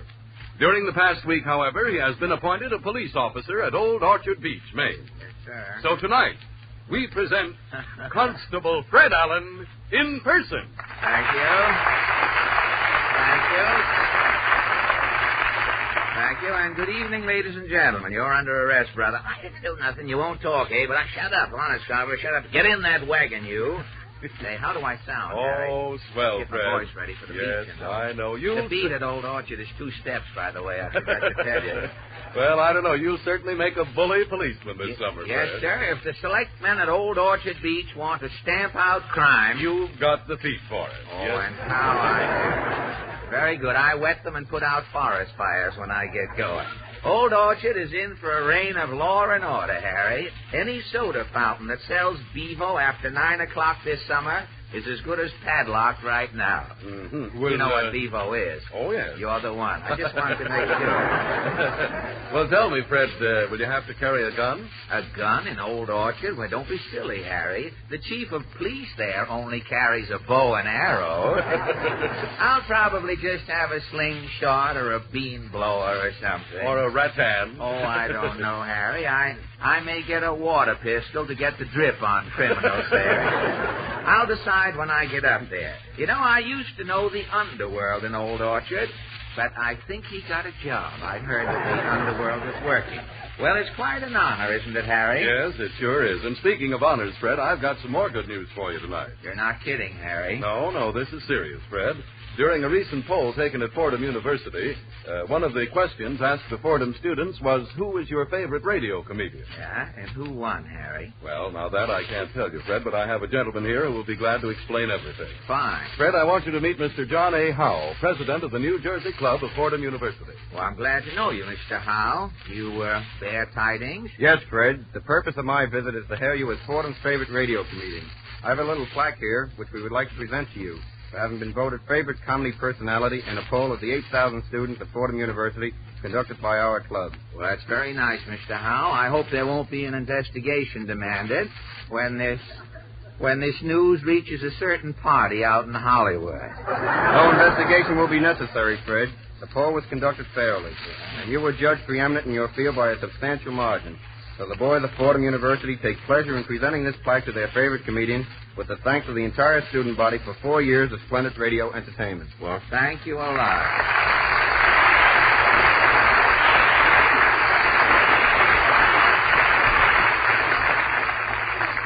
Well, thank you, Mr. Howe, and convey my sincere thanks to Fordham for this tribute and to the students for their loyalty and interest in our program. You take a look at my plaque, Harry. Isn't that swell? Oh, that's beautiful. Oh, boy, will Benny be sore when he hears about this. You know, he'll probably try to get the student body at the Mansell Talcott Barber College of Waukegan to let him win a poll, a barber's poll or something. You remember Benny, don't you? Well, vaguely, yes. He used to be a comedian, but what is he today? A straight man for Orson Welles. Yes, By the way, Fred, did you read that Jack had signed up for next season? And the Republicans say if they get in, it'll be a good year. Well, so much for the news of the moment, Harry, and now for the latest news of the week. Ipana News presents The World in Review. Albany, New York. Measure is introduced in New York State Legislature to eliminate billboards from state scenic highways. Ipana News takes billboard controversy to the man on the street. The question, should billboards be removed from all state highways? First, Mr. Bobbin Haddock. What is your opinion, Mr. Haddock? I say leave the billboards be. Well, don't you think billboards mar the natural beauty of our countryside? Nah, nature is corny, brother. Nature is corny. Yeah, it's repetitious. When you seen one tree, you've seen them all. I know, but after all, nature... I tell you, billboards is man's salvation. Can you back up this startling statement? Why, certainly. Let me show you. Supposing a guy is driving along and he gets a heartburn. Yeah? He slumps over the wheel, his head is hanging out the window, he's gasping for air. Yeah? He sees something. What? A billboard. Says, Sweeney's Solution, Scuttles, Stubborn Stomachs. Amazing. He pulls up at the next filling station, gets a shot of Sweeney's Solution, and? Thanks to billboards, his heartburn is a gastric memory among his stomach's souvenirs. I see now why you champion the outdoor sign. Yeah, I gotta put up a fight, brother. If billboards come down, I'm through. Oh, I didn't know you were in the business. You paint billboards, do you? You're warm, brother. You design them? You're getting hot, brother. Well, what is it you do? Can you keep this under your hat?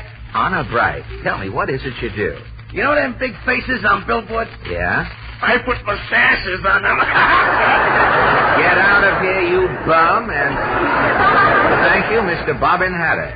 A professional busybody who has started hundreds of anti-movements is Mrs. Balfour Testy. You are making anti-movements your life's work, Mrs. Testy? I am anti-everything. You look it, I must say. At the moment, I am anti-billboard. Have you taken action? I certainly have. Last week, I started 2,000 women on a protest march to Albany. Every woman was blindfolded. Blindfolded? Why? To prevent contamination. Blindfolded, they couldn't read the billboards on the way. Diabolically clever. Thank you. You're welcome. The girls left for Albany last Wednesday. Have they arrived at Albany yet? No, unfortunately, they took a left turn at Poughkeepsie. And where are your 2,000 blindfolded girlfriends now? A wire came this evening. Yes? They're marching through Elkhart, Indiana. Still going strong. On their way to Albany? Yes, they're making it the hard way. Aren't we all? And thank you, Mrs. Balfour Testy. A motorist who is for billboards but with reservations is Mr. Rancid McNally. How do you... the name fits you, I must say. How do you feel about billboards, Rancid? Well, billboards are antiquated.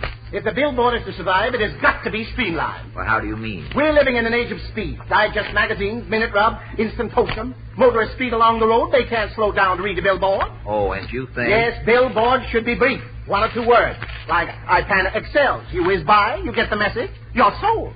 I can see that long ads on billboards are futile. Not only futile, but positively dangerous. Dangerous? You have had a disastrous experience? Let me tell you what happened. Do. Last fall. I almost didn't get that in. Last fall, I was driving home from a Yale game. I was in second, doing 90. I passed billboard. You passed a billboard? Yes. Could you read it? Only the top line. It said, "You cannot do without..." Without what? I didn't know. It aroused my curiosity. I jammed on my brakes. I threw her in reverse. To get back to finish reading the billboard? Yes, I'm backing up, doing 85. Yes? And there's a New York bus rounding the bend. Bang! Were you badly hurt? My rear end had to be completely overhauled.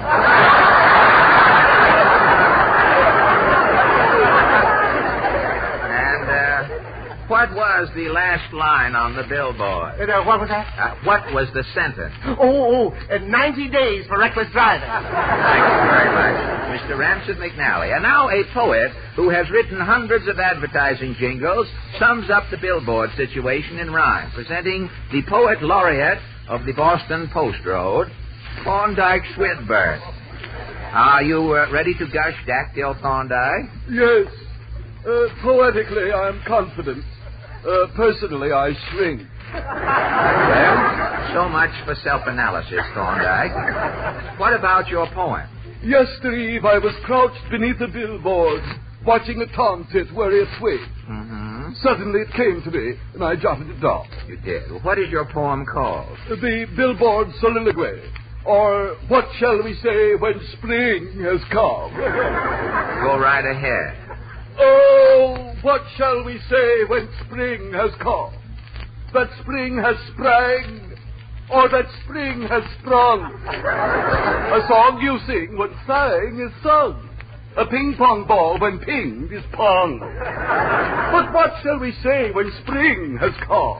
Well, wait a minute. Where does the billboard Oh, what shall we say when spring has come? The billboard. A bell you ring when rang has rung. I know, but a fling you flang when flang is flung. Billboard. A sting that stang when stang is stung. You told me it But was what shall we say when spring has come? I'd say scram. Very well.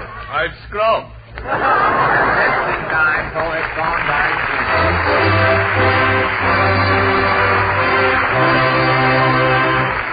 Thank you. And now, ladies and gentlemen, the Merrimacs gather at their microphone to sing for you Joshua Fit the Battle of Jericho.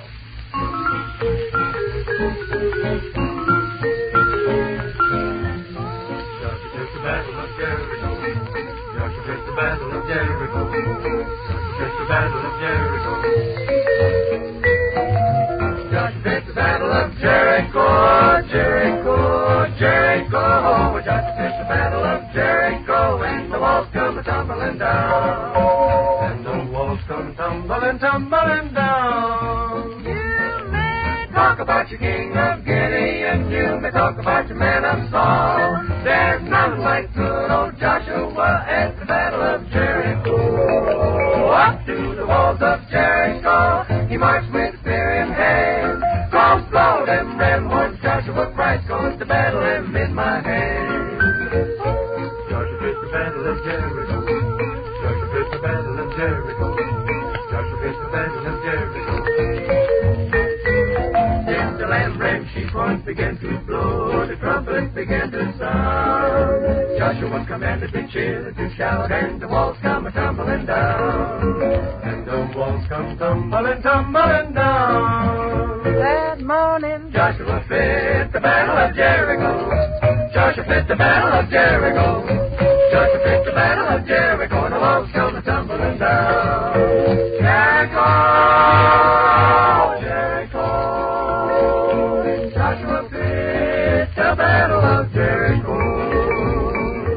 Joshua commanded all the children to shout, the trumpets began to sound, and the walls come tumbling down.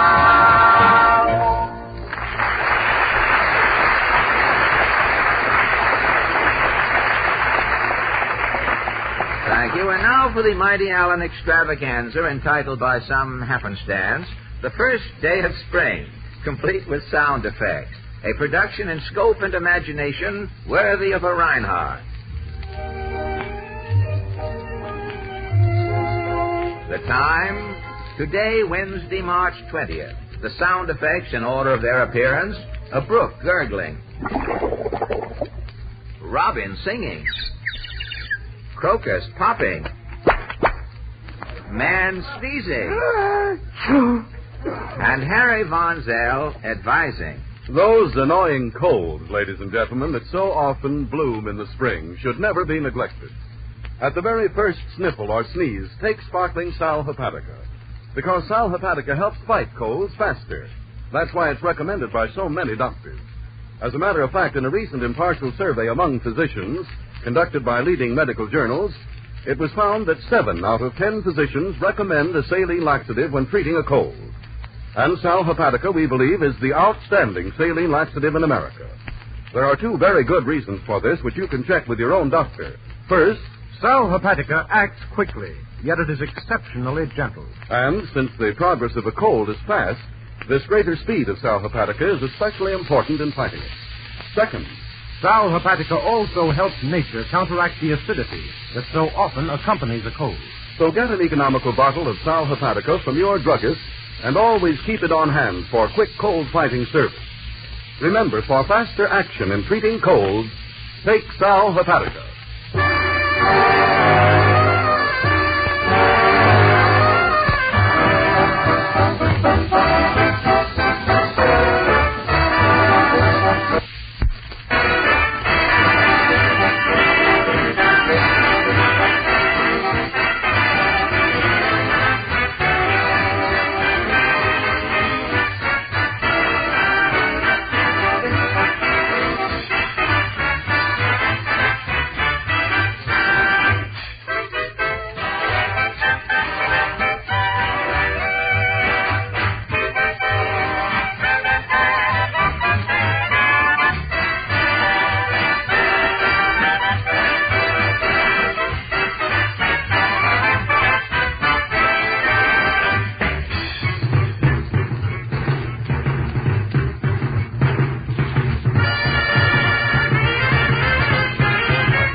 Thank you. You have just heard Chant of the Jungle, played by Chief Van Steeden and his Tribal 12. Say, the next time you're out headhunting, Chief Van Steeden, you ought to get one for yourself, as long as you're going out. And now, scarcely waiting for the laughter to subside, we save all that time right in there. We turn to our, oh, hello, Portland. Hello. Say, what smells so nice? I never... It's me. Mama and I spent all last week at the flower show. No kidding. What was new at the flower show this year? Were they using Johnson's wax on the flora? Oh, it was wonderful. They had all kinds of flowers. Narcissus, chrysanthemums, rhododendron. It was sort of an ungrammatical blossom montage, this whole thing, wasn't it? They had every rose there but Billy. They did? Mm-hmm. I know. I heard they had every bloom there but Saul. See, neither of those guys are known. I thought somebody was right. Just goes to show you. There was a big pussy willow with a lot of little pussy willows. Kitty willows. Kitty willows? Mm-hmm. Who writes your stuff now? That same fellow who fell on his head at the age of 21 and caught up with his second childhood in a hurry. Did you see any of that new plant food, that vitamin B1 over there? You know, that stuff that's supposed to pep up the plants? No, but I saw a violet they gave it to. Oh, a violet that had been treated with vitamin B1. Was the violet still shrinking? No, it was throwing pollen in a tiger lily's face. You know, I read that they used some of that vitamin B1 on a sunflower at the flower show, and the sunflower went out looking for Alf Landon. A sunflower like that might run alone this year. Hey, on the Republican ticket, it might come out Dewey.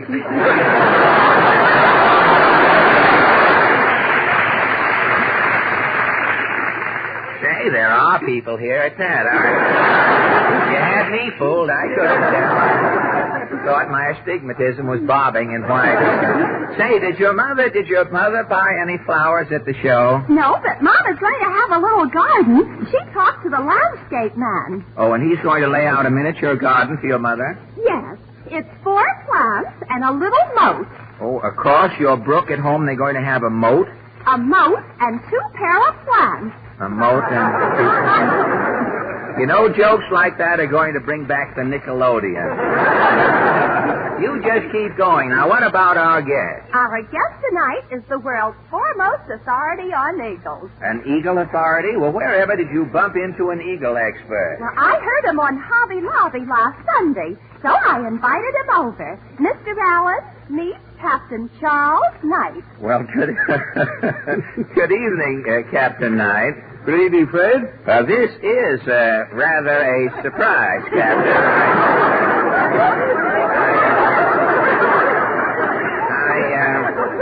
I thought if he raises me one, I'll raise him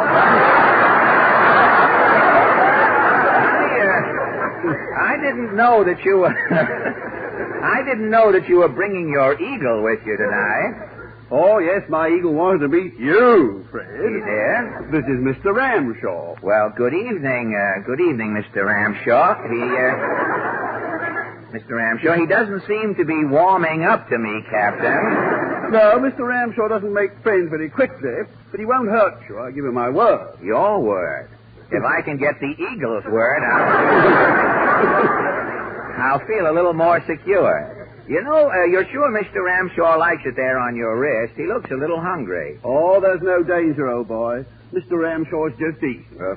Fine. Well, first, Captain Knight, your military title and bearing tell me that you have seen service. Yes, Fred, I served in the British Army in the last war. And after the war, you took up the study of bird life? That's right. And today I'm touring the country, lecturing and showing films on the eagle. Do you know anything about eagles, Fred? All I know about an eagle is enough to keep away from one. I am a man who hears no eagle, sees no eagle, and speaks no eagle. Yeah, one more. The nearest I have ever been to an eagle in my life is right now, Captain. And one more false move out of Mr. Ramshaw. Yes. And that was me going through Stamford. You really should make a study of the eagle, Fred. Well, there's no time like the present to start, Captain. How many species of this bloated sparrow are there? Well, there are countless varieties of eagles. The most common type in America are the bald and the golden eagles. Mr. Ramshaw here is a golden eagle. A golden. He's sort of tarnished a little, isn't he? Well, is the golden eagle variety ferocious in its natural state? Oh, yes, quite ferocious. I've seen two young golden eagles kill each other in a fight, with the mother bird looking on calmly all the time. The mother looking on. Mm-hmm. Proving that an eagle's best friend is his father. Well, what do these 10th Avenue canaries eat beside each other? Oh, they live on rabbits and grouse and small lambs. In fact, anything that they can carry away safely. What method do they employ in catching? He's looking at me again, Captain. Do something to entertain them until this is over. What method do they employ in catching their prey? It's all very simple, really. You see, the eagle flies round looking for game, and when it spies a victim, it swoops down and sinks its talons right into it. And then it's blitzkrieg, eh? Well, that's putting it rather mildly, Fred. You see, the eagle's talons have a deadly grip. Yes, I was just looking at those skin stilettos on Mr. Ramshaw there. I'd like to have his clause in my contract, Captain.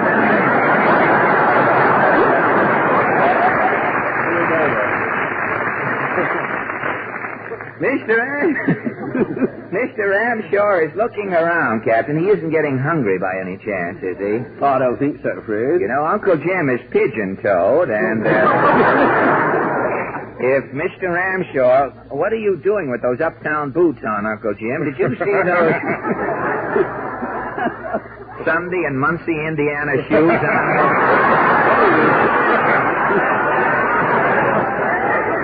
Uncle Jim is... Uncle Jim is... I know, an Army and Navy store closing out. Uncle Jim is pigeon-toed now, and if Mr. Ramshaw is nearsighted, he's apt to defoot Uncle James when we're not looking. Oh, no, the bird's just getting a bit restless, that's all. Well, I hope it isn't something he expects to eat. He certainly is well-behaved for so savage a fowl. How were you ever able to tame him, Captain? Well, fortunately, I got him when he was quite young. Still, the actual training was a very slow and tedious Process. And now that Mr. Ramshaw has attained his majority, don't you ever have any trouble handling him? Well, occasionally he does get a bit awkward. He'll take a nip at me or dig into me with his claws. Oh, is that why you wear that thick glove to protect your hand and arm when Mr. Ramshaw goes to town? Yes, Fred. Goes out stepping? But when the old boy's in a tantrum, he's apt to pinch me right through the glove. Bite the hand that needs him. Well, what does a community-broken eagle eat, Captain? All different meats, as a rule. Mr. Ramshaw's favorite's a steak and beef. Good. I thought you might throw him an acquaintance occasionally. Now, you said a moment ago, Captain, that you take Ramshaw here around the country with you on all of your lecture tours. Yes, we travel from coast to coast, Fred. Well, don't you ever have any trouble checking into hotels with him?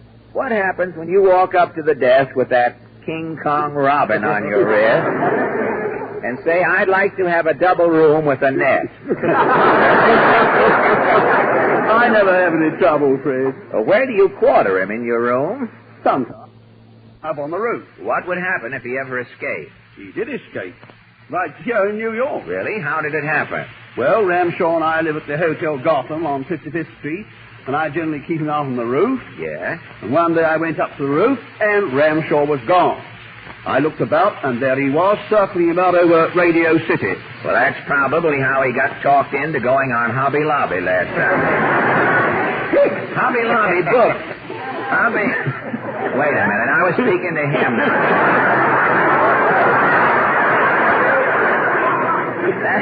You know, Hobby Lobby books some of their acts beckoning to people from a window. But what do you do with Mr. Ramshaw? What did you do with Mr. Ramshaw loose? Phone the American Airlines? No, I notified the police department, and in no time every radio car in New York was out looking for him. Well, who finally caught him? Some fly cop? No, Ramshaw he got tired. He came down that evening. He was found perched in a taxi cab which was going up Madison Avenue. Probably looking for a taxidermist to give himself up. Well, Captain. Captain, if that eagle knew what was going on here, he'd be out to three of us in no time. It's been nice of you, Captain, to stop off on your lecture tour and bring Mr. Ramshaw in tonight. Now, before you go, I wonder if you could have Mr. Ramshaw give us a sample of his flying prowess.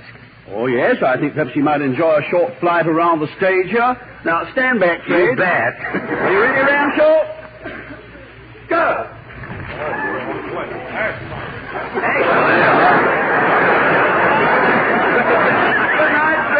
A perfect three-claw landing. I'm surprised that Ramshaw didn't land on Van Stevens' bandstand. Any bird ought to go for the corn in Van Stevens' music. Well, thanks a lot, Captain. Good night, Fred. Good night, and thank you a lot, Captain Charles Knight.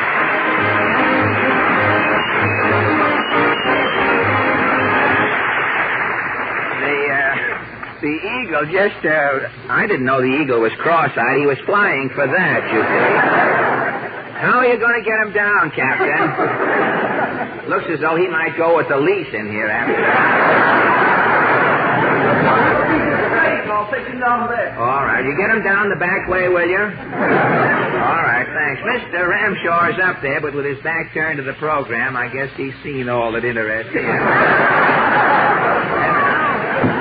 Miss Wynn Murray, I'll keep my eye on the eagle wing. You can take care of the singing. Miss Wynn Murray is... This is apt to be a half-hour program tonight.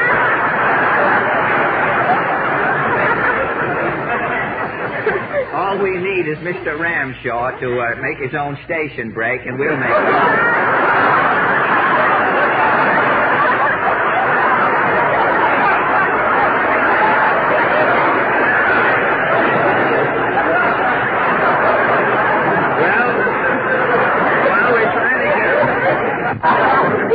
Captain Knight is going to borrow a cow to get Mr. Ramshaw down. Miss Wynn Murray will attempt to sing When Love Beckoned on 52nd Street.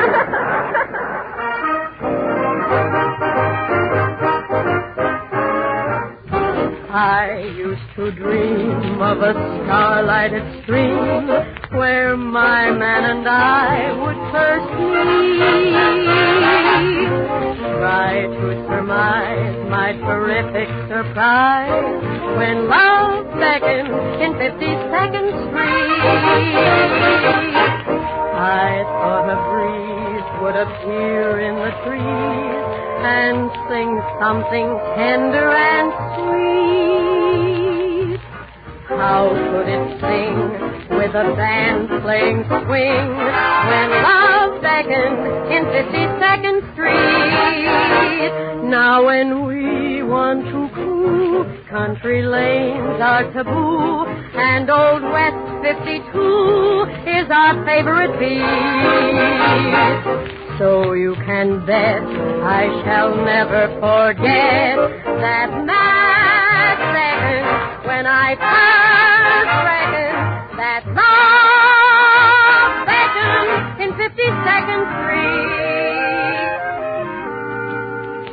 I don't want to cause a shock in the house, but I'd like to know, is there a doc in the house who will give first aid to the most confused maid in town? I had such sweet suburban ideas. You know what I mean, Deanna Durbin ideas. Till one fatal night when somebody suddenly spoke and broke them all down.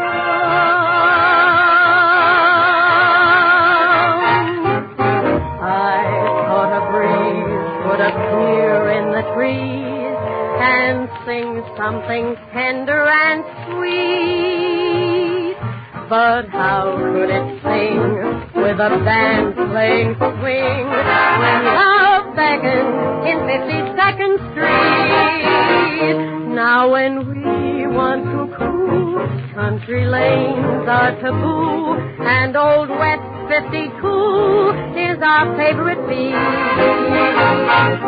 So you can bet I shall never forget that mad second when I first reckoned that love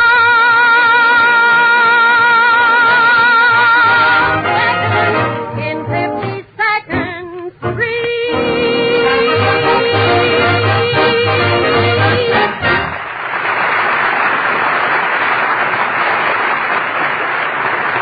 Thank you. And now It's all right. We'll get Mr. Ramshaw down. We just phoned to book a steeplejack for next week. He'll take it.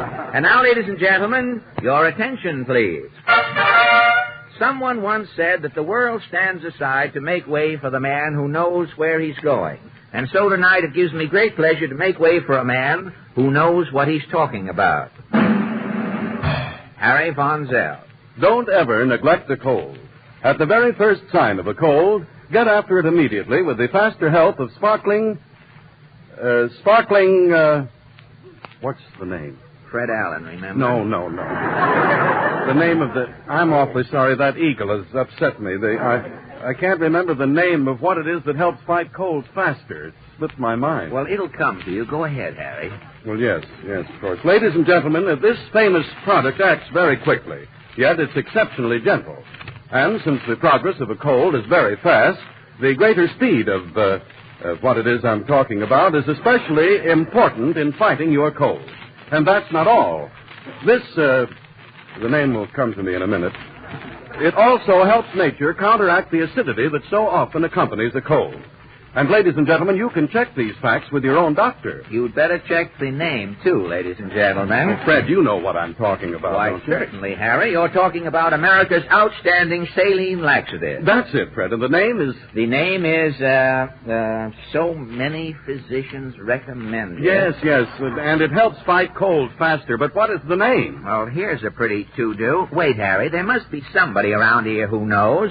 If there is, will you please tell us confidentially? That's it, Sal Hepatica. Thank you, ladies and gentlemen. Thank you.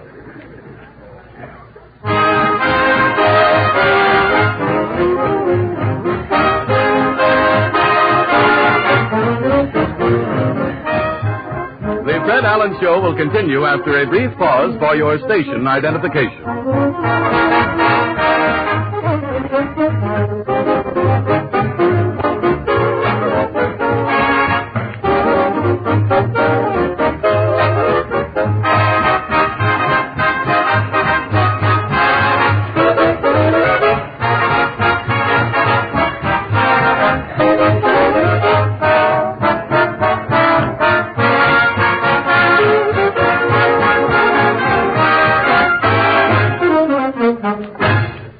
And now, ladies and gentlemen, the question of the week. This is Mr. and Mrs. Average Man's Round Table, where three persons selected from our studio audience are invited to give their opinions on a question that concerns some prominent issue of the day. These little sessions are entirely unrehearsed. Fred has taken his place there at the round table, where he meets his fellow debaters for the first time. Are you ready, Fred? Yes, thank you, Harry. Portland will kindly introduce our first guest. Yes, Mr. Richard L. Breen from Fordham, New York. Oh, I know. I had the pleasure of meeting Mr. Breen earlier this evening, Portland. He came down with Mr. Howe from Fordham University. Mr. Howe presented me with this little plaque here. Mr. Breen, Mr. Howe tells me that you are the editor of the Fordham College paper. Is that correct? That's true, in my more idle moments. In your idle moments. Well, the name of the paper, what is the name of it again? The Fordham Ram. The Fordham Ram. That's a peculiar name for a college paper, isn't it? Does the name have any particular significance? Well, yes, it does. That is the mascot, a small, shaggy, rotund little beast that gallops around the polo grounds every week. And that is the Fordham mascot? Yes. Well, don't you find that editing the school paper, how often does it come out? Once a week if things go as they might go. If things go all right, huh? Well, don't you find that it interferes with your school work, or does it? No, not perceptibly. It doesn't. You're coming out even on both counts, I imagine. Well, tell me, what I really wanted to ask you about tonight was the poll. Was this poll at Fordham on the level?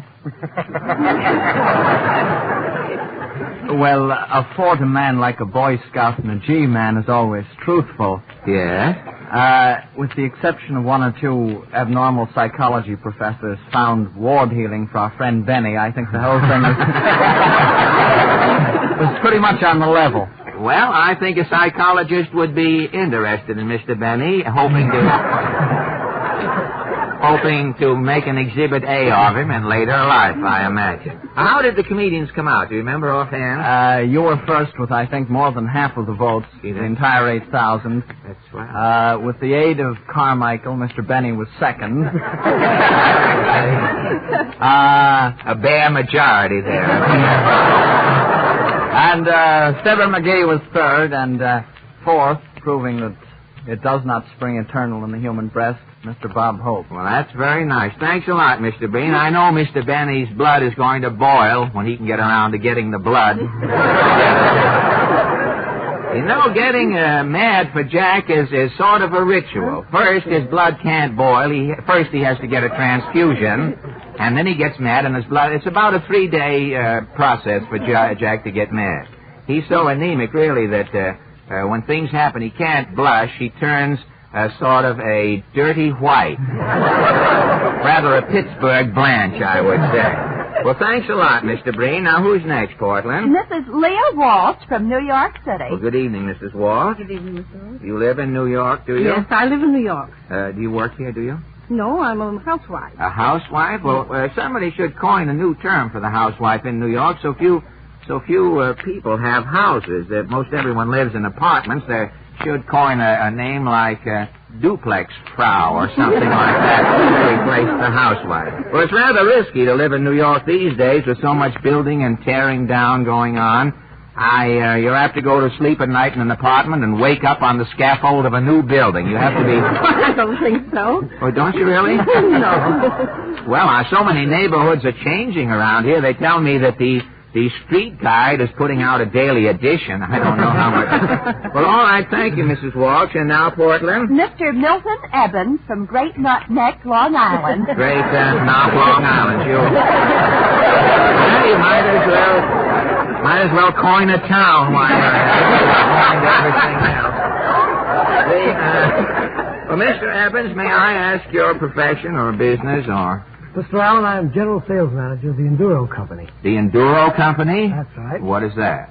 Well, the Enduro Company manufactures the new Enduro permanent reed for saxophones. Oh, a new reed for saxophones? That's right. What sort of a reed is it? Well, this is a permanent reed, Mr. Allen. Oh, a permanent. You buy one reed and it lasts your lifetime? Well, it will last indefinitely. Indefinitely. No one has died with an Enduro reed in his hand. You can't say. What is it made out of that it lasts so long? Well, you see, Mr. Allen, it's made out of a new scientific discovery and developed and called tonalin. Tonalin. And the tone is just as good as the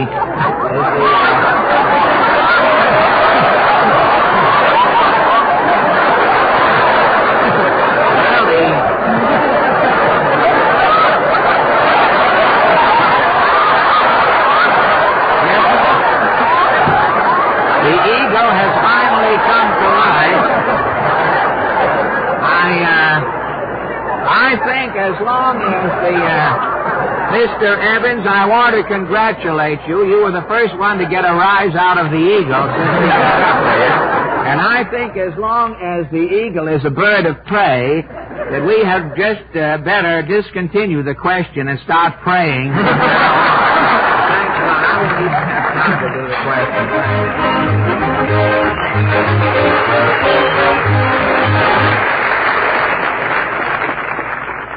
Thank you. That's unfortunately, we didn't have time to get to the question tonight. We have a loose eagle in the studio.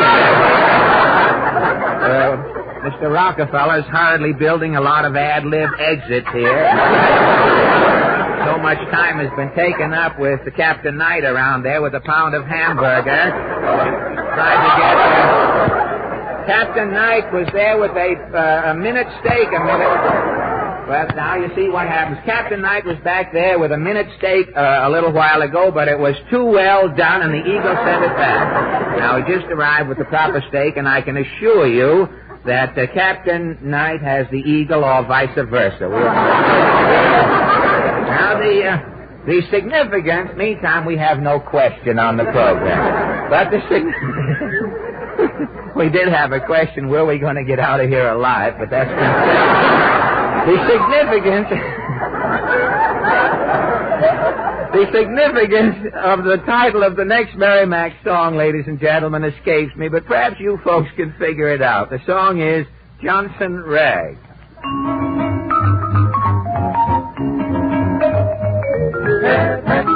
There goes the Johnson Rag, boy, boy. There goes the latest shag, ho, ho. It really is a big gang, yep, yep. There goes the Johnson Rag, jump, jump. Don't let your left foot drag, cheek, cheek. It's like a game of tag, toot, toot. It's even good for a stag, jump, jump. And do the Johnson Rag. If you're feeling in the groove, it sends you out of the world. Funny how it makes you move. I don't want to call, but don't be a mug, dig, dig. Let have a big, big bag, zoom, zoom. Just let your shoulders wag, zoom, zoom. And now it's right in the bag. Get happy with the Johnson Rag.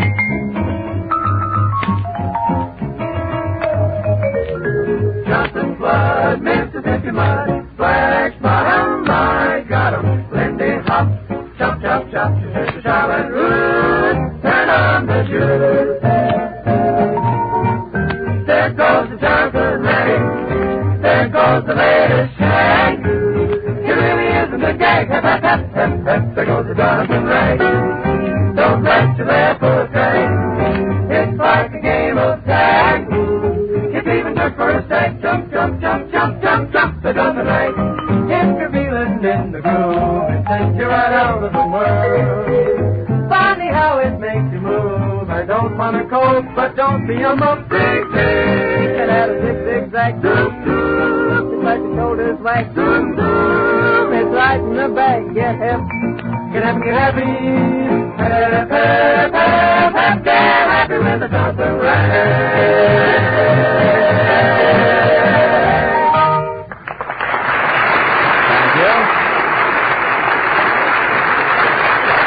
Thank you, ladies and gentlemen. I'm sure all of you are familiar with the famous G-Men and how they operate. Well, tonight We're going to the other end of the alphabet and bring you a Y man. He's yours, Harry. A Y man? Yes, Harry. Well, how do you do, sir? Hello. What does that mean by calling you a Y man? Because I'm a fellow who wants to know the why and wherefore of everything. Oh. Like, for instance, this toothpaste you recommend. Ipana toothpaste? Yes. Why do you talk about it every week? Well, because we sincerely believe that we have a health message of vital importance to every one of our listeners. Well, why do you think your listeners will be interested? Well, now, you know as well as I do how important clean, sound teeth and strong, firm gums are to your health and to your looks, too. And Ipana toothpaste is especially made when used with massage to help strengthen your gums as well as brighten your teeth. Well, why is it so necessary to do both? Oh. Well, you see, our teeth are seldom bright when our gums are tender and undernourished. And since many of the foods we all eat are soft and creamy, they just don't give our gums the toning and stimulation they need for health. That's why so many dentists recommend massaging the gums with Ipana toothpaste. It is an easy, modern health routine that's growing in popularity every day. Why, Why what? Why, what's the name of that again? Ipana toothpaste. And once you get a tube from your druggist and begin using it regularly, you'll readily understand why Ipana is the largest selling toothpaste in America today.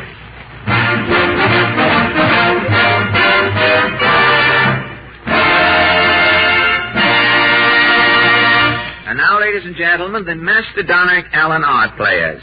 This little group, to celebrate Easter, will lay colored eggs at this one performance only. Tonight they present a radio travesty on that popular radio program, The Pot of Gold. This is called The Tub of Silver. Music, maestro.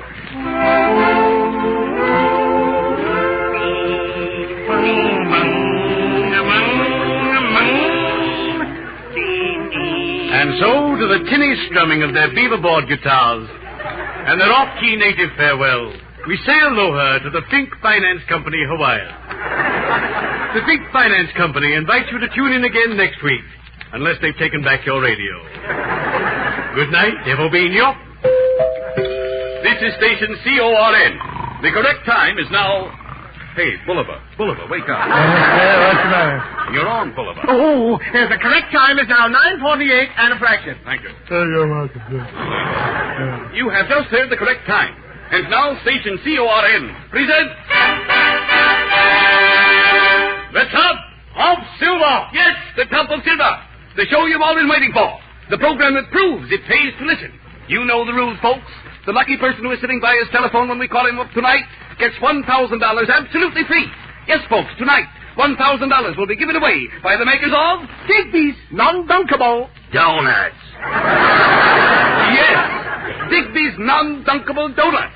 The donuts laboratory tested and especially designed to eliminate dunking. By a special patented process, a thin waterproof layer of Digby's edible rubber covers all Digby's non-dunkable donuts.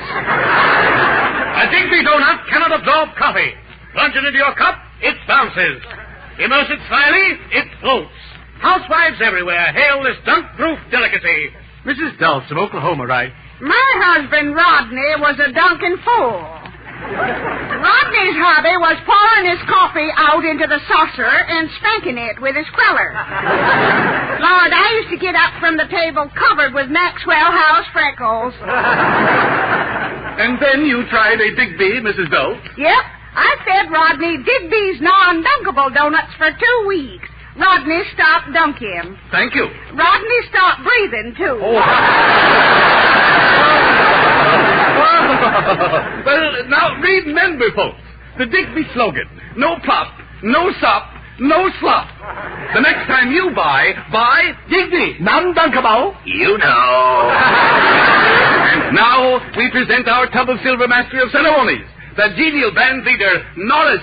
Thank you, Sam, and good evening all. Well, folksies, I know you're all waiting to hear how the $1,000 prize was spent by last week's lucky winner, Mr. Olaf Drab of Stilton, Oregon. Well, it seems that after getting the good news last week, Mr. Drab had a sudden heart attack. But with that $1,000, he's sitting back in an oxygen tent, living on the fat of the land. Good luck, Olaf Drab. And now for tonight's tub of silver. Take it, Sam. Right, Norris. Everybody has a chance at the tub of silver, folks. Right here in the studio, we have every phone book in the country. Norris will spin our giant selector, and we'll see which book contains the name of tonight's lucky winner. Take it, Norris. Okay, Sam. But before I spin the giant selector, folksies, let's have some music. It's time to dance as the orchestra plays I Got Rhythm. That was I Got Rhythm, folks. We're rushing things right along to get to that lucky winner. And now for our first spin of the giant selector. Here she goes, folks. Whee! And the wheel is spinning around. It's up, it's down, it's up, and it stops. Oh! Time out, folks. The giant selector is caught on Sam's pants there. Well, I'm sorry, Norris. I just bent over to tie my shoe. I thought you were up to your tricks again. That's one on Sam, folks. Well, I'll spin her again. Here she goes.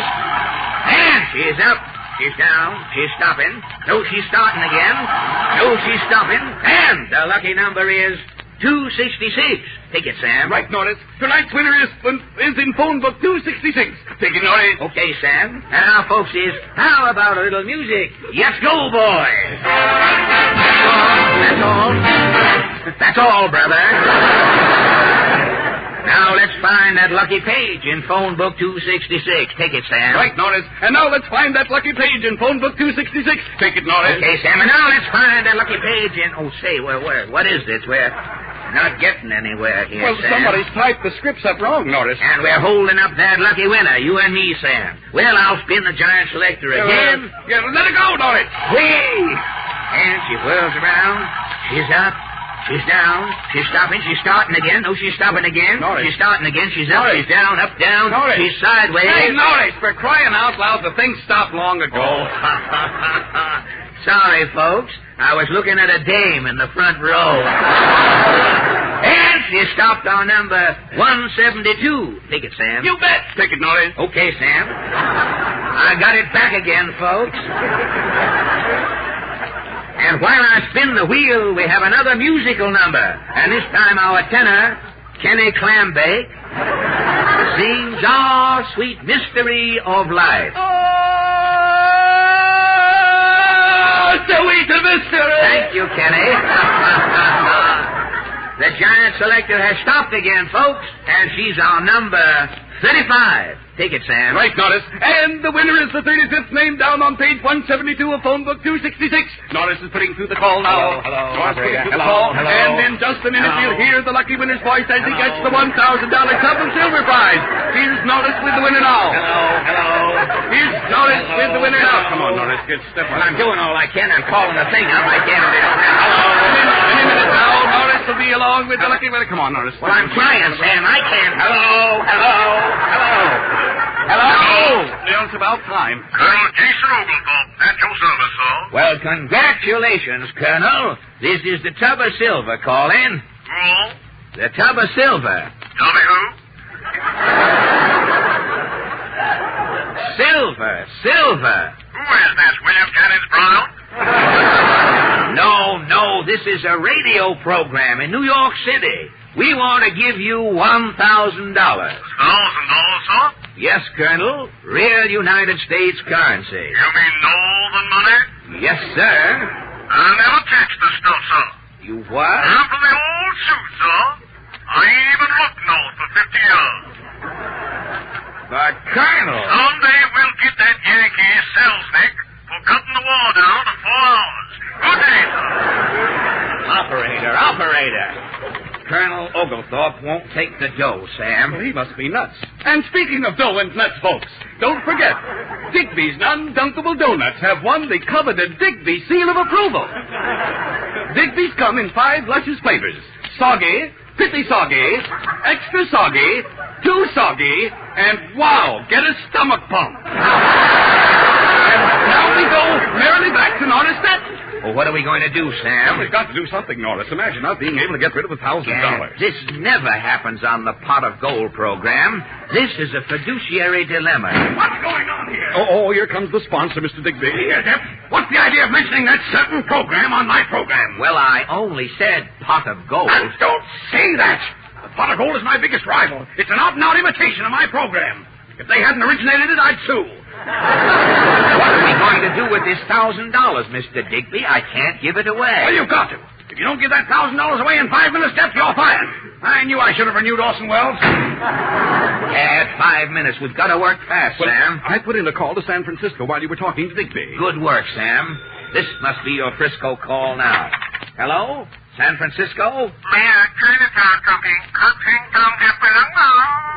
Look, Charlie, this is the tub of silver. I want to give you $1,000. No, $7,000. It's money. Money. You savvy money?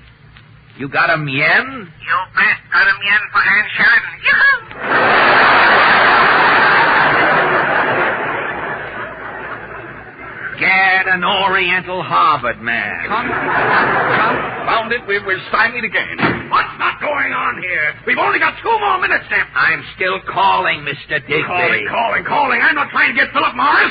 I'm trying to give away $1,000. But nobody wants Well, it. maybe $1,000 isn't enough. Make it $10,000. Make it $50,000. $50,000? Yes, if we don't get rid of this money, the pot of gold will laugh us out of radio. All right, I'll call another number. Call any number.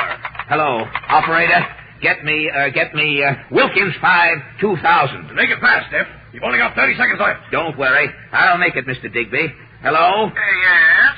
This is the Tub of Silver calling. We would like to give you $50,000. What? Well, Oh, please take it, Well, mister. yes, of course. Thank you very much. That's wonderful. Thank you. Well, I don't know. You'll get our check in the Yes, morning. thank you very much. Eureka, I made it, Mr. Digby. I gave away the money. Fine. What number did you call? I was eating an aspirin while you were talking. Oh, I just called any old number. Wilkins 5-2000. Well, Wilkins 5-2000 just came to me. Came to you? Deaf, you confounded nitwit, you're fired. Fired? Yes, fired. Do you know whose number Wilkins 5-2000 is? Not? Yes. You just gave $50,000 to the pot of gold.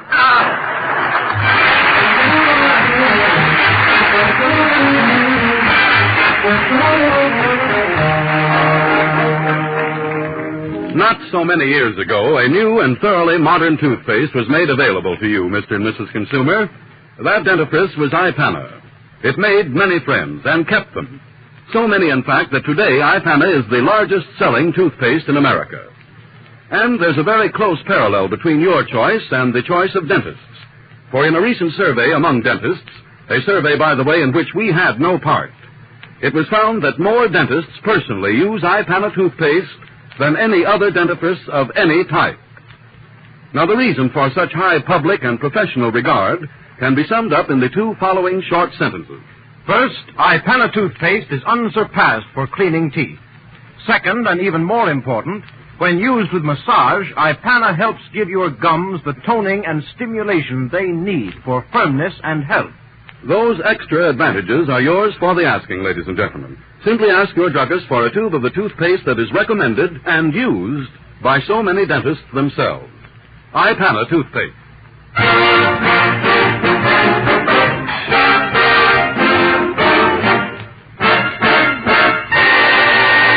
Well, another hour has crept into the limbo of passé 60 minutes, ladies and gentlemen. And before we give you our closing cry of Wake Up America, may we remind you that next Wednesday night we bring you cooking hints, how to make fritters. What should I do after I grease my pan? Put on a veil, lady. You'll look terrible.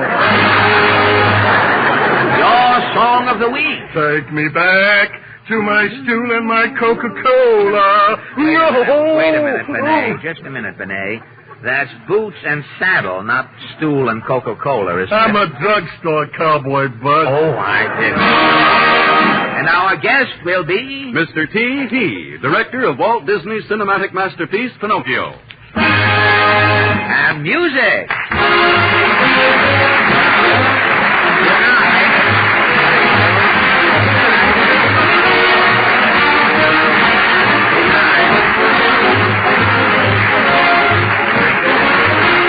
When Love Beckett is from Dewberry Was a Lady. This is the National Broadcasting Company.